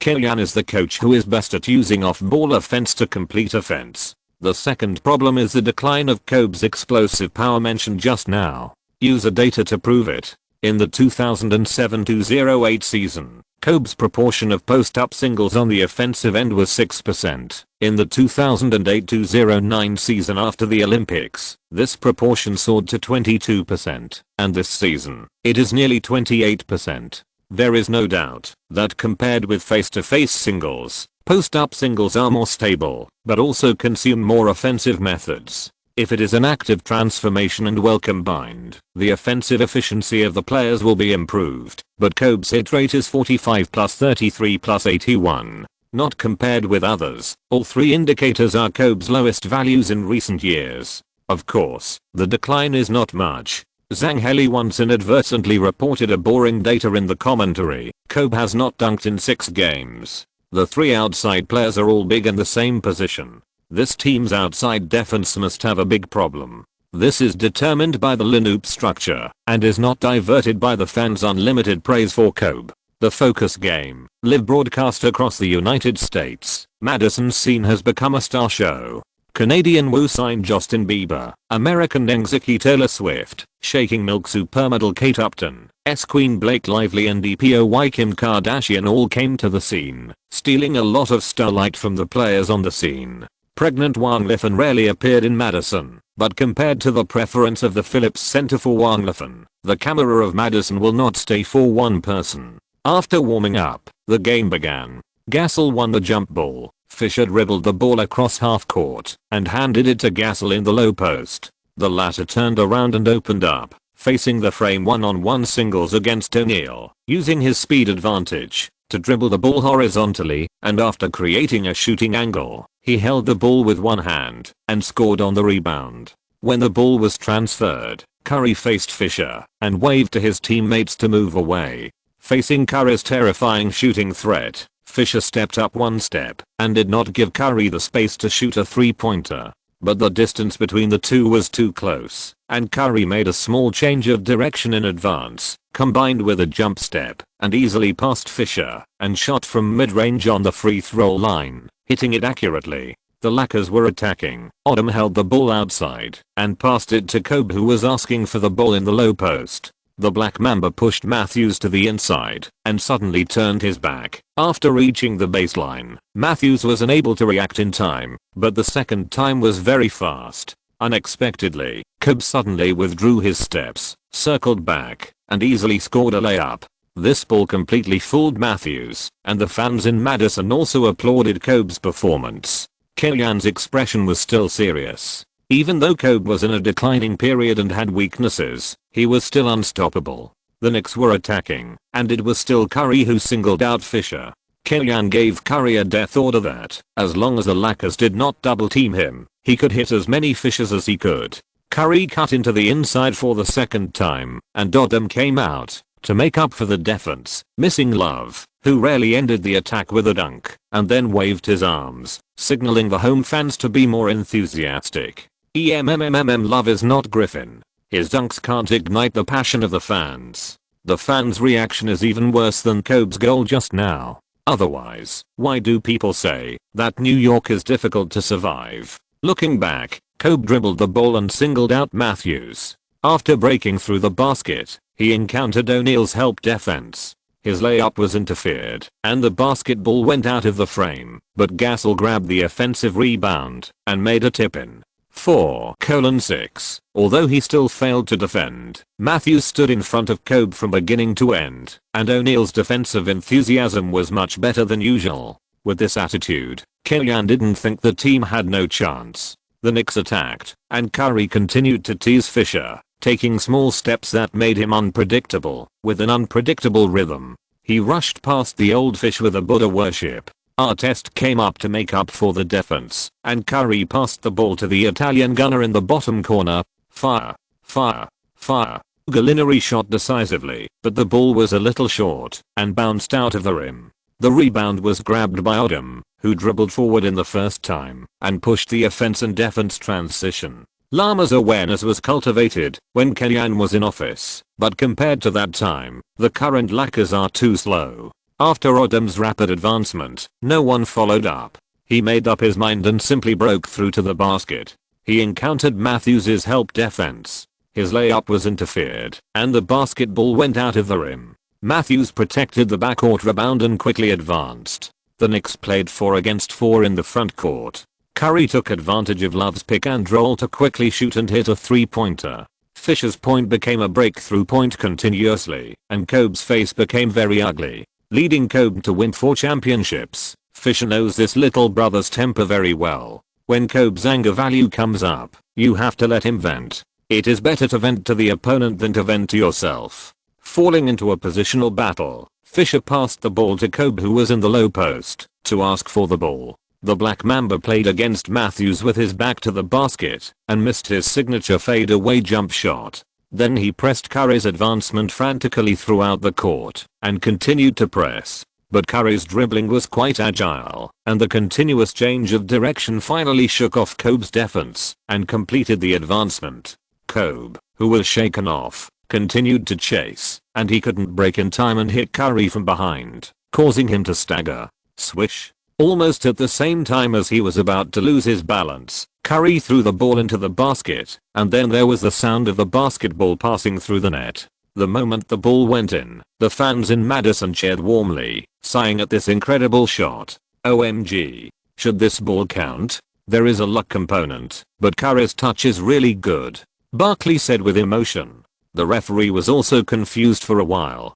Curry's shooting speed was too fast. It was hard to say whether Curry shot after Kobe completed the foul action or shot during the foul process. But after all, it was the New York Knicks home court, and the atmosphere was so heated that the referee still called a valid three-pointer. Yes. Curry sat on the ground and shook his head, but Phil Jackson walked to the referee and started complaining. The Zen Master's status in the arena for so many years was not for nothing, and the referee was weaker in front of him. But what people didn't expect was that Kellyan got involved in the battle at this time and directly refuted Phil Jackson's words. Kellyan and Phil Jackson had a bad relationship and never greeted each other after the game. This is a well-known fact. But in order to avoid trouble, Kellyan had never ganked Phil Jackson head-on. This time, Kellyan directly attacked Phil Jackson, which caught Phil Jackson off guard. By the time he reacted, Kellyan had already gained the upper hand in this dispute and successfully made things bigger. The two people argued until their faces turned red and their necks became thick. The referee finally reacted and gave each of them a T. %. Back to his coaching seat, Kellyan was still cursing and even waved his arms upwards, signaling the home fans to give some strength. Kellyan is not Love. He has a high reputation among Knicks fans. With his encouragement, the fans' emotions gradually became excited. It is through such means that the referee's subconscious whistle scale is pulled back to the benchmark that is favorable to the Knicks. Fisher executed a technical foul free throw, and then Curry made 2 free throws, and the score came to 12:7. Kobe dribbled across half court by himself and started to get serious. This game is interesting, Barkley said. After carrying the ball across half court, Kobe tried to break through the basket, but Matthews' position was very good, and he tried his best to block it. Kobe turned to a back to the basket singles, and turned over, and made a steady jump shot. After scoring, perhaps because he felt that he had exerted too much force in the opening stage, and needed proper adjustment, Kobe did not continue to press the whole court, but after the positional battle, he still defended Curry. Kobe's defensive ability is far better than Fisher's. Curry did not rashly try to play one-on-one, but called Love to come up to set a screen. Kobe adjusted his position and moved closer to Curry's side, but was still delayed by Love when he passed the screen. Odom followed up immediately and was aroused by Curry's fake move. He simply went all out and threw himself on Curry and pushed him down. This move was a bit dangerous. Kellyan stood up and expressed his dissatisfaction to Odom. Then, the big shark also walked over and warned Odom to pay attention to his movements. Curry made both free throws and was not at all inferior to Kobe. Looking back, Kobe still chose to play answer ball himself. This is really the scene Kellyan expected. He took on the heaviest task on the offensive end and had to bite Curry on the defensive end. This was Kobe's task in the 2005 playoffs against the Spurs. But Kobe was 27 years old at that time, which was the golden age for athletes. Kobe is now 32 years old, and his life has been full of corrosion. Compared to Kobe's beautiful as a picture, Curry's offense has another kind of beauty. His dribbling is quite agile, his shooting feel is extremely soft, and he can also hit some difficult points. After the first quarter, the score was 32-28, and the Knicks led by 4 points. Although Kobe scored more than Curry, Curry scored 15 points and also sent 4 assists, fulfilling his role as a point guard. After the start of the second quarter, both teams sent substitutes. Phil Jackson let Gasol return to the court and led the substitute lineup with Odom to help the team catch up. Although he has a strong body, Jordan, like many jumping men in the league, has average lower limb strength. Facing Gasol, a European inside player with strong core strength and high technical completion, he simply couldn't stand it and was beaten into 3 in a row. Gasol can not only play an efficient performance on the offensive end, but also use his long arms to block the sky and the sun in the interior on the defensive end, blocking Holiday, who has been known for his breakthroughs. In the face of adversity, McGrady stood up, first taking Luke Walton in the low post, then scoring a jump shot, then breaking through with 3 steps, and passing the ball to the bottom corner, assisting Matthews to hit a 3-pointer. Luke Walton's poor athletic ability is even worse than that of the half-disabled McGrady, but he can still get the middle class. It can only be said that people with connections are different. McGrady made contributions on the offensive end, and Holiday then showed his defense, which was praised by Kellyan. He first intercepted Odom's baseline serve, then assisted Jordan to complete a dunk, and then pinched Farmer in the next round of defense, causing the opponent to violate the half court with 8 seconds left. After a short tie, the Knicks took back the lead. Phil Jackson blew the whistle on the sidelines, but the Knicks double-teamed Gasol at the right time, and Luke Walton missed the open space one after another, and the Lakers were in trouble. Chapter 366 Iverson, Jordan, Curry, and Kobe. Halfway through the second quarter, Kobe returned to the court and frowned at the 10-point difference on the scoreboard. Who would have thought that Gasol and Odom both stayed on the court with the substitute lineup, and the Lakers were actually widened by the Knicks. Just looking at what happened on the court, you would never believe that the Lakers are the defending champions and the Knicks are a rebuilding team, but all this happened just like that, without any logic. For the same price, 99% of head coaches would choose Artest instead of Ariza, but if considering that his partners are Kobe, who is 32 years old, and Fisher, who is not flexible, Kellyan might choose Ariza, which can more or less increase the mobility of the team's perimeter defense. Since Artest can't keep up with the Knicks' perimeter, let him go to the inside. Phil Jackson made a subtle adjustment, putting Farmer on the court to defend Curry, freeing Kobe to the small forward position, and Artest tossing Love in the interior. The Lakers' original disadvantage of mobility was immediately covered up.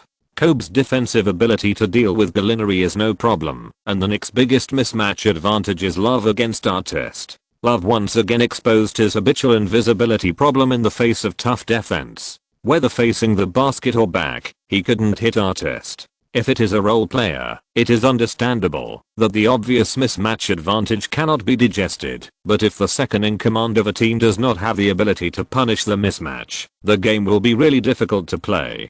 Kellyan was very disappointed watching from the sidelines. You know, in terms of tactical formulation and on-the-spot scheduling, he has been very accommodating to Love and tried his best to teach students in accordance with their aptitude. But it must be said that when Love needs to play the role of the second in command, he really can't stand up. Maybe Love can play better in other teams, but in this Knicks, he is really useless. Love can't play any advantage in this regard. The Knicks can only rely on Curry or launch pick and rolls, or force singles to score. Although Curry has put in an outstanding performance, this relatively single offensive mode is easy for opponents to adapt to and target. On the other hand, the Lakers made contributions on the defensive end, and Artest, who had a sense of presence, also made some gains on the offensive end.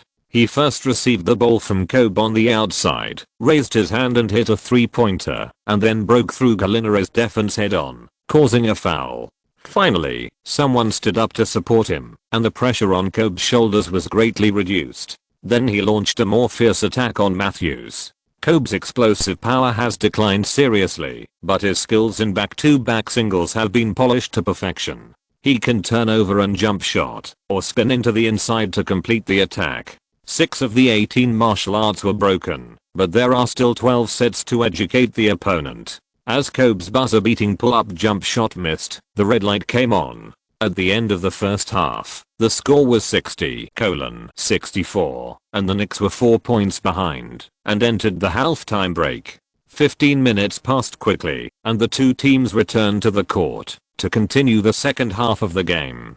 Killian made adjustments to the starting lineup for the second half. He replaced Matthews with Holiday.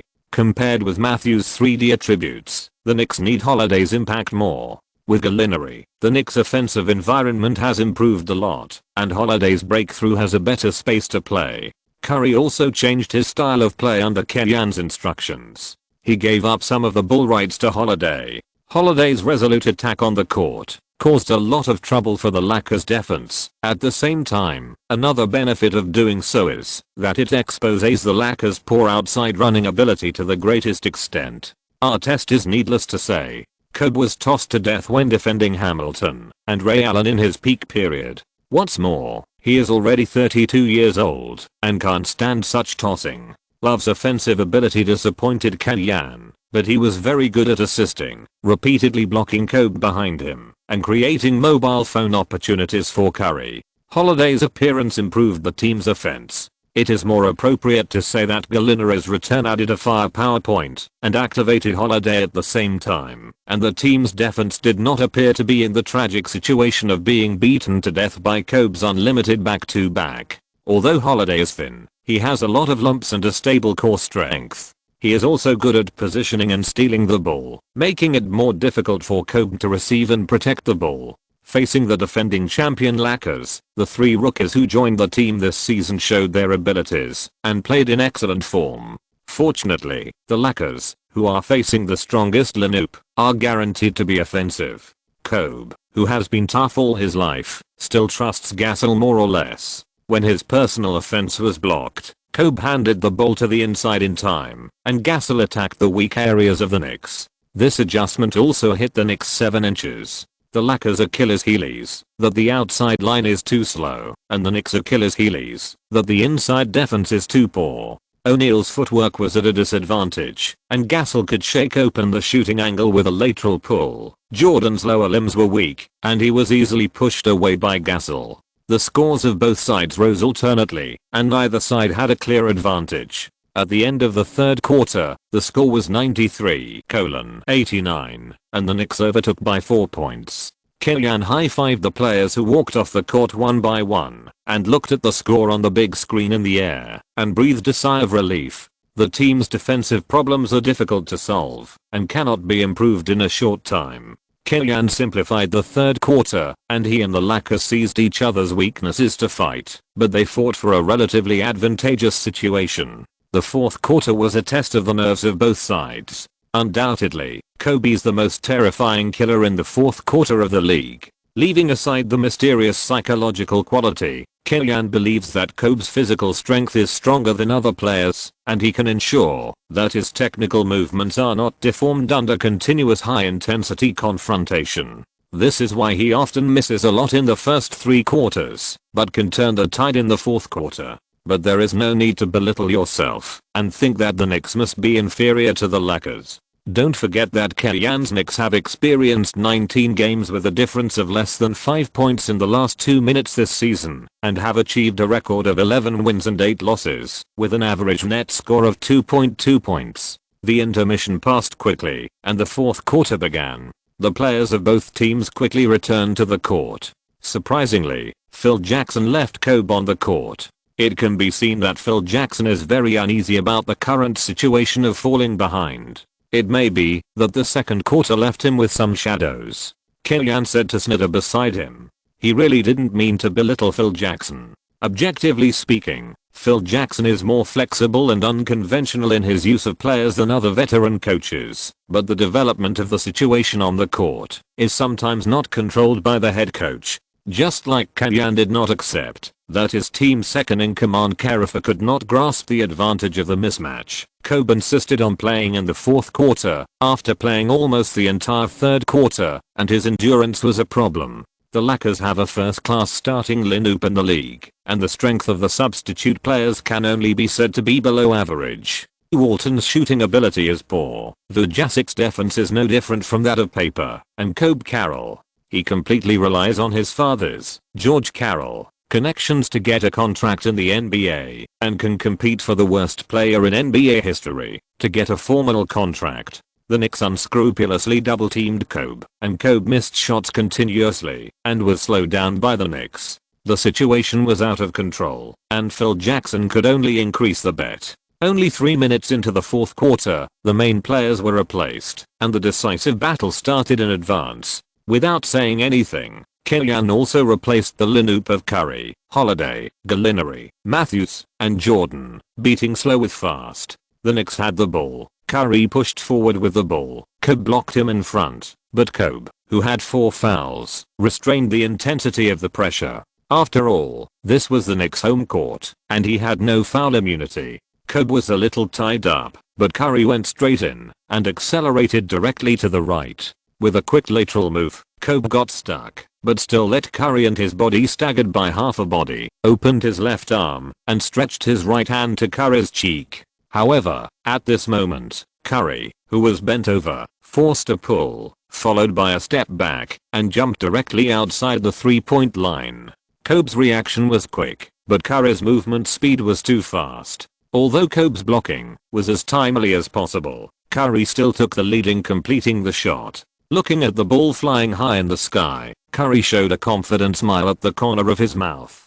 Sure. The crisp sound of the net rubbing rang out in the next second. Wow. What did we see? Does it look like the scene 13 years ago? Barkley said excitedly. 13 years ago, Iverson, who was still a rookie, faced the legendary Michael Jordan. He used continuous crossover dribbling to adjust the rhythm, and then used a crossover after a crotch fake to shake the opponent away and shot from mid-range. Although Jordan adjusted his center of gravity in time and flew up to try to block the shot, it was too late. He could only watch the ball fall into the basket. 99:94. At that moment, it was just like this moment. This ball directly ignited the entire Madison. Everyone on the Knicks bench stood up, including Kellyan, and they all opened their arms and looked at Curry proudly, feeling proud of it. Being treated as a background board, Kobe was also really angry. In the next round of offense, facing Matthews' close defense, Kobe forced a breakthrough and forced the ball into the basket against the opponent's defense. Watch out for Kobe's elbow, Kellyan shouted to the assistant referee on the sidelines. In the previous shot, Matthews defended well, and Kobe hit Matthews while moving. Having a technical foul became Kellyan's talisman.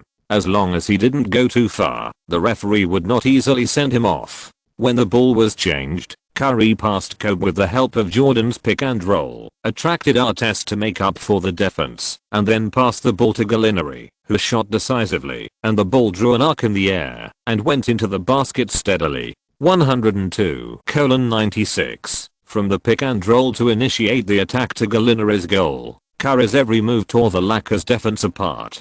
Good pass. Gallinari gave Curry a thumbs up. At the critical moment of the game, Kobe's personality would not allow him to pass the ball. But when his own style of play was targeted by Kellyan, Kobe also tried to change his tactics and sought a pick and roll with Gasol. After attracting the defense, he cleverly passed the ball. Gasol stretched out his arms and dunked over Gallinari, who wanted to make up for the defense but finally stopped. The two sides went back and forth, and the score was still very close. However, just as New York fans were expecting Curry's next response, the referee's whistle sounded, and the camera was given to Artest, who was hugging Jordan like a little bird. The defending champion actually started to cut people. Barkley and Kenny Smith looked at each other. This was broadcast live across the United States.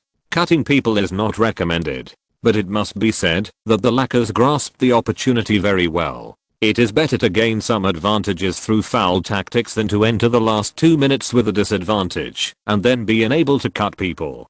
Kellyan clapped his hands at the Lakers players on the sidelines, meaning how dare you. Lakers fans cursed in front of the TV. Damn, isn't this your trick? The opponent began to foul, and Kellyan immediately made a substitution adjustment, replacing Matthews with Love to enhance the ability to fight for front court rebounds. As a result, it was this adjustment that had a miraculous effect. Jordan missed 2 free throws, but Odom was distracted and was grabbed by Love, who had just come on the court, and he grabbed the rebound in front of him. He put the ball into the basket and caused a foul, making it 2+1. In 3 consecutive rounds, the Knicks scored 3 points on the offensive end.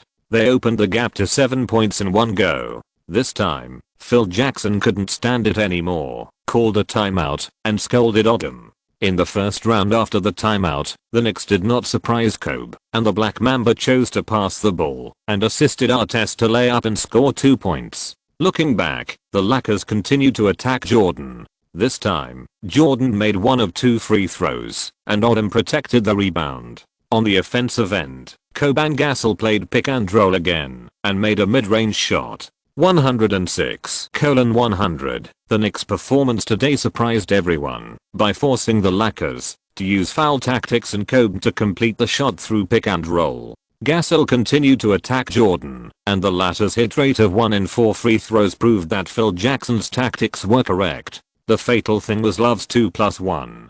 Thinking of this, Phil Jackson had the idea of attacking Odom. DeAndre was fouled continuously, and the Lakers took the opportunity to narrow the gap. Should Kobe consider replacing him and bring him up again when there are 2 minutes left in the game? Barkley suggested.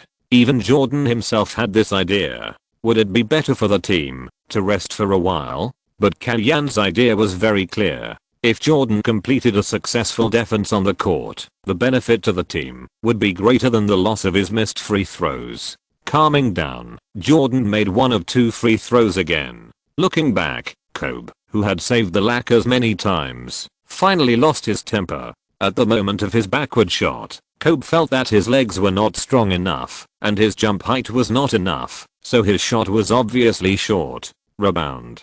Kobe shouted, but saw that Jordan's jump height exceeded everyone else's, and he grabbed the rebound crisply. The Lakers did not continue to foul because they could not guarantee the offensive efficiency. Curry played against Fisher alone, broke through Fisher's defense with an early change of direction, and completed a layup before Odom's help defense, and the basketball fell into the basket accurately. 109:100. There were less than 3 minutes left in the game, and the 9-point lead had brought the Knicks very close to victory.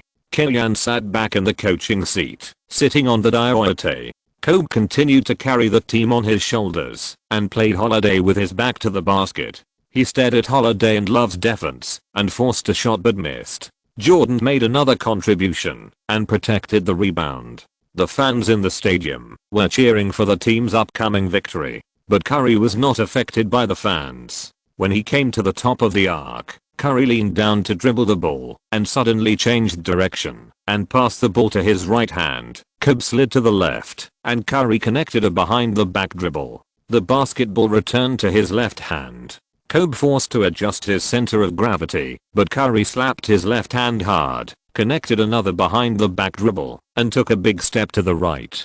If Kobe's technical movements are beautiful, then Curry's movements are as smooth as silk. A smooth and large change of direction connected to consecutive behind the back dribbles. Curry military training Kobe, creating a considerable shooting distance so that Kobe directly gave up defense. With Curry's understated shot, the basketball slid into the net obediently. With 130 seconds left in the game, the score difference reached 11 points. There was no suspense. The final score was 117:108. The Knicks narrowly beat the Lakers at home and won an exciting victory. As the red light came on, the Lakers team quickly left the court, leaving Madison to the Knicks team and the fans, while Curry walked to the side of the court and threw the gloves on his hands to the fans.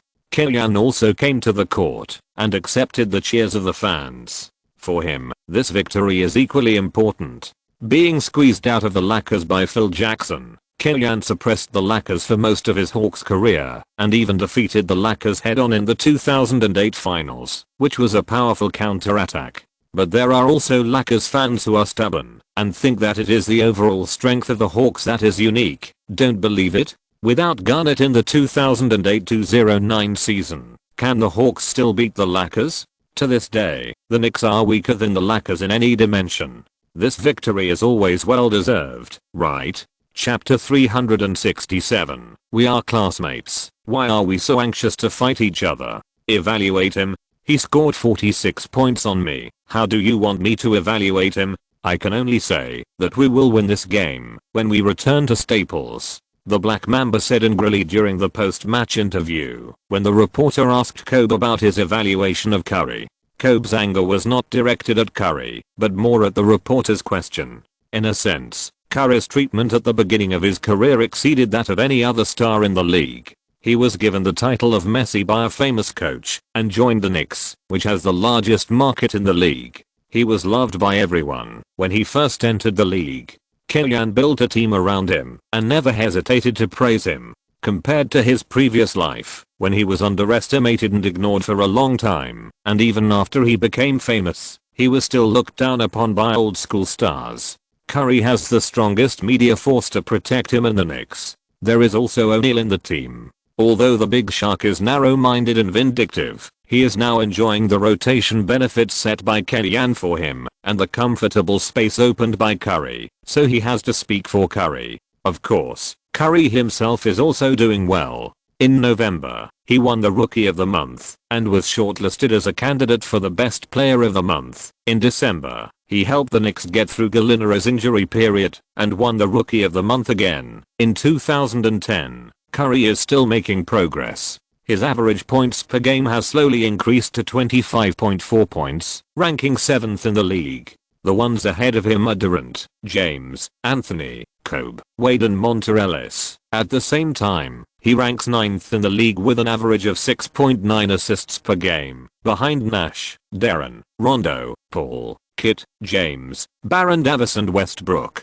Judging from his personal performance, Curry deserves all the praise. In a sense, it is indeed a great miracle that the Knicks defeated the Lakers head-on. Just like in Slam Dunk, Xiangbi defeated Sanwang Industrial, which became the most passionate chapter in the history of anime and the most beautiful scene in the youth memory of countless people. However, just like Xiangbi, who exhausted all his energy in this game, the Knicks lost to the Magic and Raptors in the next games, suffering 2 consecutive losses.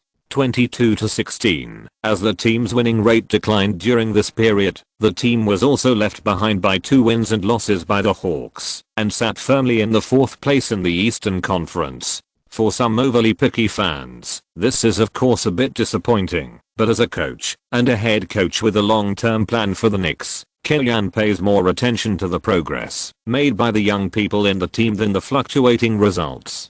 Curry is needless to say. Jordan, who was traded from the Clippers, averages 5.9 points, 9.2 rebounds, and 1.8 blocks per game. He is already the team's de facto main center. Even if O'Neal plays, he is only nominally the starting player out of respect. Matthews, as an undrafted player, is so stable that his combat effectiveness is terrible. He steadily contributes 9 points and 5 rebounds, and his 3-point shooting rate is as high as 37%. He even has the hope of impacting the second team of rookies as an undrafted player. Even Holiday, who has been up and down on the bench, currently has a comprehensive performance of 7 points, 3 rebounds, 3 assists and 1 steal per game. Everyone is growing rapidly. The only headache is Love. In terms of data, Love averages 18.5 points and 11 rebounds per game, and has a good chance of winning the most improved player of the season. But he is really a typical data is greater than role, and the influence of data on the game can be reduced by 70%. Before coming to the Knicks, Kylian really regarded Love as a very important role in the future of the team, but now, it can only be said that his status in his heart is getting lower and lower. If there is no obvious progress in the second half of the season, including the playoffs, it is not ruled out that Kylian is willing to be a fool and send away this future second team forward and replace him with someone more suitable for the team. On January 17th, the Knicks welcomed the challenge of the Pacers at home. The Pacers are known as the Eastern Little Strongmen and are also a community team. Such a team is closely connected with the fans, does not take the championship as the only goal, and almost never plays badly. Every season, they focus on pursuing victory. The city of Indiana is not very attractive, and the team rarely has high draft picks in the draft, so the team is almost insulated from top stars. However, in the past few seasons, the team has focused on cultivating Granger, Al Jefferson and Hibbert, and they have also grown to a good level, especially Granger, who is very likely to enter this season's Eastern All-Star team. However, the point guard position of this team is a blind door. There is no qualified starting point guard, which makes them quite uncomfortable when facing the Knicks and Curry. The lack of qualified organization on the offensive end means that Agent Granger must score more through singles, which consumes a lot of energy. On the defensive end, they cannot give Curry enough restrictions, and Curry hits 3-pointers continuously, which increases the pressure on the offensive end. Through excellent outside shooting, Curry scored 32 points and helped the team beat the Pacers 104-89, ending their 2-game losing streak. 23-16. On January 18th, the Knicks faced the Nets, who were rotten to the bone, back-to-back. Curry, Gallinari, and Love scored 20 plus, and easily won another victory. 24-16. The shooting situation of the Nets is not optimistic. The team will move to the Barclays Center in Brooklyn in 2012 to compete with the Knicks for the market. The seemingly bright prospects are not as optimistic as the public thinks. The New York market is large, but not every sports team can get a share of it. Only the Yankees and the Knicks can make money without doing anything.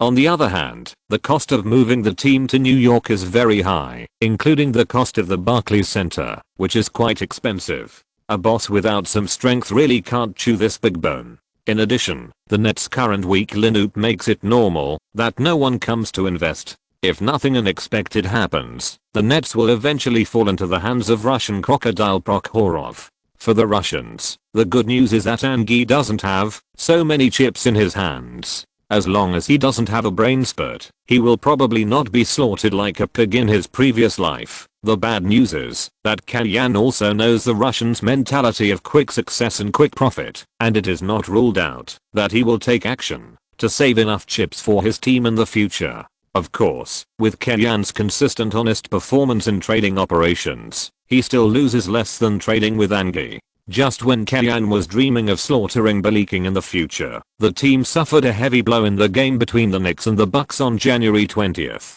The Knicks beat the Bucks throughout the game. Jeff Teague, the Bucks point guard who was angry about losing, gave Curry a boost during a defense and pushed him out of bounds. Curry, who lost his balance, hit his head against the camera on the sidelines and immediately held his head and yelled. This malicious foul made all the Knicks players furious. Without any warning, they charged directly at Teague. Even Kalyan rushed into the court to express his dissatisfaction angrily. All the Bucks players protected their teammates. Unable to bear the anger of the Knicks players, the most fierce Jordan took the lead and grabbed Teague's jersey through Bodog's blockage and controlled the opponent. The other players rushed forward and surrounded Jordan, Bodog, and Teague in the middle, starting a melee. The two and the dog were hit by many punches. Teague himself didn't say anything. Bodog, who was standing in the middle, became a living target for accidental injuries and was constantly beaten. Although there was no Bzhu Fangayu to clear the way, Sun Yu still showed his talent for finishing the fight. The final video showed that he was the one who kicked the most and the hardest in the crowd. The conflict lasted for about 5 minutes before the referee team and the staff on the scene controlled the situation. Without saying a word, Teague, who was deliberately injuring others, and Jordan, who led the trouble, were sent off. Bodog, who was the first to protect Teague, was also misjudged. He was clearly trying to stop the fight and was accidentally injured, but he was also sent off by the referee as a militant. Other players involved in the dispute also received technical fouls. Although Jordan Jr. traded 1 for 2, the Knicks still suffered a loss. The team doctor on the scene checked and determined that Curry had a concussion reaction. According to NBA regulations, he must withdraw from the game immediately and wait until he passes the official inspection before resuming training and competition.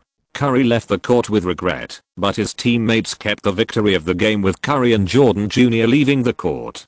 25-16. With 3 consecutive wins, the Knicks maintained a winning rate of over 60% with more than half of the regular season over. But Knicks fans were not happy at all. It was uncertain how long Curry would be absent due to the concussion. He might be well the next day or 10 days. The players involved in the brawl would definitely be suspended, with Jordan and Matthews being the main outlets. New York immediately activated the public relations mode. First, in Dolan's TV station, they analyzed in detail the adverse effects and harms caused by Teague's actions from the perspectives of physiology, physics, psychology, and sociology, and concluded that, if Teague is not severely punished, the clean competition environment in the NBA in recent years will be destroyed. The second step is to release a large number of videos of Curry feeding cakes to Jordan on the internet, as well as the tidbits of the two interacting in training, to find motives for Jordan's impulsive behavior. The iron-blooded real man who goes to the championship for his brother is definitely more positive than a simple court violence maniac. Third, play the emotional card. The 3 words concussion commonly summarize the injury, which became the functional damage of the brain caused by the concussion of the brain after the head injury, and the temporary loss of consciousness in the Knicks' public relations. People in the know that Curry may be jumping around at home, and may even be busy making a baby with Aisha. Those who don't know may think that Curry can't take care of himself. Don't underestimate these routines. After a wave of public relations, Teague was cyberbullied to the point of doubting his life, and he quit the internet directly. Even extreme fans issued him death threats. At the same time, the league's punishment is inevitably sympathetic to the people's feelings. All in all, the Knicks are the bigger victims of this stadium conflict, and Teague was cyberbullied because he was the first to provoke. Killian doesn't cause much trouble, but he doesn't have a compassionate heart, and he even has an unknown dark side in his heart. As a Chelsea fan, if there is a fan who really does what he says, and kills the referee of the Stamford Bridge tragedy, Henning, and Platini behind him, he will respectfully call the other party a hero. What's more, the person Teague hurt was his favorite Curry. I had a thorn in my hand, and it took me a long time to deal with it. There is not much content today, and I will make up for it tomorrow.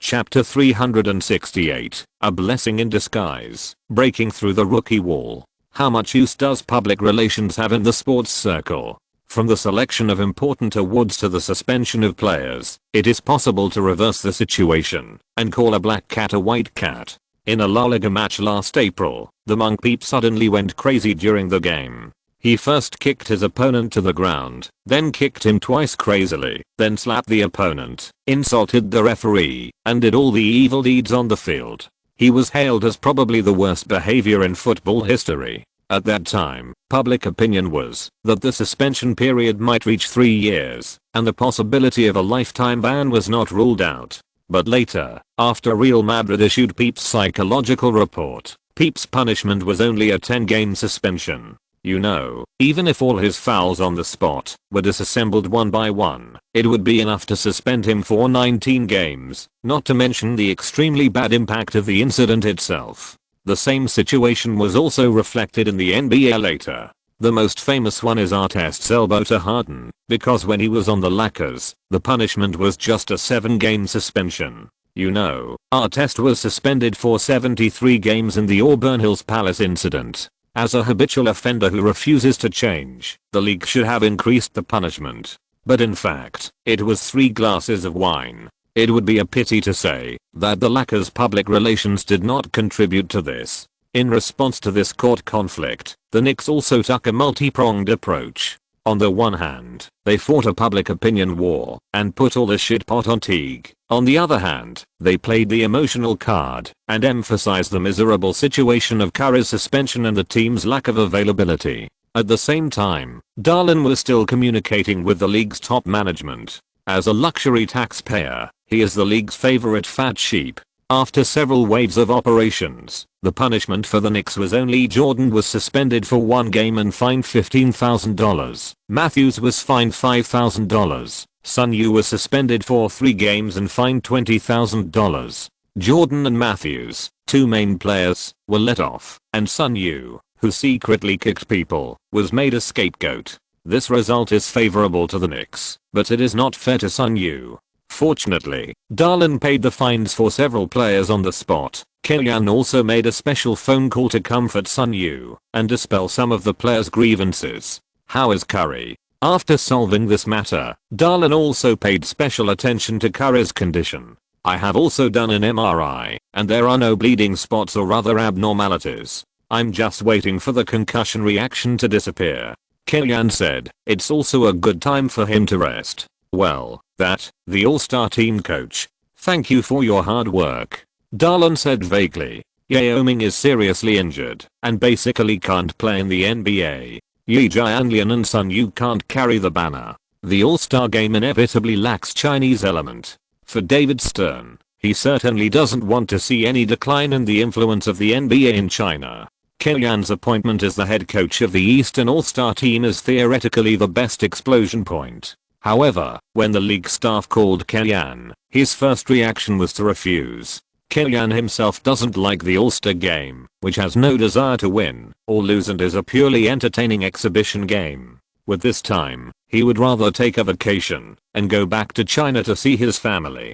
In addition, Wang Lifan is pregnant this year, and there are more things to do, so Kellyanne has an excuse to refuse. However, in the process of Darlin's communication with the league, he used Kellyanne as an object of interest exchange and promised him the position of head coach. Just treat it as a trip, it's okay. In terms of salary, Kellyanne is considered the working emperor of the NBA, but after all, he is still a worker, and he doesn't have the confidence to confront the boss. Thank you for your hard work. If you have the chance, maybe you can talk to LeBron more. I'm not urging you, but LeBron should value the opportunity to play under you. Darlin said, are you teaching me how to do things? What? Darlin didn't understand Chinese. I said, I will talk to him as appropriate.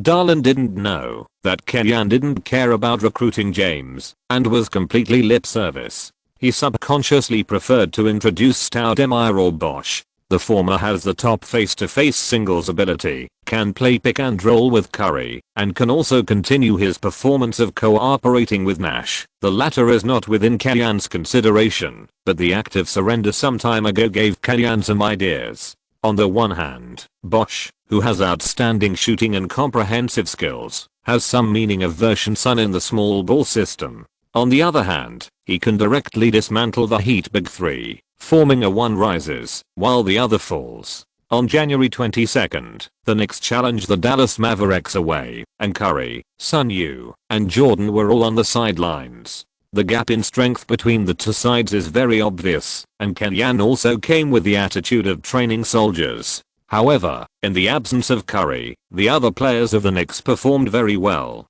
Holiday, who started the game, became a surprise weapon. Facing Kidd, who moved much slower, he shot from inside and outside, scored 21 points, 6 assists, and 3 steals, suppressing Kidd's attack on both offense and defense. Kevin Love is favored by many to succeed Nowitzki. He also showed an outstanding performance on the offensive end in this game. He was not only able to contribute later, but also to score some points when the game entered a stalemate. The young people in the team stood up one after another, which also made Kellyanne very motivated.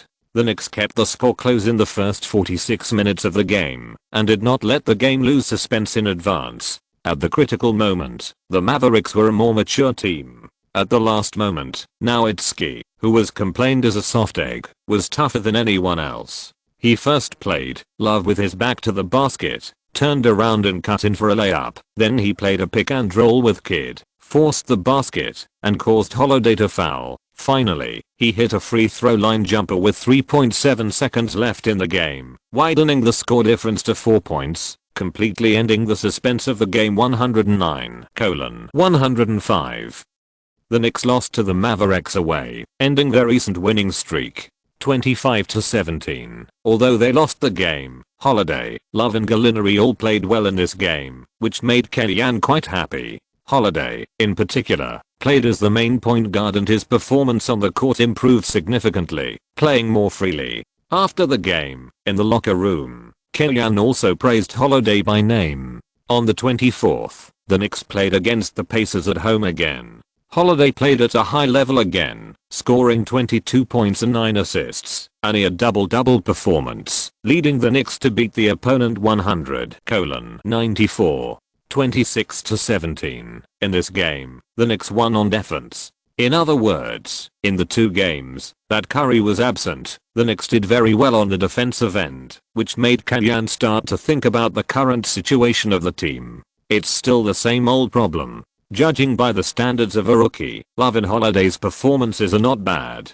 Even if they encounter problems, they are what young players must face to adapt to this league. But the Knicks have neither the core players of their prime years to escort them, nor the let-go rookie training model of the Thunder. They still need to meet the team's performance. In addition, Kellyan is 100% focused on cultivating Curry, which means that Holiday and Love will not meet Kellyan's needs at certain times, and in certain aspects. Matthews and Jordan can perform better, because their styles fit Curry, and everyone expects only so much from them. Matthews defends well, and shoots open 3-pointers. Jordan protects the rim, and makes good shots, dunks a few times before the start to show his presence, and that's it. Holiday and Love have more expectations. On January 25th, the NBA officially announced the Dallas All-Star player list. On the Knicks side, Curry, Love and Granger Joe Johnson, Gerald Wallace, Derrick Rose, and Al Jefferson were selected as substitutes. At the same time, Curry, Holiday, Gallinari, Love, and Jordan will all participate in the Rookie Challenge. Gallinari will also participate in the 3-point contest. Jordan was invited to participate in the dunk contest. The starting lineup for the West includes Nash, Kobe, Anthony, Duncan, and Stoudemire.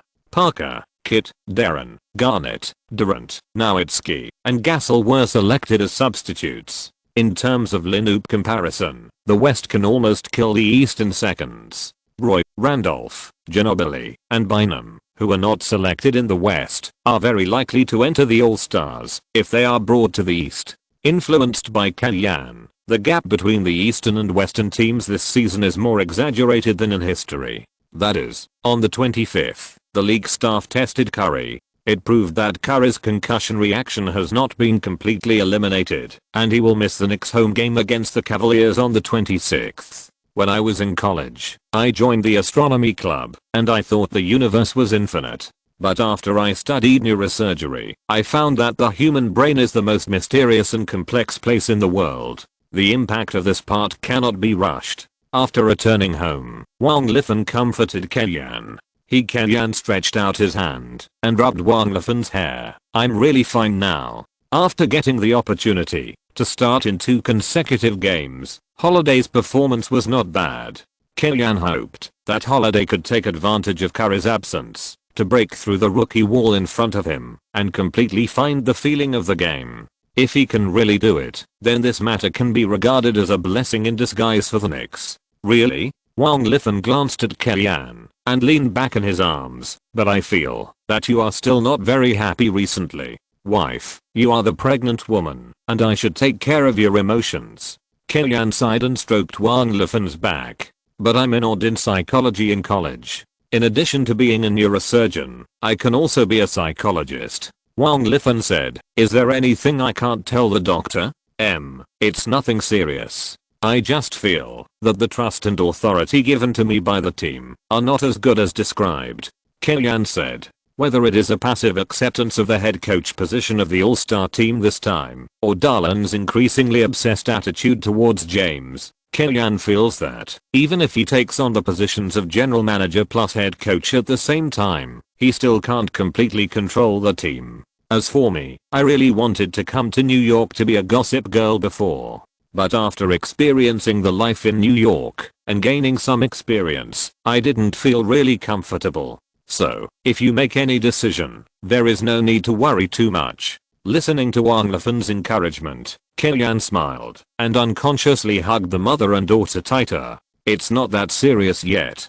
Kellyan doesn't have that much money to buy a team now. There are so many players he brought into the team, and he is not the kind of person who wants to run away when he encounters difficulties. Subjectively, Kellyan still hopes that he can bring a championship to the Knicks and repay this trust of the highest salary in the league. After fulfilling this 3-year contract, I should have more capital to do what I want. Group number 475,067,859. Everyone is welcome to come in and chat. Chapter 369 is a land of gentleness and also a hero's grave. January 26th, the Knicks played against the Cavaliers at home. James came to Madison and was received by the fans on the scene. After successfully completing the reconstruction this season and freeing up enough salary space for next summer, New York fans are very confident that the team can get the favor of superstars in the summer. It's just the difference of 1 or 2.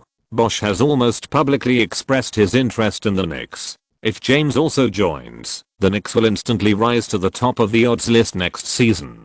Compared with the enthusiasm of the fans, James is relatively restrained. After all, he wears the Cavaliers jersey and needs to give enough respect to the Cavaliers fans.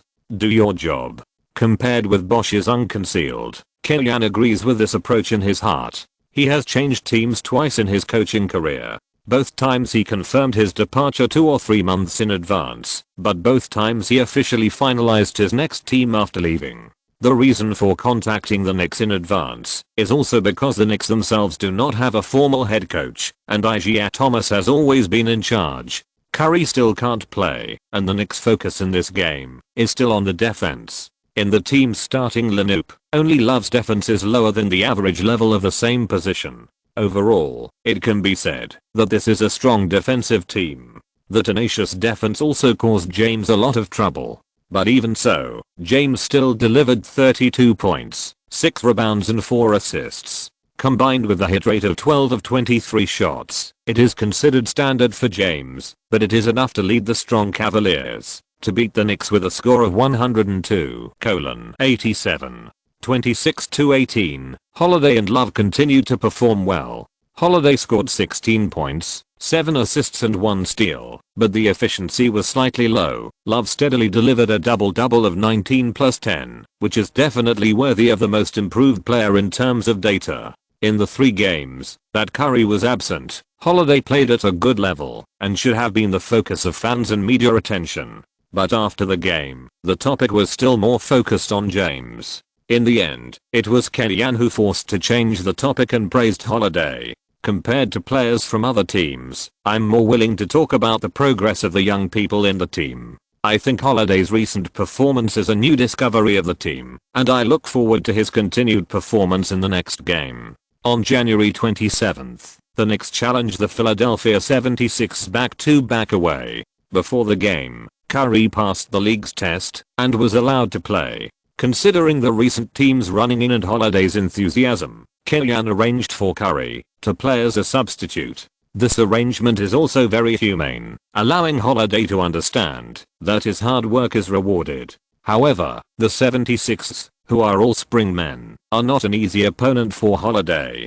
Holiday's sudden attack, the 76ers help defense can keep up. Holiday passes the ball, and the 76ers rotation is also in place. He gave the ball to O'Neal in the interior to play, and the 76ers directly double-teamed the Sharks and defended Holiday from the outside, and then bet on Holiday's own touch. This season, Holiday's 3-point shooting percentage is also 36.4%, which is absolutely qualified.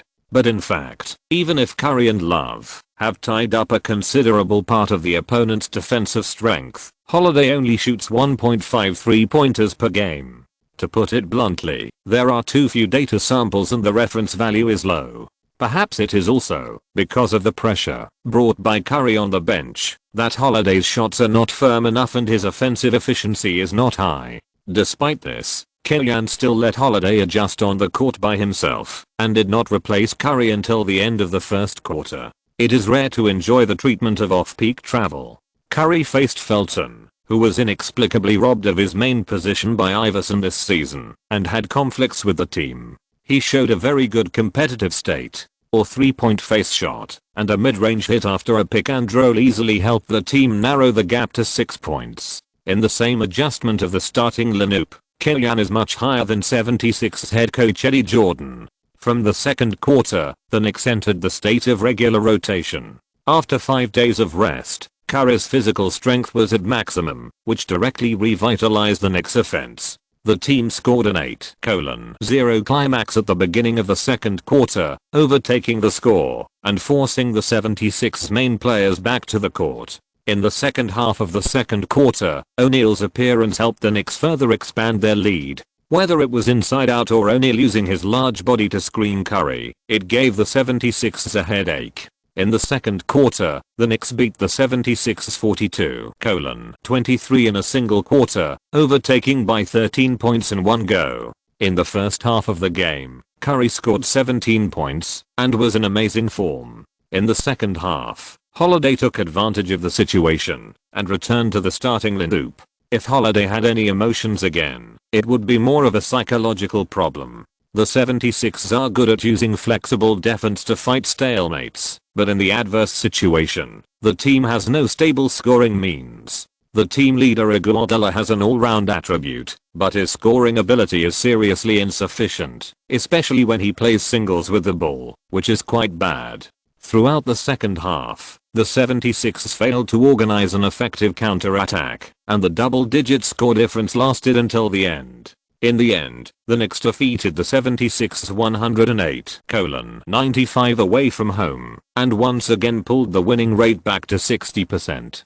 27-18. This is also a hurdle for the team this season. As long as it exceeds 60%, it will soon be pulled back for various reasons. In the first game after his comeback, Curry played 34 minutes and handed in 28 points and 5 assists. The data is already excellent, but the changes he brought to the team exceeded the data itself. In other words, the other 4 positions remain unchanged, and only Holiday is adjusted to Curry. The style of the entire Knicks team has switched from a defensive team to an offensive flow state, and the whole change is immediate. There is no doubt that fans prefer to watch offense, so fans also prefer Curry. Holiday's performance in this game was not bad. Although his playing time was sharply reduced to 26 minutes, he still handed in 12 points, 3 assists and 2 steals. As for Holiday himself, he can still feel the gap between himself and Curry. With such a goal, Holiday can also promote his own continuous improvement, regardless of whether his future is in the Knicks or not.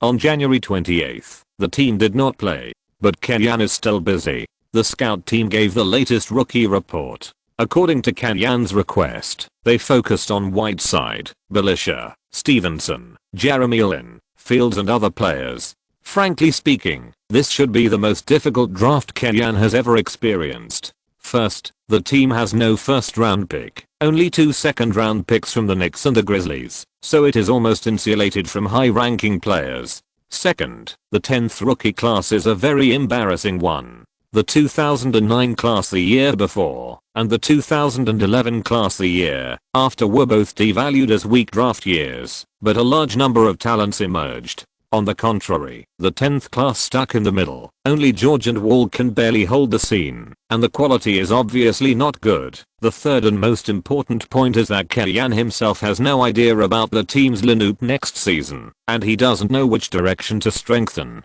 Relatively speaking, the Chinese-American guard Jeremy Lin is more likely to join the team. It's not that Kenyan has any special feelings and must choose him, but if it develops normally, Jeremy Lin will be a draft pick and is unlikely to be intercepted.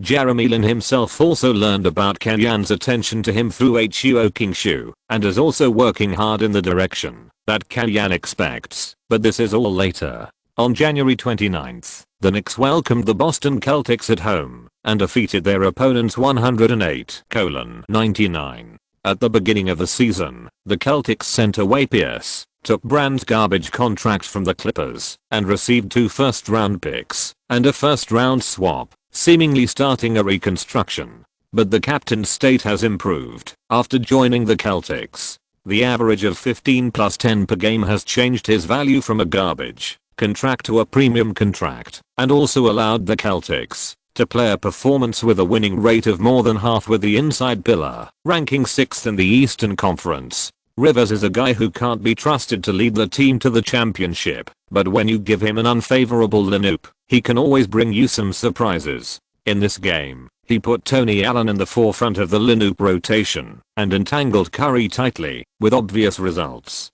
Tony Allen is very aggressive.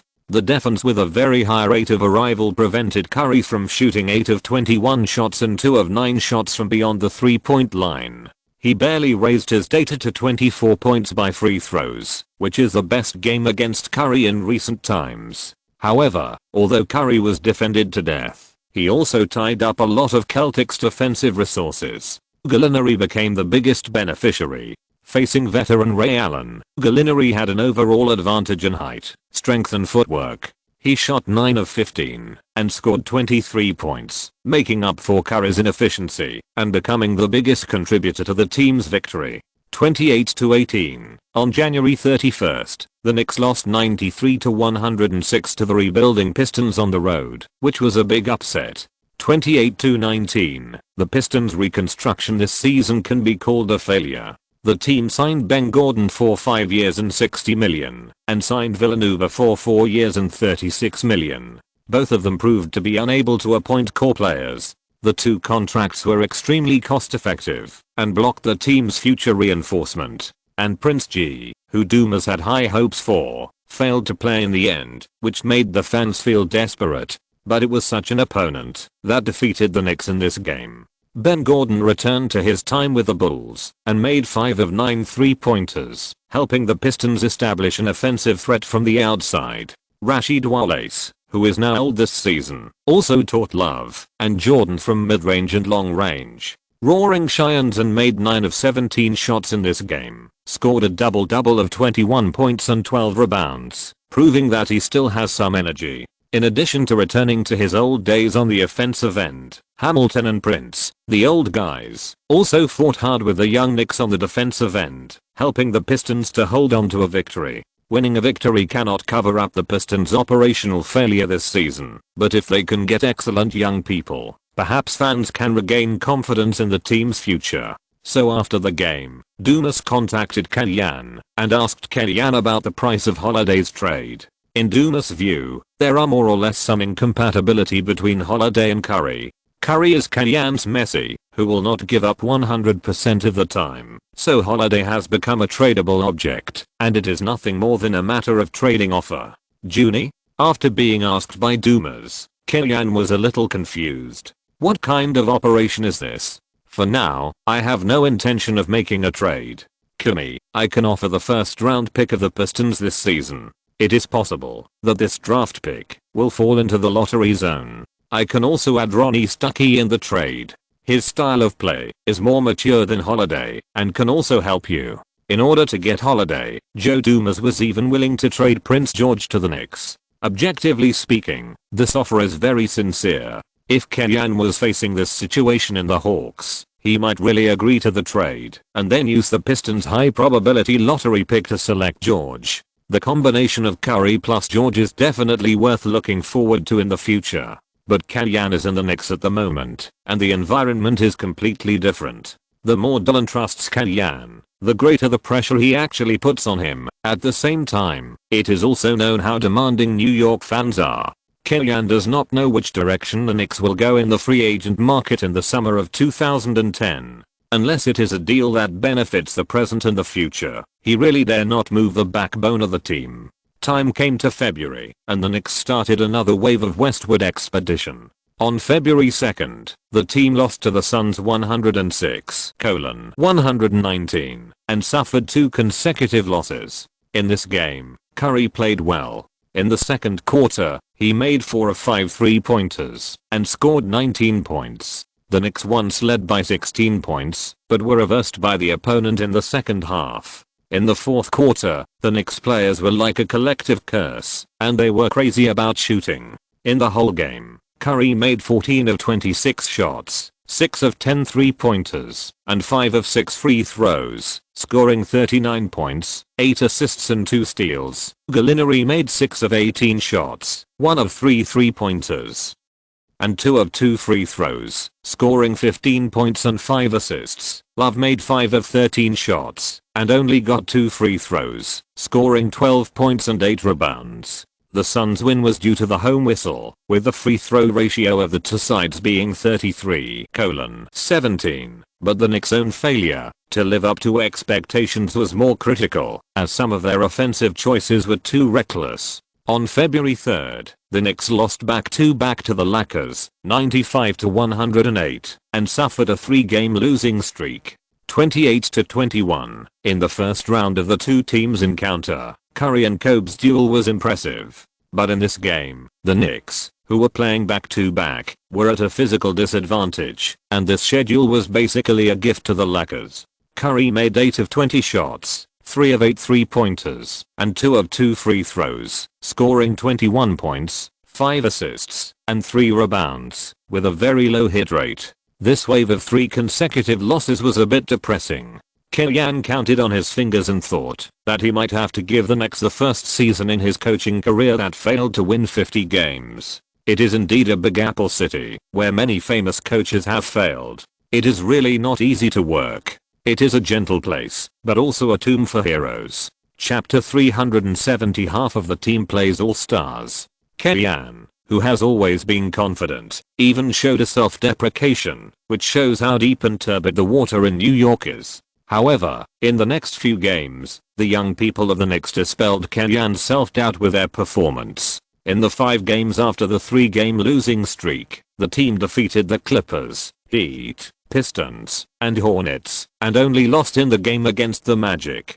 So far, the team has achieved a record of 32 wins and 22 losses in the 54 games before the All-Star game, only 1 game away from a 60% winning rate, which is considered to be maintained at a baseline. On February 11th, Kellyan, Curry, Love, Gallinari, Jordan Jr., Holiday, Matthews and others took a special plane to Dallas to participate in the All-Star weekend. Almost half of the team came to Dallas, and the Knicks had the most participants in the entire league. This is the last All-Star weekend in the first decade of the 21st century. Mark Cuban, the owner of the Mavericks who hosted this All-Star, also said that he wanted to make this All-Star the most gorgeous All-Star game, which fans are looking forward to. In addition to the players participating in the All-Star game, celebrities from all walks of life and NBA legends also came to the scene. Some of them came to support the league, some came to join in the fun, and some came to recruit soldiers on behalf of their home teams. The league stipulates that private recruitment is not allowed, but this does not mean that everyone will abide by it, especially in the summer of 2010, which is enough to change the pattern of the league in the next 3 to 4 years. Few people will do things in a disciplined manner, including Kellyan himself. Darlin hinted many times before leaving, if you have a chance, communicate with LeBron. You are his most admired coach. What kind of world is this? It has become the players who choose coaches. Kellyan is ready. If James joins the Knicks, the first thing he says to him is, before coaching you, I was already a champion. After arriving at the hotel, Kellyan met Kobe at the door of the hotel, and then took a group of young people from the team to say hello. Kobe was stunned for a moment, then smiled and said, "Good evening, Kimmy." Off the court, Kobe's sense of enemy and friend is not so strong, and there is even a sense of elegance in his conversation. How should I put it? This is also the reason why Kobe was more popular when he entered the league. The top management of the league has been trying to change the image of the NBA and prefers black people like Hill and Kobe who behave in an upper-class manner. However, compared to Hill, who is a real gentleman, Kobe still has some black spots in his private life. Putting aside the handsome incident, he was in a marriage crisis around 12 years ago, and Vanessa broke the news that he had cheated on at least 105 women. But at that time, Kobe had entered the end of his career and was no longer the object of the league's support. "How is your injury?" Kellyan asked with concern. Before the All-Star game started, Kobe had announced that he would only play for 1 minute in this All-Star game due to a finger injury. This decision was also criticized by some media people who believed that Kobe could give his place to others if he didn't want to play. After all, there were strong guards like Ginobili and Billups in the West who couldn't make the All-Star game. "It's nothing serious, I just want to take a break," Kobe said. "I also need time to recharge. You will understand later." The latter sentence was said to Curry and others. "That's right. After all, you still have the best hope this season." Kellyan said, "Wait for me for 1 more season at most, and I will be back. Haha, I'm waiting for the opportunity to take revenge in the finals." After that, Kobe high-fived Curry, Gallinari and others one by one, and then left the hotel. when they reached the floor, and before entering the room, Kellyanne once again made 3 rules with several players in the team. While in Dallas, you can go to bars, drink, and go to parties. I only have one request: return to the hotel before 2 o'clock. If anyone breaks the rules, you know the consequences. The life of feasting and revelry is the source of desire for black players and their motivation for struggle. Kellyanne can't forcibly block all this, and he doesn't have the right to do so. But again, alcohol, promiscuity, hookah, and other things don't have such a big impact on athletes with beastly physical fitness. The Kardashians are not poisonous. What really caused Adam, TT, Harden and others to decline in form was that all kinds of entertainment diluted their investment in basketball, and the lack of sleep caused by playing all night. Whether in Atlanta or New York, it is a hard rule set by Kellyanne that they must rest at 2 a.m. in the middle of the night. Anyone who is photographed by reporters after 2 a.m. and appears in the newspaper will definitely fall sharply in Kellyanne's hands. This requirement is a bit troublesome, but over time, it's okay after getting used to it, so no player in the team will deliberately touch Kellyanne's red line. On the morning of February 12th, the Eastern Conference All-Stars team, which was playing away, had a training session. It was called a training session, but in fact it was a fan meeting for the superstars. The players shot shots on the court, chatted, dunked a few times, and then interacted with the fans. With Kellyanne present, it was relatively easy for the 2 All-Star rookies Curry and Love to integrate. The deeper reason is also because of the New York Knicks. In the offseason, the Knicks, who have a lot of salary space, will be the biggest buyer in the free agent market. Compared with popular players such as James and Bosh, Kellyanne communicates more with Joe Johnson. Single Joe's contract also expires this summer. Whether he continues to stay in the Hawks, to assist Paul or find a team to be the boss depends on who pays more. Kellyanne's appreciation for Joe Johnson is needless to say, but he notes that the other party looks at money in everything and has no intention of recruiting him. How to say it, Joe Johnson with $60 million for 4 years and $80 million for 5 years is very attractive, while Joe Johnson with $120 million for 6 years is a bit too cost effective. As former disciples, the relationship between Paul and Kellyanne is more subtle. Not to mention Curry and Joe Johnson, he doesn't even communicate with Kellyanne as much as James. James and Kellyanne also chatted a little, but it was all polite talk, and they didn't talk about the decision in the summer.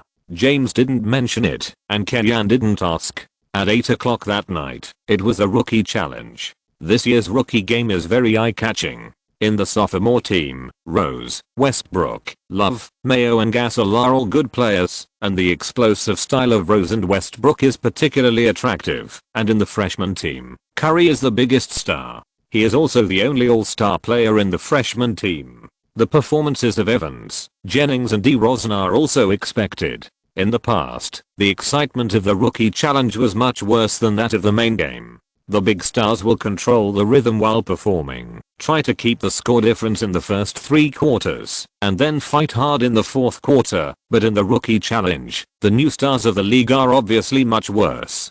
The game started, and the development was indeed the same. The first is the difference in the attitude of the top stars of the 2 teams towards the game. Although Curry is slightly ahead of Rose in reputation, Rose himself is not convinced by Curry. He came for the MVP in this rookie game and performed very actively.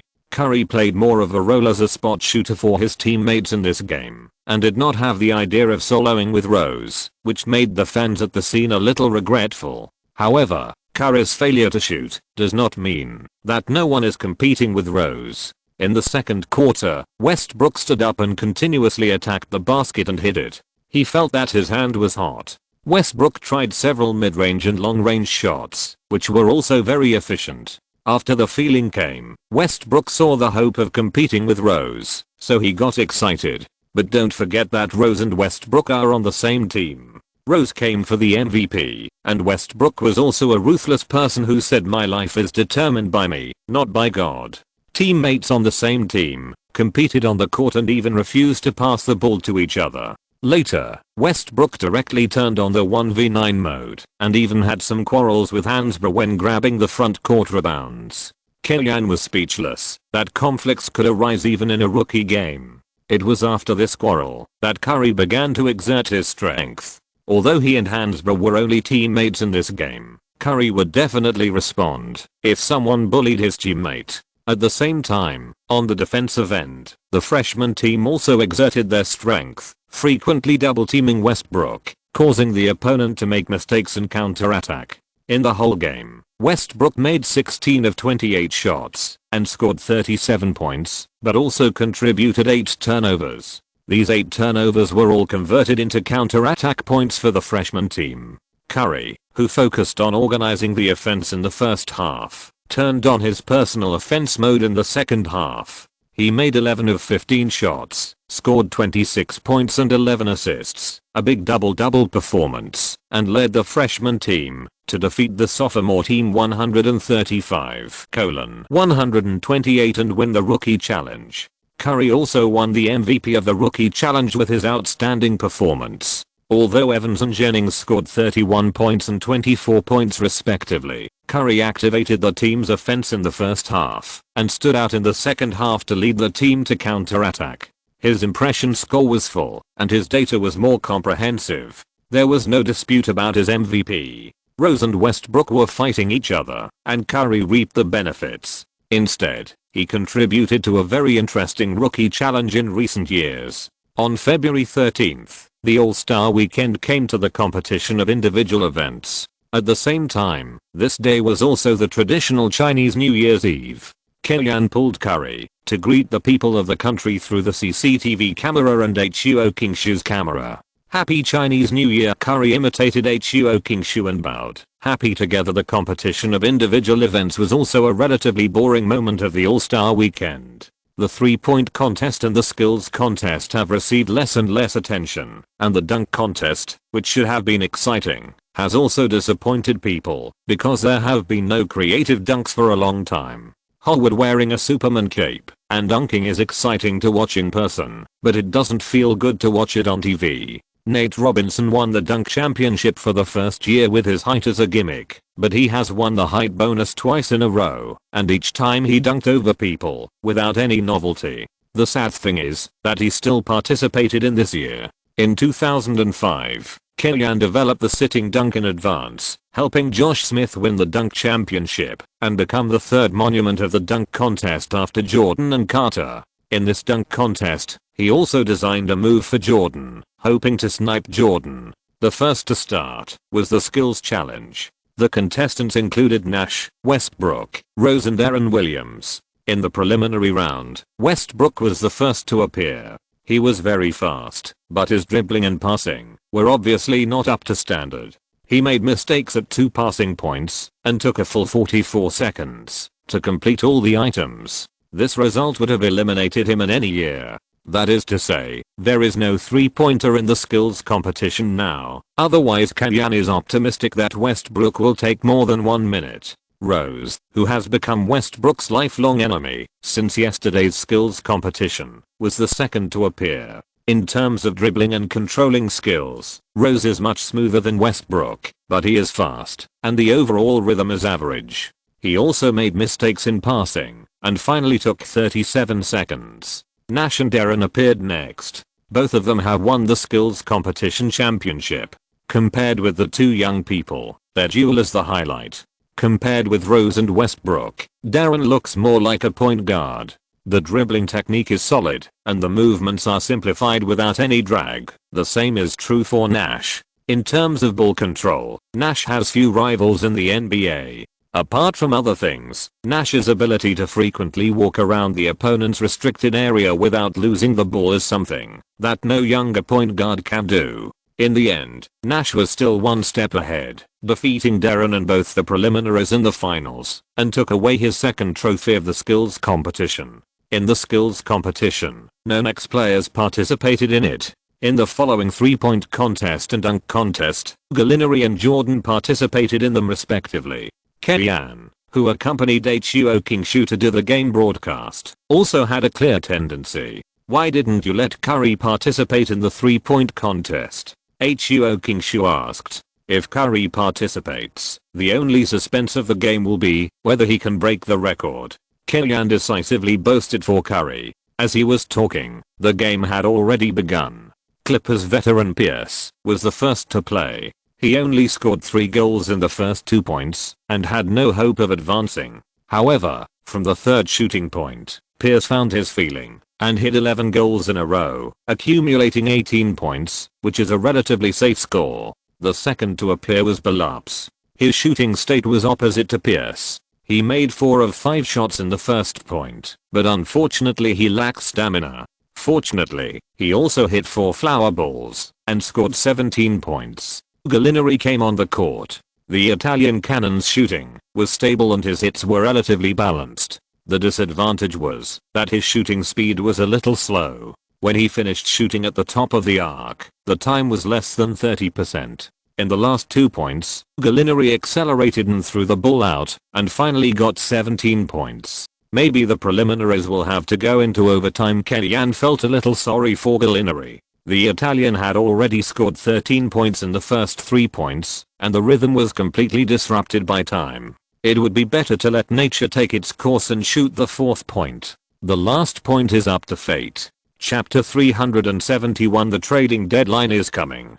Based on past experience, Kellyanne felt that 17 points were not safe, but the following situation was that Channing Frye, Steve Novak and defending champion Dequan Cook all did not exceed 16 points. Billups and Gallinari both entered the finals. Originally, Kellyanne was optimistic about Novak's outstanding performance in this non-confrontational game, but he did not expect that the performance of this shooting machine in training was mediocre after all. After successfully advancing to the finals, Gallinari achieved his expected goal and relaxed his mentality a lot. He was the first to appear in the finals. After scoring 3 points with 2 of 5 shots at the first point, he suddenly exerted his strength. At the second and third points, he made 9 of 10 shots, including an 8-game winning streak. The score instantly rose to 14 points. The weakness of the Italian gun is still a bit slow, but compared with the preliminaries, this time he was not affected by the timer and insisted on shooting at his own rhythm.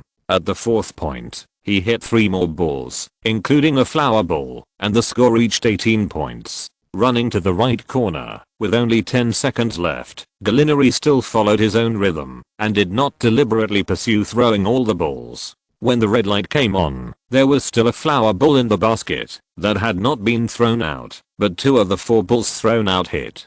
Gallinari accumulated 20 points, 3 points more than in the preliminaries. 20 points. This is a very promising score in the finals. Gallinari himself was very satisfied. When he left the court, he shook hands with Curry and Kellyanne on the sidelines. Huo Kingshu, who was commentating on the sidelines, also repeatedly emphasized, Gallinari has a good chance of winning the 3-point contest with this result. After Gallinari, Billups appeared. This famous key ball man had a very bad touch in this round of the finals and only scored 14 points. This result was a bit disappointing. He was embarrassed by the latter. Pierce was the last to appear. He performed well at the first point, making 4 of 5 shots and scoring 5 points. It seems that he is determined to win the 3-point contest championship. Then, in the second and third points, Pierce maintained his efficient performance, scoring 14 points in the first 3 points, tying Gallinari.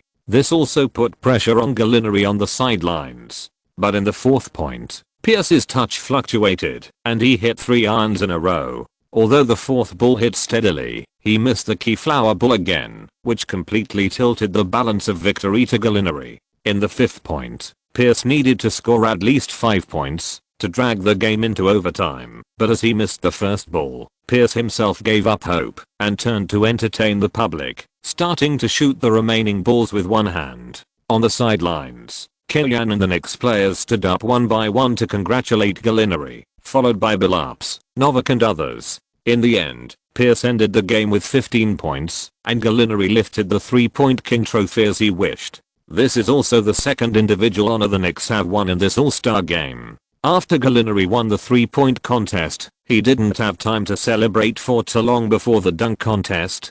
Compared with Gallinari's 3-point king, Kellyanne is actually more optimistic about Jordan winning the dunk king. After all, the dunk contest in recent years can be said to be at its lowest point in history. jumping over the gambling table, jumping over the players, jumping over the opponents, jumping over the mascot, and jumping over the oil painting. The funniest thing is that Griffin can also win the championship by jumping over the front of the car. Seriously speaking, with the front of car, it is no problem to find 100 people in the NBA who can fly over and dunk. In Kayan's memory, there are some classic dunks that came later. Although Jordan can't imitate Lavine and Gordon's dunks, there are still some fresh dunks, which are definitely dimensionality reduction strikes now. As a result, Jordan played too much. This guy felt the pressure from DeRozan in the preliminaries, and he came up with the idea of dunking 2 basketballs at the same time in advance, scoring 50 points in one fell swoop,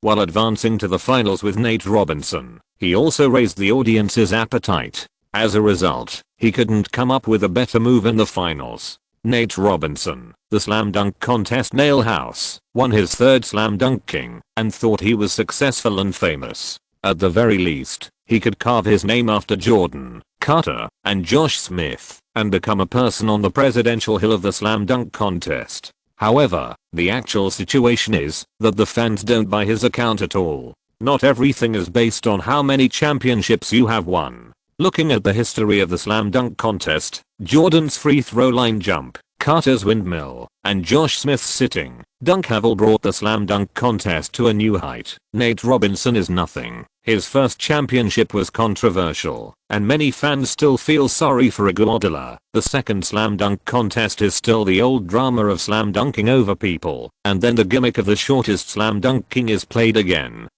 and again. Such a person also wants to go to Mount Rushmore. He is dreaming. Win a real ring. On February 14th, the day of the Spring Festival in China, the grand finale of the All-Star Game officially started. In the past few years, no matter which city the All-Star Game was held, it was basically a 23v24 All-Star version, and the MVP was basically won by 2 people. This year, Kobe Bryant left the court to watch the game after 1 minute on the court. Fans thought that the West would create opportunities for Nowitzki, but Melo Anthony jumped out and made consecutive shots, seemingly wanting to compete for this honor. Nowitzki himself did not care about these vanities. Anthony had a good touch, so he passed the ball to Anthony. As a result, other teammates in the West also fully cooperated with Melo. Anthony was in high spirits, and the Eastern side, including Curry and James, who were originally expected to compete, were a little modest, and the handling of offense was a bit cumbersome, which made the team's overall offense not as simple and straightforward as the other side.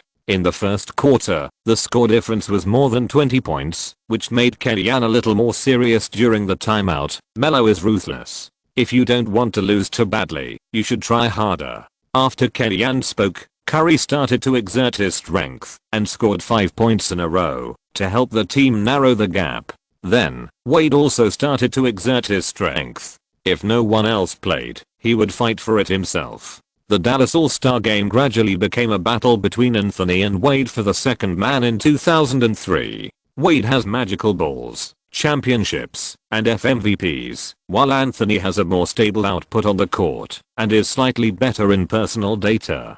Just like the last time he coached the All-Star team, Kellyanne rotated all the players and ensured that everyone scored. On this basis, he followed the players' own wishes and created more opportunities for Wade.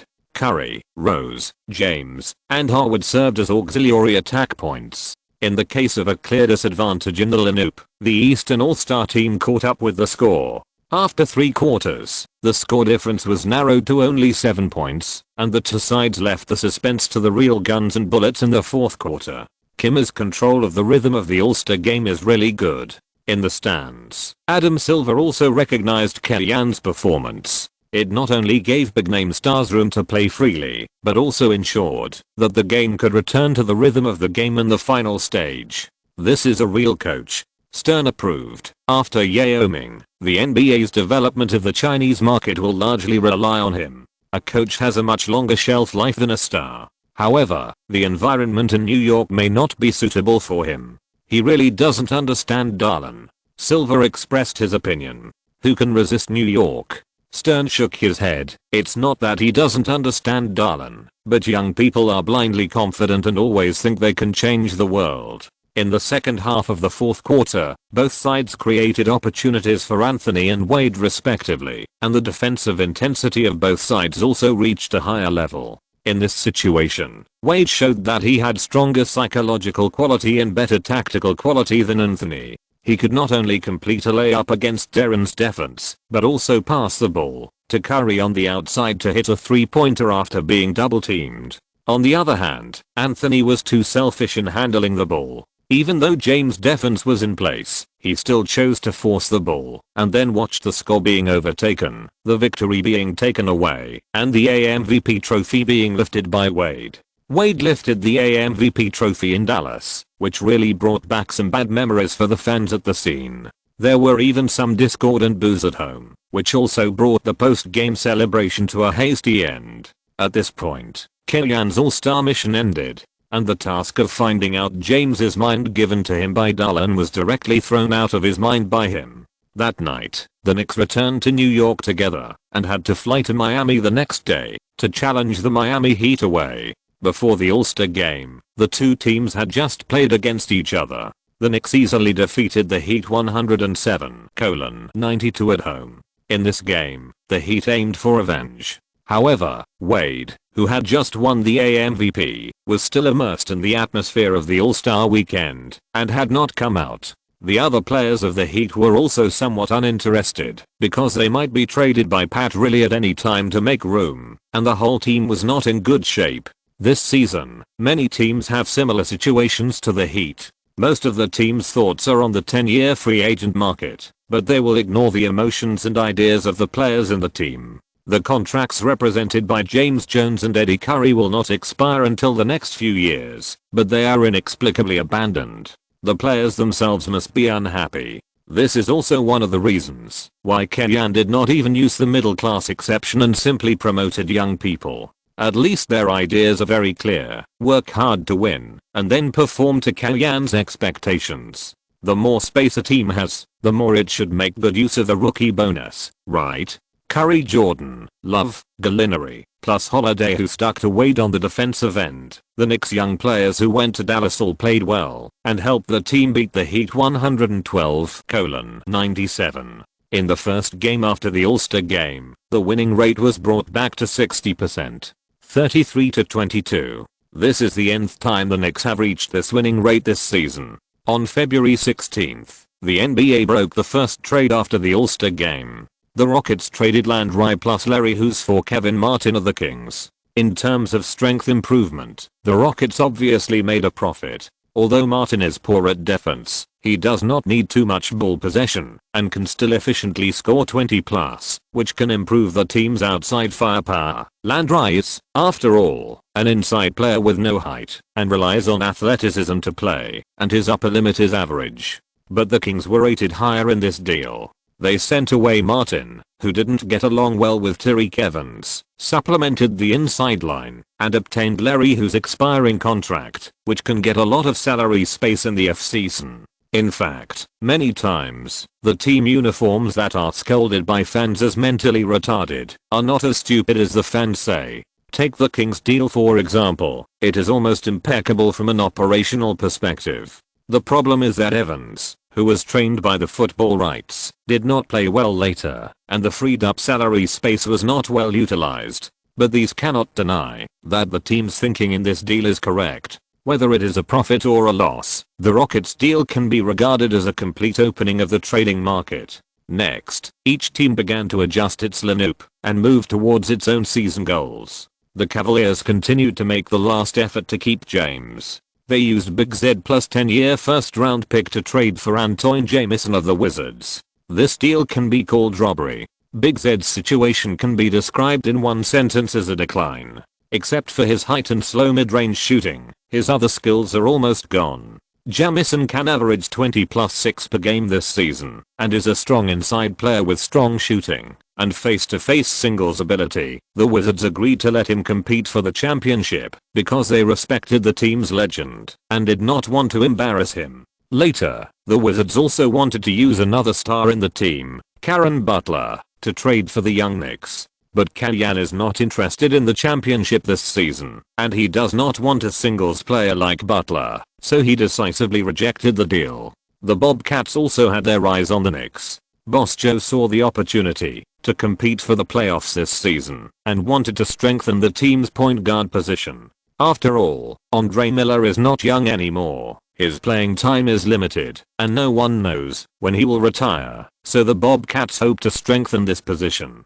For this reason, the Bobcats are willing to send a 10-year first-round pick. But Kalyan did not even want the Pistons draft pick, so how could he look down on the Bobcats draft pick with a lower ranking? On February 17th, the Knicks returned to their home court to face the Hornets, who were not strong enough. After trading away Baron Davis, Paul was also snatched away by the Hawks. The Hornets have not made the playoffs in recent years, and they have not been successful in the draft either. They are almost the most miserable team. In the future, they will be entrusted by the league. This is a rare situation, where no one wants an NBA team. It shows how miserable it is. Originally, today's content was about the dunk contest, but I repeatedly considered a paragraph and felt that it was too cumbersome, so I deleted about 700 to 800 words. As a result, the update is late. I hope everyone will forgive me. If you're listening to this novel on a channel other than Fanfic World, it means they downloaded and uploaded it without effort.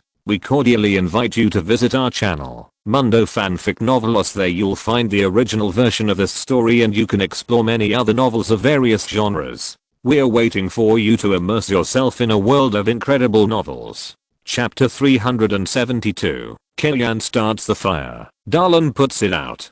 2009 draft. Kalyan traded for the second pick to lock in Curry's joining. In addition to the Warriors who were in the 7th pick, he was also on guard against the Hornets, who were in the 6th pick. In fact, the Hornets did intend to intercept Curry, but Kalyan took the initiative, and the Timberwolves selected Rubio, so the Hornets finally chose Flynn as a supplement. From the results, Byron Scott's ABC plan was right in the order. Curry, who has both scoring and organizational skills, will be a savior-level candidate for the Hornets, followed by Rubio, who has outstanding organizational skills. If the Spanish Golden Boy joins, he can distribute the shooting rights very well and deliver ammunition to Eric Gordon, Marvin Williams, David West, and Tyson Chandler. Plan C. Flynn has both advantages and disadvantages. He has speed, shooting, and comprehensive offensive means. The disadvantage is that as a point guard, his passing awareness is quite poor.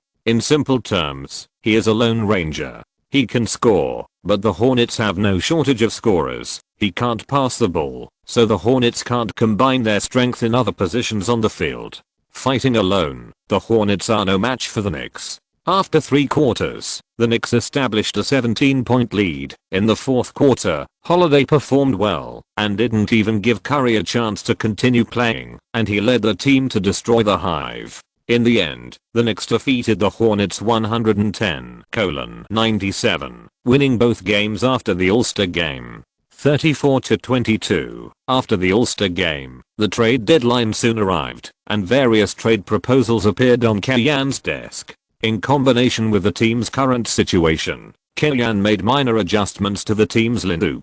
The Knicks first signed Joe Alexander, whose contract was bought out by the Bulls, with a short 10-day contract. This was Kalyan's attempt to scratch the lottery ticket. The Chinese boy is one of the few parallel imports in NBA history. Most of the duds, such as Kwame Brown and Aloha Candy, are just not worthy of their draft picks, but they still have the strength to play in the NBA. While Alexander played 60 games with the Bucks in his rookie season, averaging 4.7 points and 1.2 rebounds per game. In the second season, he was traded to the Bulls, was directly DNP, and then abandoned. Considering that he was the 8th pick, he was abandoned by the team before he could last the second season, which is almost as crazy as Bennett. However, the problems of the two are somewhat similar. In college, they were both the height of the 3 position and played the 4 position, and they could play well with their excellent physical fitness, but after entering the NBA, they were asked to transform into the 3 position, and then their technical characteristics were not enough to support the transformation, and then they had less confidence as they grew older, and finally became mediocre. The small ball era led by Curry has made the biggest innovation in the NBA, which has made many players who were originally evaluated as not 3 or 4 suddenly become all-round, while the originally valuable meat shield center has lost its value and has no place to stand. Holding Curry is also the reason why Kellyanne chose to give Alexander a chance. Later, the team made a loss-making but heartwarming deal, exchanging Chris Duhon for Luther, head of the Pacers, plus a second-round pick in 2010.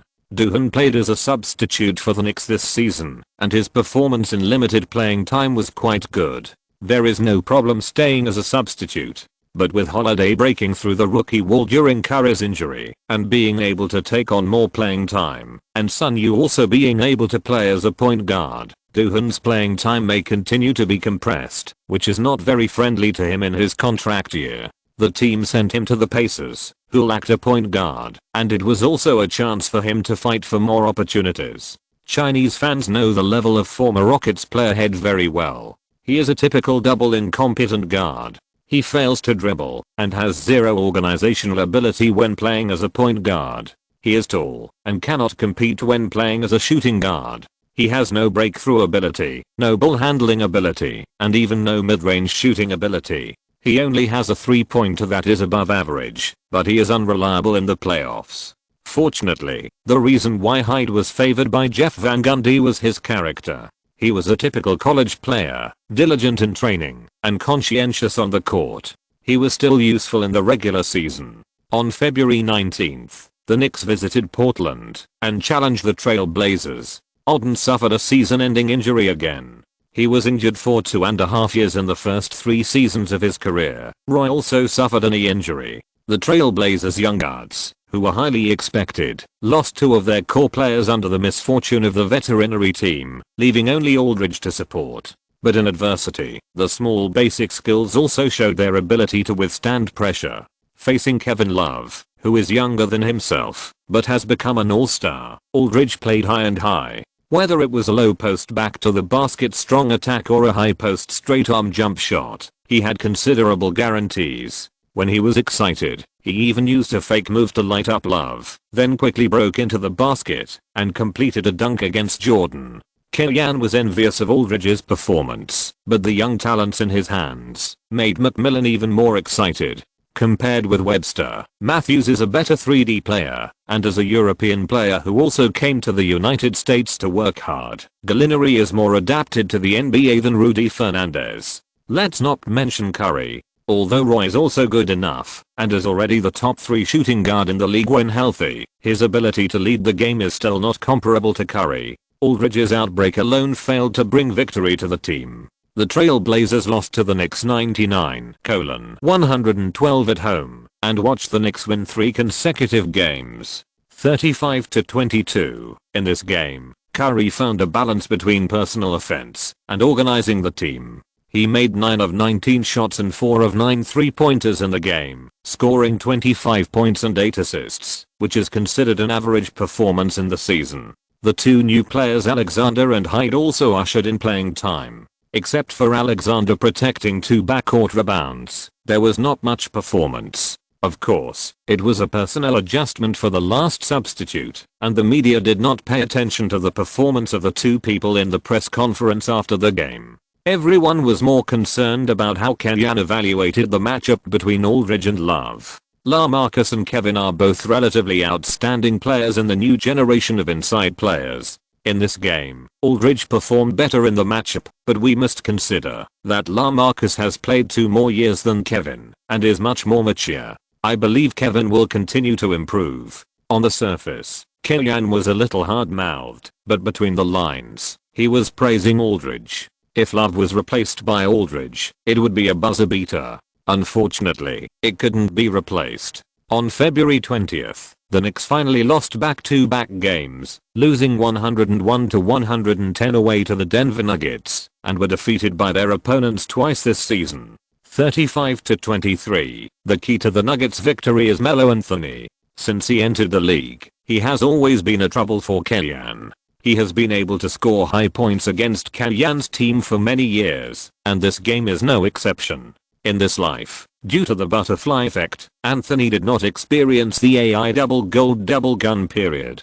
The point guards around him went directly from Andre Miller to Billups, all of whom were organizational, which also ensured that Anthony has always been an efficient scorer. In the whole game, Anthony played 39 minutes, 15 of 25 shots, 2 of 3 3-pointers, 4 of 4 free throws, and 36 points, 4 rebounds and 1 assist. The data is outstanding and more efficient. On the defensive end, Billups was responsible for defending Curry, and his effect was obvious. Curry made 6 of 18 shots, 1 of 3 3-pointers, and 7 of 7 free throws, but only scored 20 points, 4 rebounds, 6 assists, and 5 turnovers. After controlling Paul, he suppressed Curry.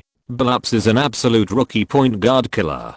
Compared with other teams that reaped a lot of rewards in the 2003 draft, the Nuggets sat on the diet. In 2007, they fooled Anthony to sign a 5-year, $80 million highest salary contract without player options, which just happened to avoid the crazy market in 2010. At the same time, Anthony himself is relatively greedy, and the Nuggets can offer Anthony the biggest contract, which is an honor that other teams can hardly touch. In the post-match interview, reporters asked Kellyan about Anthony's restraint of himself, and Kellyan made a serious analysis. As a result, the reporter's question, will the team's defense against Anthony be better next season, was not about wine, but the scandal between the Knicks and James. After losing, he was in a bad mood, and was dug by reporters again. Kellyan got angry directly. Every week it's 1, 3, 5 James, 2, 4, 6 Bosh, and James and Bosh come to the Knicks together on Sunday. Do you think it's meaningful to discuss this now? I still hope you can give our current players more respect. They play very hard. And let me remind you, if I remember correctly, LeBron also lost more than he won against Carmelo, and the Cavaliers couldn't defend Anthony. The reason for our loss in this game is more about our offense. Kellyan was impatient because of the reporters, and his remarks caused some controversy and even meant to expose James' shortcomings. Darlan's media immediately clarified Kellyan's words and stated that the team would only communicate with the players on the days when the trading window was open and would 100% respect the league's regulations at other times. Darlan put out the fire immediately, and anyone with a discerning eye could see that he was speaking to James and Bosh. When James and Bosh talked privately, they really exchanged their ideas. Coincidentally, they did it at the same time. After finishing 2 consecutive away games in the Northwest, the Knicks rested for 2 days and welcomed the Magic at home. As expected, they lost 101-106, 35-24. What was more impressive than the loss was that in this game, the Knicks' 2 centers, DeAndre Jordan and O'Neal, were both injured by the Magic. Near the end of the second quarter, when DeAndre Jordan grabbed a front court rebound, he stepped on the foot of Magic substitute center Marco Gortat and unfortunately sprained his leg and left the court. He played only 16 minutes and scored 6 points and 6 rebounds. O'Neal was hit on the valve by Howard's elbow on the defensive end, and he couldn't catch his breath. Fortunately, neither of them was seriously injured. Jordan will probably be absent for 1 to 2 weeks, and O'Neal can return in the next game. Curry played 39 minutes, 10 of 18 shots, 3 of 3 3-pointers, 7 of 7 free throws, and scored 30 points, 4 rebounds and 7 assists. Neither Nelson nor Alston could limit his performance. Unfortunately, no one on the team could fight Howard in the interior, and at the critical moment, Turkoglu reproduced the style of the king of buzzer beaters last season, hitting consecutive shots at the last moment to help the Magic win. Although the team lost later, Kellyan was not in a bad mood. On the contrary, he was quite happy. How to say it, in the previous game, he saw the decline of the Magic team. To put it bluntly, he saw PJ's decline on both offense and defense. As a very important outside scorer for the Magic, PJ has contributed an average of 16 plus points per game in the past 3 seasons, whether in the regular season or the playoffs. Although not as good as in the Kings period, he is also the most reliable outside shooting point for the Magic. For Howard and Josh Smith, a team with mediocre shooting ability, PJ's firepower is very important. But in the game just now, many scenes showed Pija's helplessness, but Howard's great coverage and help defense helped Pija plug the hole, which laymen may not be able to see. This is Howard's terrible defensive ability. The happy beast who plays well has amazing attainments on the defensive end and can support a defensive system by himself. Chapter 373 The Best Coach. In the 60th game of the season, the Knicks welcomed the Minnesota Timberwolves at home. Kellyan reunited with his old comrade Atkinson, and their situations were not very good. Rubio, the Spanish golden boy selected by the Timberwolves in the draft, did not discuss the buyout with the team and decided to fulfill his contract with Barcelona before entering the NBA. This decision dealt a big blow to the Timberwolves. After all, the team has been struggling for a point guard for a long time. Fortunately, Tyler Lawson, who was selected by the team later, showed good potential. This small guard with a height of only 180 is fast, accurate in shooting, and not bad in confrontation. He can cooperate with Bynum to play inside out, and can also play high post coordination with Horford. His performance on the offensive end is quite good. However, like the Hornets, the Timberwolves, who have many attackers, are not short of scorers, and what they urgently need is a backcourt commander like Rubio. Kellyan's team is least afraid of this kind of team with many attackers, but unable to be combined into a controversial team. Therefore, even if Jordan was absent, O'Neal and Love did a good job in top defense in the interior, limiting the interior combination of Bynum plus Horford. Facing the strong offense, but weak defense Tyler Lawson, Curry was determined to lead the team out of the recent predicament. He took advantage of Tyler Lawson's weak lateral movement ability and frequently used pick and rolls to get rid of opponents and hurt the Timberwolves in the mid-range. In the whole game, Curry made 13 of 24 shots, 8 of which were long two-pointers outside the penalty area. In this most inefficient scoring area, he hurt the Timberwolves and helped the team beat the opponent 113-95. After winning this game, the Knicks' record came to 36 wins and 24 losses, and the winning rate returned to 60% again. After the game, facing the media,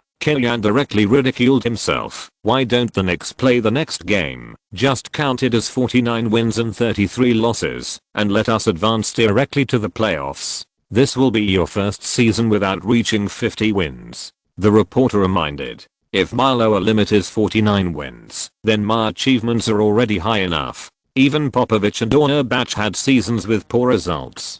Kellyan was right.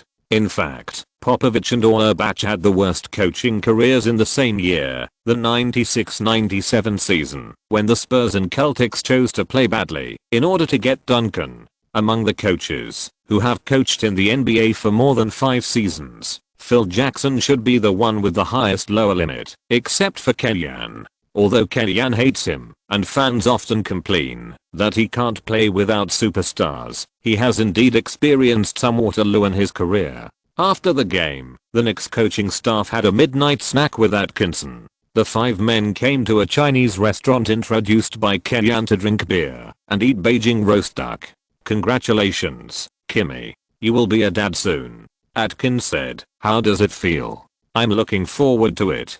Kellyan said, getting married makes me feel like I have a home in the United States, and having a daughter makes me feel like I have roots in this world. It was difficult for others to understand the experience of a reborn person. The 4 people looked at each other, and then Atkins broke the silence. Kimmy, what do you think is the problem with the Timberwolves? As the head coach of the Timberwolves, it was not appropriate to ask Kellyan this question.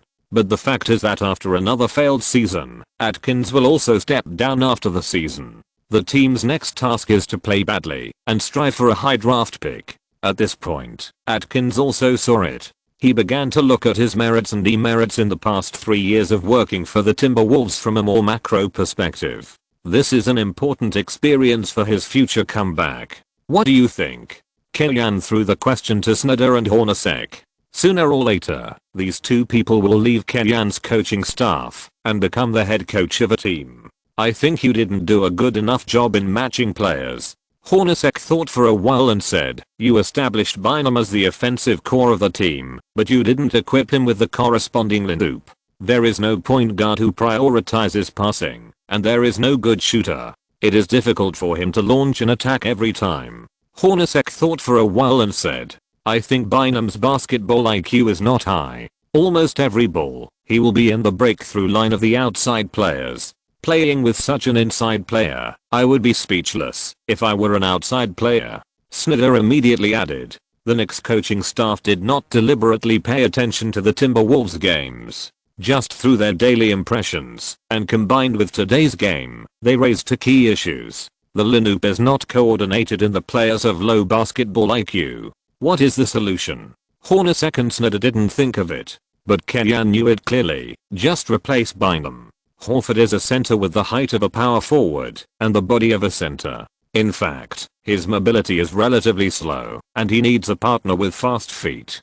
Beasley is directly pushed to the power forward position and Gay plays small forward. You can play run and gun, and you can also let Horford be the axis of positional warfare to play against Princeton. At worst, let Gay and Beasley face off on the wing. Of course, this plan is very crazy, which is equivalent to overturning the Timberwolves team building ideas in the past few years. Unless a coach with high reputation like Kenyan is coaching, who dares to mess around. Victory can cover up all contradictions, including the question of who will play center between Ibaka and Garnett. Brooks arranged for the two to play in turns, with Garnett taking the lead at critical moments, which eased the relationship between Garnett and the young people in the team. The reason why Garnett chose the Thunder, in addition to the fact that the Thunder offered the largest contract, was also because he was optimistic about the potential of the young people in the Thunder. He hoped to win another championship with the help of the growth of the young people in the Thunder. When Deering encountered Duncan, he also chose to swallow his anger.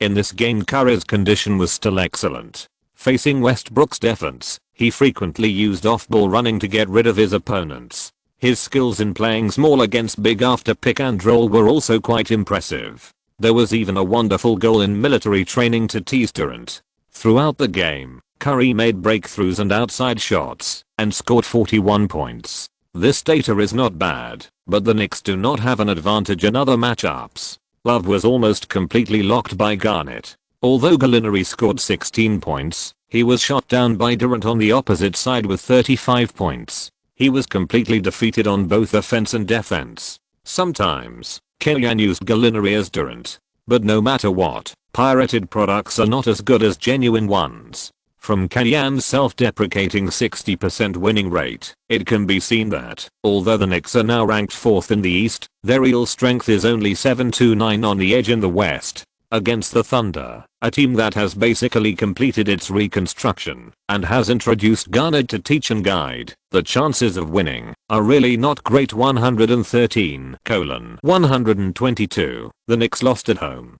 36-25. It is not shameful to lose to the third place in the West by 9 points. Strictly speaking, the Knicks are really training plus transition this season. It cannot be said that Kenyan has no ambitions, but it can only be said that he should not be too ambitious. After all, it's old and young. At the end of February and the beginning of March, Jordan, who was absent for a short time, returned from injury and helped the team complete a wave of 3 consecutive wins. The Knicks defeated the Celtics, Pistons and Bucks in succession. With one go, the record was improved to 39-25. There was no surprise that Curry won the Eastern Conference Rookie of the Month again. Throughout the season, Curry has been at the top of the rookie list every day. The last person to do this was Paul in 2005. On the MVP list, Curry also came to the 9th place. The personal data explosion and the Knicks' steady and rising record are the key to supporting Curry's honor. But in the final analysis, Curry still needs to show some wonderful performances in the playoffs to improve his reputation. In addition to the best rookie, the most improved player award is also not suspenseful. Kevin Love's data soared from 7.3 points and 5.1 rebounds last season to 18.3 points and 10.9 rebounds this season, which doubled to 3 times, and he was also selected as an all-star. Compared with another competitor, Brooks, the Knicks' promotion to the playoffs is a big plus. As for Kenyan himself, he is the most popular best coach, and his main competitors are Brooks and Anthony. Brooks, like Kenyan, has led his team to a significant improvement in performance. The difference is that Brooks completed the reconstruction of the Thunder step by step, and with the help of Garnett, he directly brought the Thunder to the third place in the West. Kellyanne led the Knicks to step up to the sky, operating like a tiger, and directly soared to the fourth place in the East. D'Antoni's advantage is that he stabilized the basic base of the Hawks after Garnett and Battier left. In principle, it doesn't matter who you give it to. Compared with other labels on Kellyanne, I'm afraid no one cares whether he is the best coach of the NBA in 2006. On March 5th, the Knicks visited the Houston Toyota Center to challenge the Houston Rockets. Although Yao Ming could not play, he also came to the scene and met with Kellyanne and took a photo. If Yao Ming does not play, the China Derby will not live up to its name. But CCTV still broadcasted the game. After all, the Knicks have Sun Yu and Kellyanne. At the beginning, Jordan won the jump ball and the Knicks took the lead in attacking. Facing Brooks, who was not as tall and strong as him, Curry enjoyed the feeling of being a giant. He broke through from the baseline to the vicinity of the baseline, ignoring Brooks' drag and easily scored. Chapter 374 Season Sprint. Yao Ming was injured, and the Rockets insisted on not giving up, relying on the firepower of the pudding combination outside line to support the team's offense. Little Black Bean has the speed to hold the ball, and with the help of Scholar's pick and roll, he passed Curry a fake shot to ignite Love, and then played a time difference and made a jump shot. Brooks this season has the style of the strongest 175 on the surface in the future, and his scoring ability is indeed strong. If Ginobili had not stepped on his feet later, I believe his achievements would not be limited to this. Compared with the Celtics who wiped the ass of Isaiah Thomas, the Rockets had no qualified defenders on the outside, and basically had a mutual stabbing style. Facing Curry's offensive threat, Brooks and Budding are double-teamed on the line, and Curry easily found an open space and passed the ball to Gallinari, who started to accelerate, went straight to the basket, and completed a dunk facing Hayes. The Knicks' small forward Gallinari is 206, and the Rockets center Hayes is 198. In addition, Gallinari's straight line acceleration was extremely fast and full of impact, so Hayes basically had no way to defend. In the Rockets' positional attack, Scala pulled to the corner as the axis, pretending to pass the ball to Martin, who was cutting in the air, but when Love's attention was diverted, he shot from mid-range and was ready to hit. The Rockets' scoring looked difficult, but it was this group of inconspicuous players who played better basketball than many teams with complete lineups. The Knicks followed suit, and Curry's running position tied down the Rockets' defense. Love faced Scala and sent the ball into the basket, causing Scala to foul. The Knicks' offensive firepower was strong and the routines were diverse, so the Rockets were somewhat unable to match them. Facing Matthews' defense, Kevin Martin used the pick and roll to force a start, and then made a quick stop jump shot. Love easily protected the backcourt rebound, and passed the ball to the front court. Gallinari quickly advanced, was stuck by Battinger, and then passed the ball back to Curry, who raised his hand and shot the ball from outside the three-point line, hitting it accurately. 4-10, Curry hit a three-pointer. It's too easy for him. The Rockets should pay attention. Defending Curry is completely different from defending others. You must keep a close eye on his three-pointer. Yang Jian still habitually explained from the Rockets' standpoint. In the next attack, Kevin Martin tried to touch Porcelain, but was cut off by Matthews. The Knicks once again played a quick counter-attack. Curry returned the favor. After holding the defense outside the three-point line, he passed the ball directly to the basket. Gallinari scored a dunk without anyone defending. The Knicks played an 8:0 wave and instantly widened the score difference. Adelman called a timeout in time. After the timeout, Ariza replaced Battinger. The role of Iron Slag on the defensive end is unclear, but on the offensive end, he is more rigid than Battinger in standing position. Gallinari covered his more rigid running outside the three-point line. It was still Scala. After receiving the ball at the free throw line, he turned like a gyroscope and rolled to the basket, using delicate hands to score the ball. The Argentine's skills are indeed good. Curry and Gallinari made 6 of 8 three-pointers in the first quarter, completely destroying the Rockets' perimeter defense and helping the team score 48 points in a single quarter. 48:27. Basically after the first quarter, the suspense of the game was not great. In the following time, Yang Jian and Sujuna Yang not only described the content of the game in a bland way, but also spent a lot of time on the next season goals and operations for the next summer. In fact, according to the news given by our American colleagues, this summer, James and Bosch are likely to go to the Knicks. The Knicks should be very strong next season. Sujuna Yang broke the news. Coach Ken is keeping his mouth shut about this now, and basically doesn't mention this topic anymore. That's not true. The league has regulations. But looking at the reactions of James and Bosch now, it seems that the tendency is quite obvious. Because there is not much hope in the Cavaliers and the Raptors. Like Kenyan and the Knicks, this season, next season, at most 12 years, all the young people will be trained. By then, it will be a strong team again. It will be difficult for them to play. If James comes, the whole process can be shortened. Sujuna Yang continued. But the relationship between Coach Ken and James seems to be average. There have been some verbal battles. It's inevitable to play frequently. Anyway, the league's structure will definitely change greatly in the 10-year free market. I think the renewals of James, Bosch, and Wade were stuck at this time, and they should want to do something big. The two chatted about random things, and in a blink of an eye, the score difference widened to 37 points. Yang Jian's face was a little embarrassed. How to say it? After all, it's the National Democratic team. In the past few years, they were a strong defensive team. Except for the 2005-2006 season, when they were full of injured players, they have never lost so badly. And Kenyan was too disrespectful, right? This was broadcasted by CCTV. On the forum, many fans scolded Kenyan for being too ruthless. But this is just like when the national table tennis team beat their opponents 11:1. Usually, they have to be 8:0 and confirm that the opponent is not strong enough before considering giving points, and try not to destroy their good game feeling. You can't just give it away. In the third quarter, Kenyan started to make things happen. He did not replace the main players, but let the players practice tactics on the court. For example, Kenyan developed a post stagger split around Curry and Gallinari. Love took the ball in the low post on the left side. Curry, Gallinari, Jordan lined up from right to left at the free throw line, and the tactic was launched. Curry went down the free throw line, and Gallinari made the first off-ball pick and roll.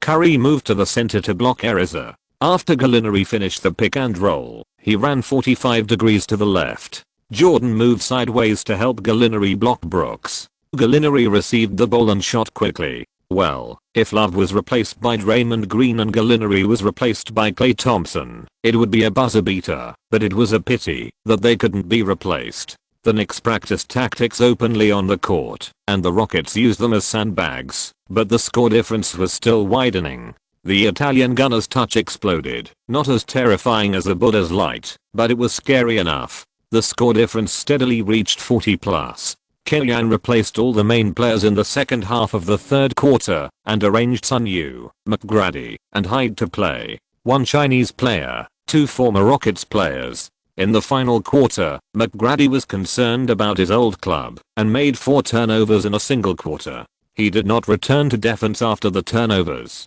His lazy attitude made Kenyan very unhappy. If he continued with this attitude, Kenyan would make him understand what humiliation meant. McGrady made an effort in the final quarter and helped the Rockets recover 13 points in a single quarter. The final score was 108:136, and the Knicks won a big victory away from home, 37-25. Curry scored 32 points in the first half, but restrained himself in the second half. He played for 7 minutes and scored 5 points. He contributed 37 points, 7 assists and 2 steals in the whole game. The Knicks hated Gallinari the most in this game. The Italian scored 36 points and 8 rebounds, and made 8 of 12 3-pointers. In the first 3 quarters, he made a 3-pointer every time, which gave the feeling of Zhang Wenyan's mighty power in Zioyojin. Hearing Gallinari's name, children in Houston dare not cry at night. On March 7th, the Knicks lost to the Spurs 101-106 away from home,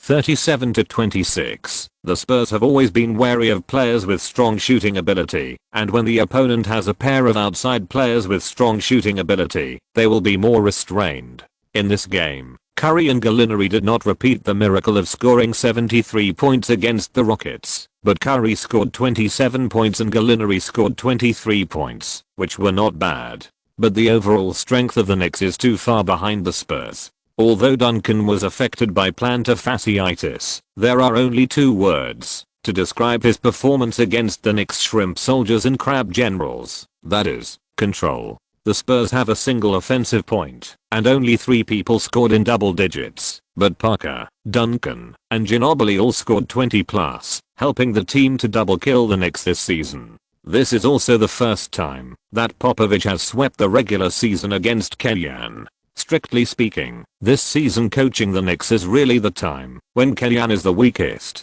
Many old opponents have been madly brushing their winning rate against Kellyan at this stage. Kellyan himself is also helpless about this. On March 9th, the Knicks beat the Nets 108-103 at home, avoiding a losing streak and sweeping the Nets 38-26. Facing the Nets, who are at the bottom of the league, the Knicks had a hard time.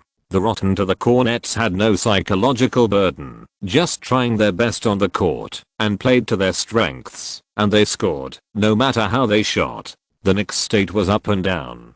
Fortunately, the team won, and Kellyan was not so strict that he would not let the team take a nap. The Nets also had good news. The procedures for the acquisition of the team by Russian tycoon Prokhorov were basically completed. Starting next season, the Nets will have one of the richest owners in the league.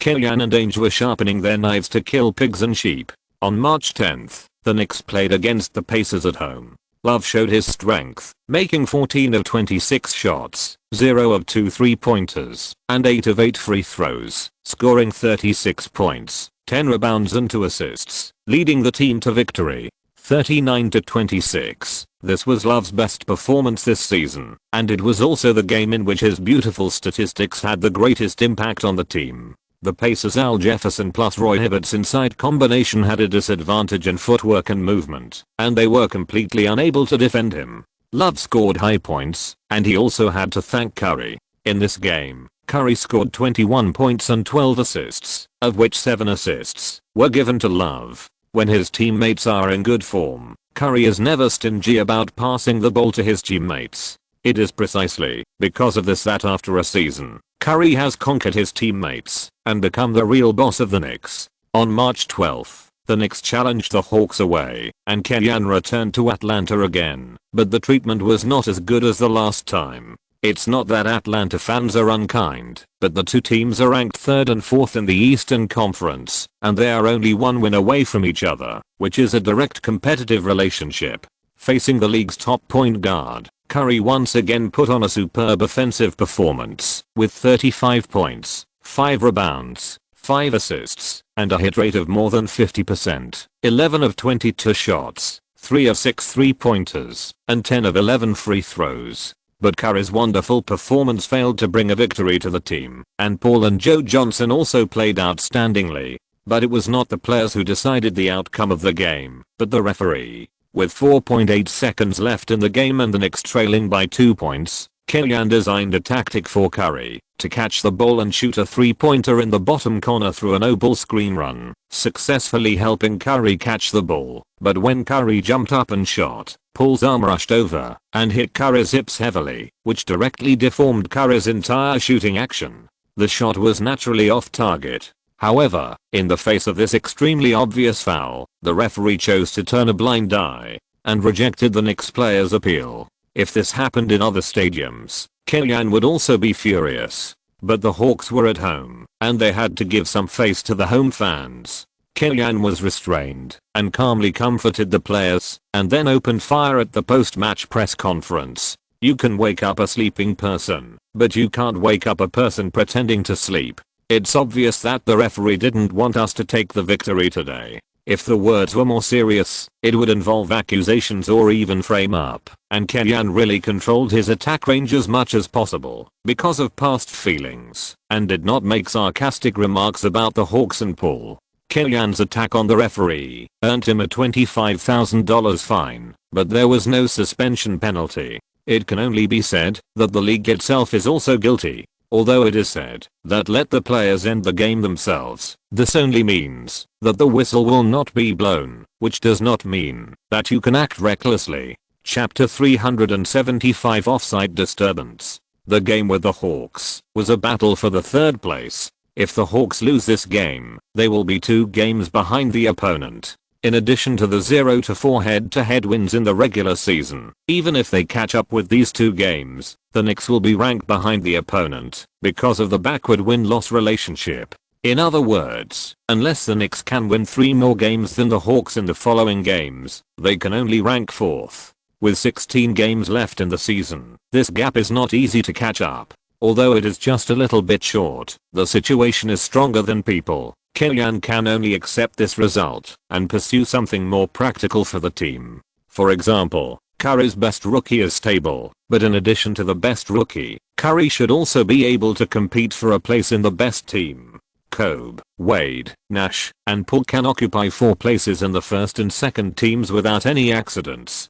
Curry is expected to be selected for the third team together with Roy, and the main opponent is Joe Johnson of the Hawks. For example, Love's most improved player is not a big problem. Although Brooks' statistics have improved more significantly, and he has pulled the Rockets from the bottom of the Western Conference, which was originally predicted, to the position of lottery champions, there is a world of difference between advancing to the playoffs and not making the playoffs. In the 2021 season, Curry played an MVP-level performance, but was eliminated by the Grizzlies in the playoffs due to the strength of the team. Isn't it still second year Morant eliminated Curry single-handedly? That remains in the mouths of black fans. It may be difficult to be your own best coach. After all, you lost to your direct competitor D'Antoni 0:4 in the regular season, which is a big loss. However, for the coach, this honor seems to be a bit useless. The evaluation of a famous coach seems to be more about the championship, team building ability, whether there is a distinctive tactical style of play, and how the record is. Few people brag about the best coach. In addition to helping players win honors, it is also necessary to practice some offensive tactics in actual combat on the court. The Knicks are not the Hawks. Their stars have their own abilities, and can beat most opponents with their 3 tricks. The team needs to prepare several plans to prevent being helpless when facing tough defenses in the playoffs. On March 14th, the Knicks beat the Wizards 109-103 at home to avoid losing streak. 40-27, facing the Wizards, who were playing badly, the Knicks had an extremely difficult time. Arenas was suspended, and Jamison left the team. Butler led the team alone, and played with 34 points, 5 rebounds and 7 assists, showing his value. The Wizards' reconstruction is different from other teams. The management believes that the team's failure this season is more due to the atmosphere affected by the gun gate and the decline in strength caused by Arena's suspension for a whole season. If they can draw a high draft pick, clean up some players in the team, and add Arenas' comeback, the Wizards still have the strength that cannot be underestimated. In addition to waiting for the draft lottery, the team is also asking Butler to brush up good data so that he can be sold at a higher price in the summer. The Wizards asked Butler to brush up data, and Kellyan also arranged for Curry to take more shots. How to say it, although it is a bit dirty, the improvement of basic data is definitely beneficial to Curry's pursuit of honor. Especially in New York, the powerful media will spare no effort to help Curry promote. Curry, who was arranged to brush up data, was efficient in this game, with 13 of 27 shots, 4 of 9 3-pointers, and 4 of 6 free throws, and scored 34 points, 6 rebounds, 6 assists and 2 steals. At this stage of the season, he has only won 40 games. This is the worst record since Kellyan took over as coach. At the same time, this is also the season in which Kellyan has spent the most effort in his coaching career. Whether it is the number of transactions completed by the team or Kellyan's surge in white hair this year, they are all manifestations of his various efforts. Kellyan was just reborn without a system. Therefore, every bit of achievement must be earned by his own comeback. Fortunately, he just started to grow white hair, his hairline did not move back, and there was no vacuum in the middle of his scalp, which is a man's nightmare. On March 17th, the Knicks visited Miami and beat the Miami Heat 105-99 away, winning 2 consecutive games. 41 to 27. The ranking in the East is relatively stable now, with the Cavaliers, Magic, Hawks, and Knicks in the top 4, and the difference in wins between them is more than 2 games. The Heat and Celtics behind them are ranked 5th and 6th, leading the Bobcats, Bulls, Raptors, and Pacers behind them by a large margin, and they were not dragged into the quagmire. Basically, the first round of the playoffs will either be Hawks vs. Celtics, Knicks vs. Heat, or Hawks vs. Heat, Knicks vs. Celtics. If it is just a choice between the Celtics and the Heat, Kellyan prefers the Heat. In the playoffs, the Heat is basically Wade's team. Gibson at the point guard position and James Jones at the small forward position are both excellent shooters and weak players in physical confrontation. They are lucky if they don't get beaten to a pulp against Curry and Gallinari. If Wade switches to defend Curry, let alone what kind of defensive effect he can achieve, he will have to bear the pressure of the main attack and then turn around to face Curry. Kellyan doesn't think Wade can withstand a round of series. The Celtics are different. Rondo, Tony Allen, Matt Barnes, Perkins and other players are tough in defense. They are determined to play defensive counterattacks with the Knicks, which will still cause some trouble for the Knicks. From the perspective of the Heat, they are more willing to fight with D'Antoni's Hawks and don't want to face the Knicks. Let's put it this way, Spoelstra is still a little afraid of Kellyan. On March 19th, the Knicks came to the North and lost 99-107 to the Raptors, who were trying to compete for a playoff spot. 42 to 28. The last time they visited Toronto, Bosh pulled Kellyan and talked a lot after the game, telling the world that he belonged to the Knicks, which greatly affected the morale of the Raptors. Since then, the Raptors' performance has declined seriously, falling all the way to 9th in the Eastern Conference. Whenever they play at home, the fans boo Bosh crazily, making Bosh feel more uncomfortable at home than away. Although some of his behaviors off the court are not very professional and even a little flattering, on the court, Bosh still showed his professionalism as much as possible. Facing Love, the Dragon King played a double-double of 31 points, 12 rebounds and 4 assists, showing that he is far more combat-ready than Love. In terms of player style, Bosh and Love are both technical inside players with excellent face-to-frame offensive skills, strong shooting ability, and good support ability. But the two certainly cannot coexist. If Bosh wants to join the Knicks, he must squeeze out Love. In this game, Curry's performance was quite satisfactory. 9 of 19 shots, 3 of 8 3-pointers, and 23 points and 7 assists. But the team lost, and Curry was quite regretful. As Kellyan was about to win less than 50 games for the first time in his coaching career, Curry felt that he should take responsibility as the boss. Kellyan, on the other hand, did enough psychological preparation and tacitly accepted that there was no way to win 50 games. Since the importance of this game itself was not that high, he did not feel like a bereavement after losing the game. He even went to a Chinese internet celebrity snack shop in Toronto with Huo Qingshu to eat internet celebrity hot pot after the game. Compared with the United States, Canada has a larger Chinese market and is more receptive to Chinese things. To what extent has it reached? For example, the shacks and snacks and braised chicken rice that have been popular in China in recent years may not have had time to be laid out in small counties in the 18th tier, but Vancouver and Toronto already have these stores. Moreover, compared to 80% of Chinese restaurants in the United States, which are modified versions and all dishes are changed to sour and sweet, the dishes here in Canada can basically be original. The taste is really authentic. Kellyan was sweating profusely because of the spiciness, and Huo Qingshu was sweating profusely. However, the next day, the media broke the rumor that Kellyan secretly met with a hot girl in Canada.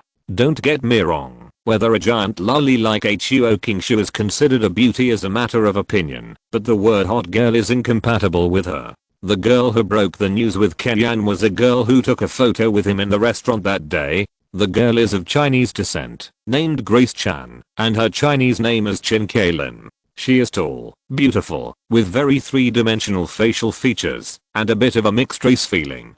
Compared with Huo Qingshu, Chen Kailin is obviously more in line with Kellyan's aesthetics. But the fact is that Kellyanne didn't pay attention to who took the photo with him yesterday, let alone any intimate actions. The only thing that happened between the two of them was that the girl came to take a photo with Kellyanne, and Kellyanne did not refuse. Then, during the meal, he raised his cup from a distance to signal. However, when the girl posted the photo online, it unexpectedly made a big news. The angle of the photo was a bit problematic. Kellyanne turned around and took the photo with Chen Kailin while walking. To put it simply, he was facing each other. Chen Kailin held the phone in her left hand and pulled it away from the angle. The photo looked like it was taken while leaning against Kellyanne's arms. In fact, the two of them did not even have physical contact. The distance between them could at least fit 2 fists. Kellyanne has always given people the impression of being abstinent, and erotic images are usually not associated with him. But the paparazzi dug deep into Chen Kailin and found that she was worth a lot of money, and her parents were businessmen with a net worth of 10 figures, which increased the credibility of the rumor. Even with Kellyanne's income, he would have to work for decades less. Normally, Kellyanne would not even bother to explain such rumors, but Wang Lifan was pregnant, and at this time, her mind was most likely to be wild. So on the first day after the rumors broke out, Kellyanne explained the whole process to Wang Lifan and contacted the hotel as the general manager of the Knicks and got the surveillance video of himself returning to the hotel that night. According to the hotel surveillance, Kellyanne returned to the room at 1:20 in the morning. The game between the Raptors and the Knicks ended at about 11:30, plus the press conference. Kellyanne left the stadium after 12 o'clock, and it took at least 40 minutes to deduct the round trip. The remaining time, Liu Jingdan couldn't make it in time, right? Besides, Kellyanne is younger and stronger than Liu Jingdan. Of course, according to Bao Zheng's method of going with the flow, and against the flow in the second part of Young Justice Bao to save time on the road, Kellyanne could squeeze out some time if he squeezed hard, but who would be so bored that he would cheat like Speed? After proving his innocence in front of Wang Lifan, Kellyanne then released the video through Zhu Yi's channel and obtained the information of the Raptors' home parking lot through the other party, determined the time when Kellyanne left the stadium, and helped Kellyanne successfully fight the fake. While Kellyanne was trying to dispel the rumors, Chen Kailin, who was the mistress, also contacted Kellyanne through some connections, sent some surveillance of the restaurant that day, and apologized to Kellyanne. "I'm sorry, I didn't expect a photo to cause such a big storm. I really just like my idol," Chen Kailin said. It should be said that this storm had a great impact on Kellyanne. After all, there is a saying that it takes only one mouth to spread rumors, but it takes a lot of effort to dispel rumors. Kellyanne's image of abstinence has been shattered, while Chen Kailin became famous because of this, and the number of followers on Twitter and Facebook quickly exceeded 1 million. Yeah. Kellyanne responded lightly, without his usual gentleness. His image was secondary. The key was that Wang Lifan's mood was affected. This was a big deal. Kellyanne was very cultured for not scolding him. "I have deleted the photo. If you need any help, you can contact me, and I will cooperate with you to clarify," Chen Kailin said. "I just hope that this matter ends here. If I contact you again, it may become a problem. My wife is pregnant now. The most important thing to me is her and the baby in her belly. So, everything is fine here. I will take care of the rest. Thank you for your support," Kellyanne emphasized. Chen Kailin felt a little wronged and felt that she had offended Kellyanne by her unintentional mistake. Kellyanne, who has always been polite to girls, really avoided suspicion. Seeing that the other party did not speak, he said hello and hung up the phone directly. After the storm, Kellyanne turned grief and anger into strength and suddenly burst out with a strong passion for command. He became a micro-manipulation master on the court and constantly targeted his opponents through dispatch. Fans may have only seen Kellyanne in this state when he was the acting head coach of the Lakers. Kellyanne, who was in full form, led the Knicks to a 5-1 record, including a 109-106 upset over the Magic. So far, the team's record has reached 47 wins and 29 losses. With 6 games left in the season, 50 wins are within reach. At the same time, the team's record has also tied the Hawks. It only ranked 4th because of the disadvantage in the mutual win-loss relationship. As long as one more win, the Knicks will complete the counter-attack and rise to third in the Eastern Conference. End of this chapter. Thank you very much for reaching the end. Don't forget to like. Looking for more exclusive content and immediate access? Subscribe to our Patreon. Remember, every like, subscription, or donation encourages us to continue. Thanks to everyone. See you in the next video.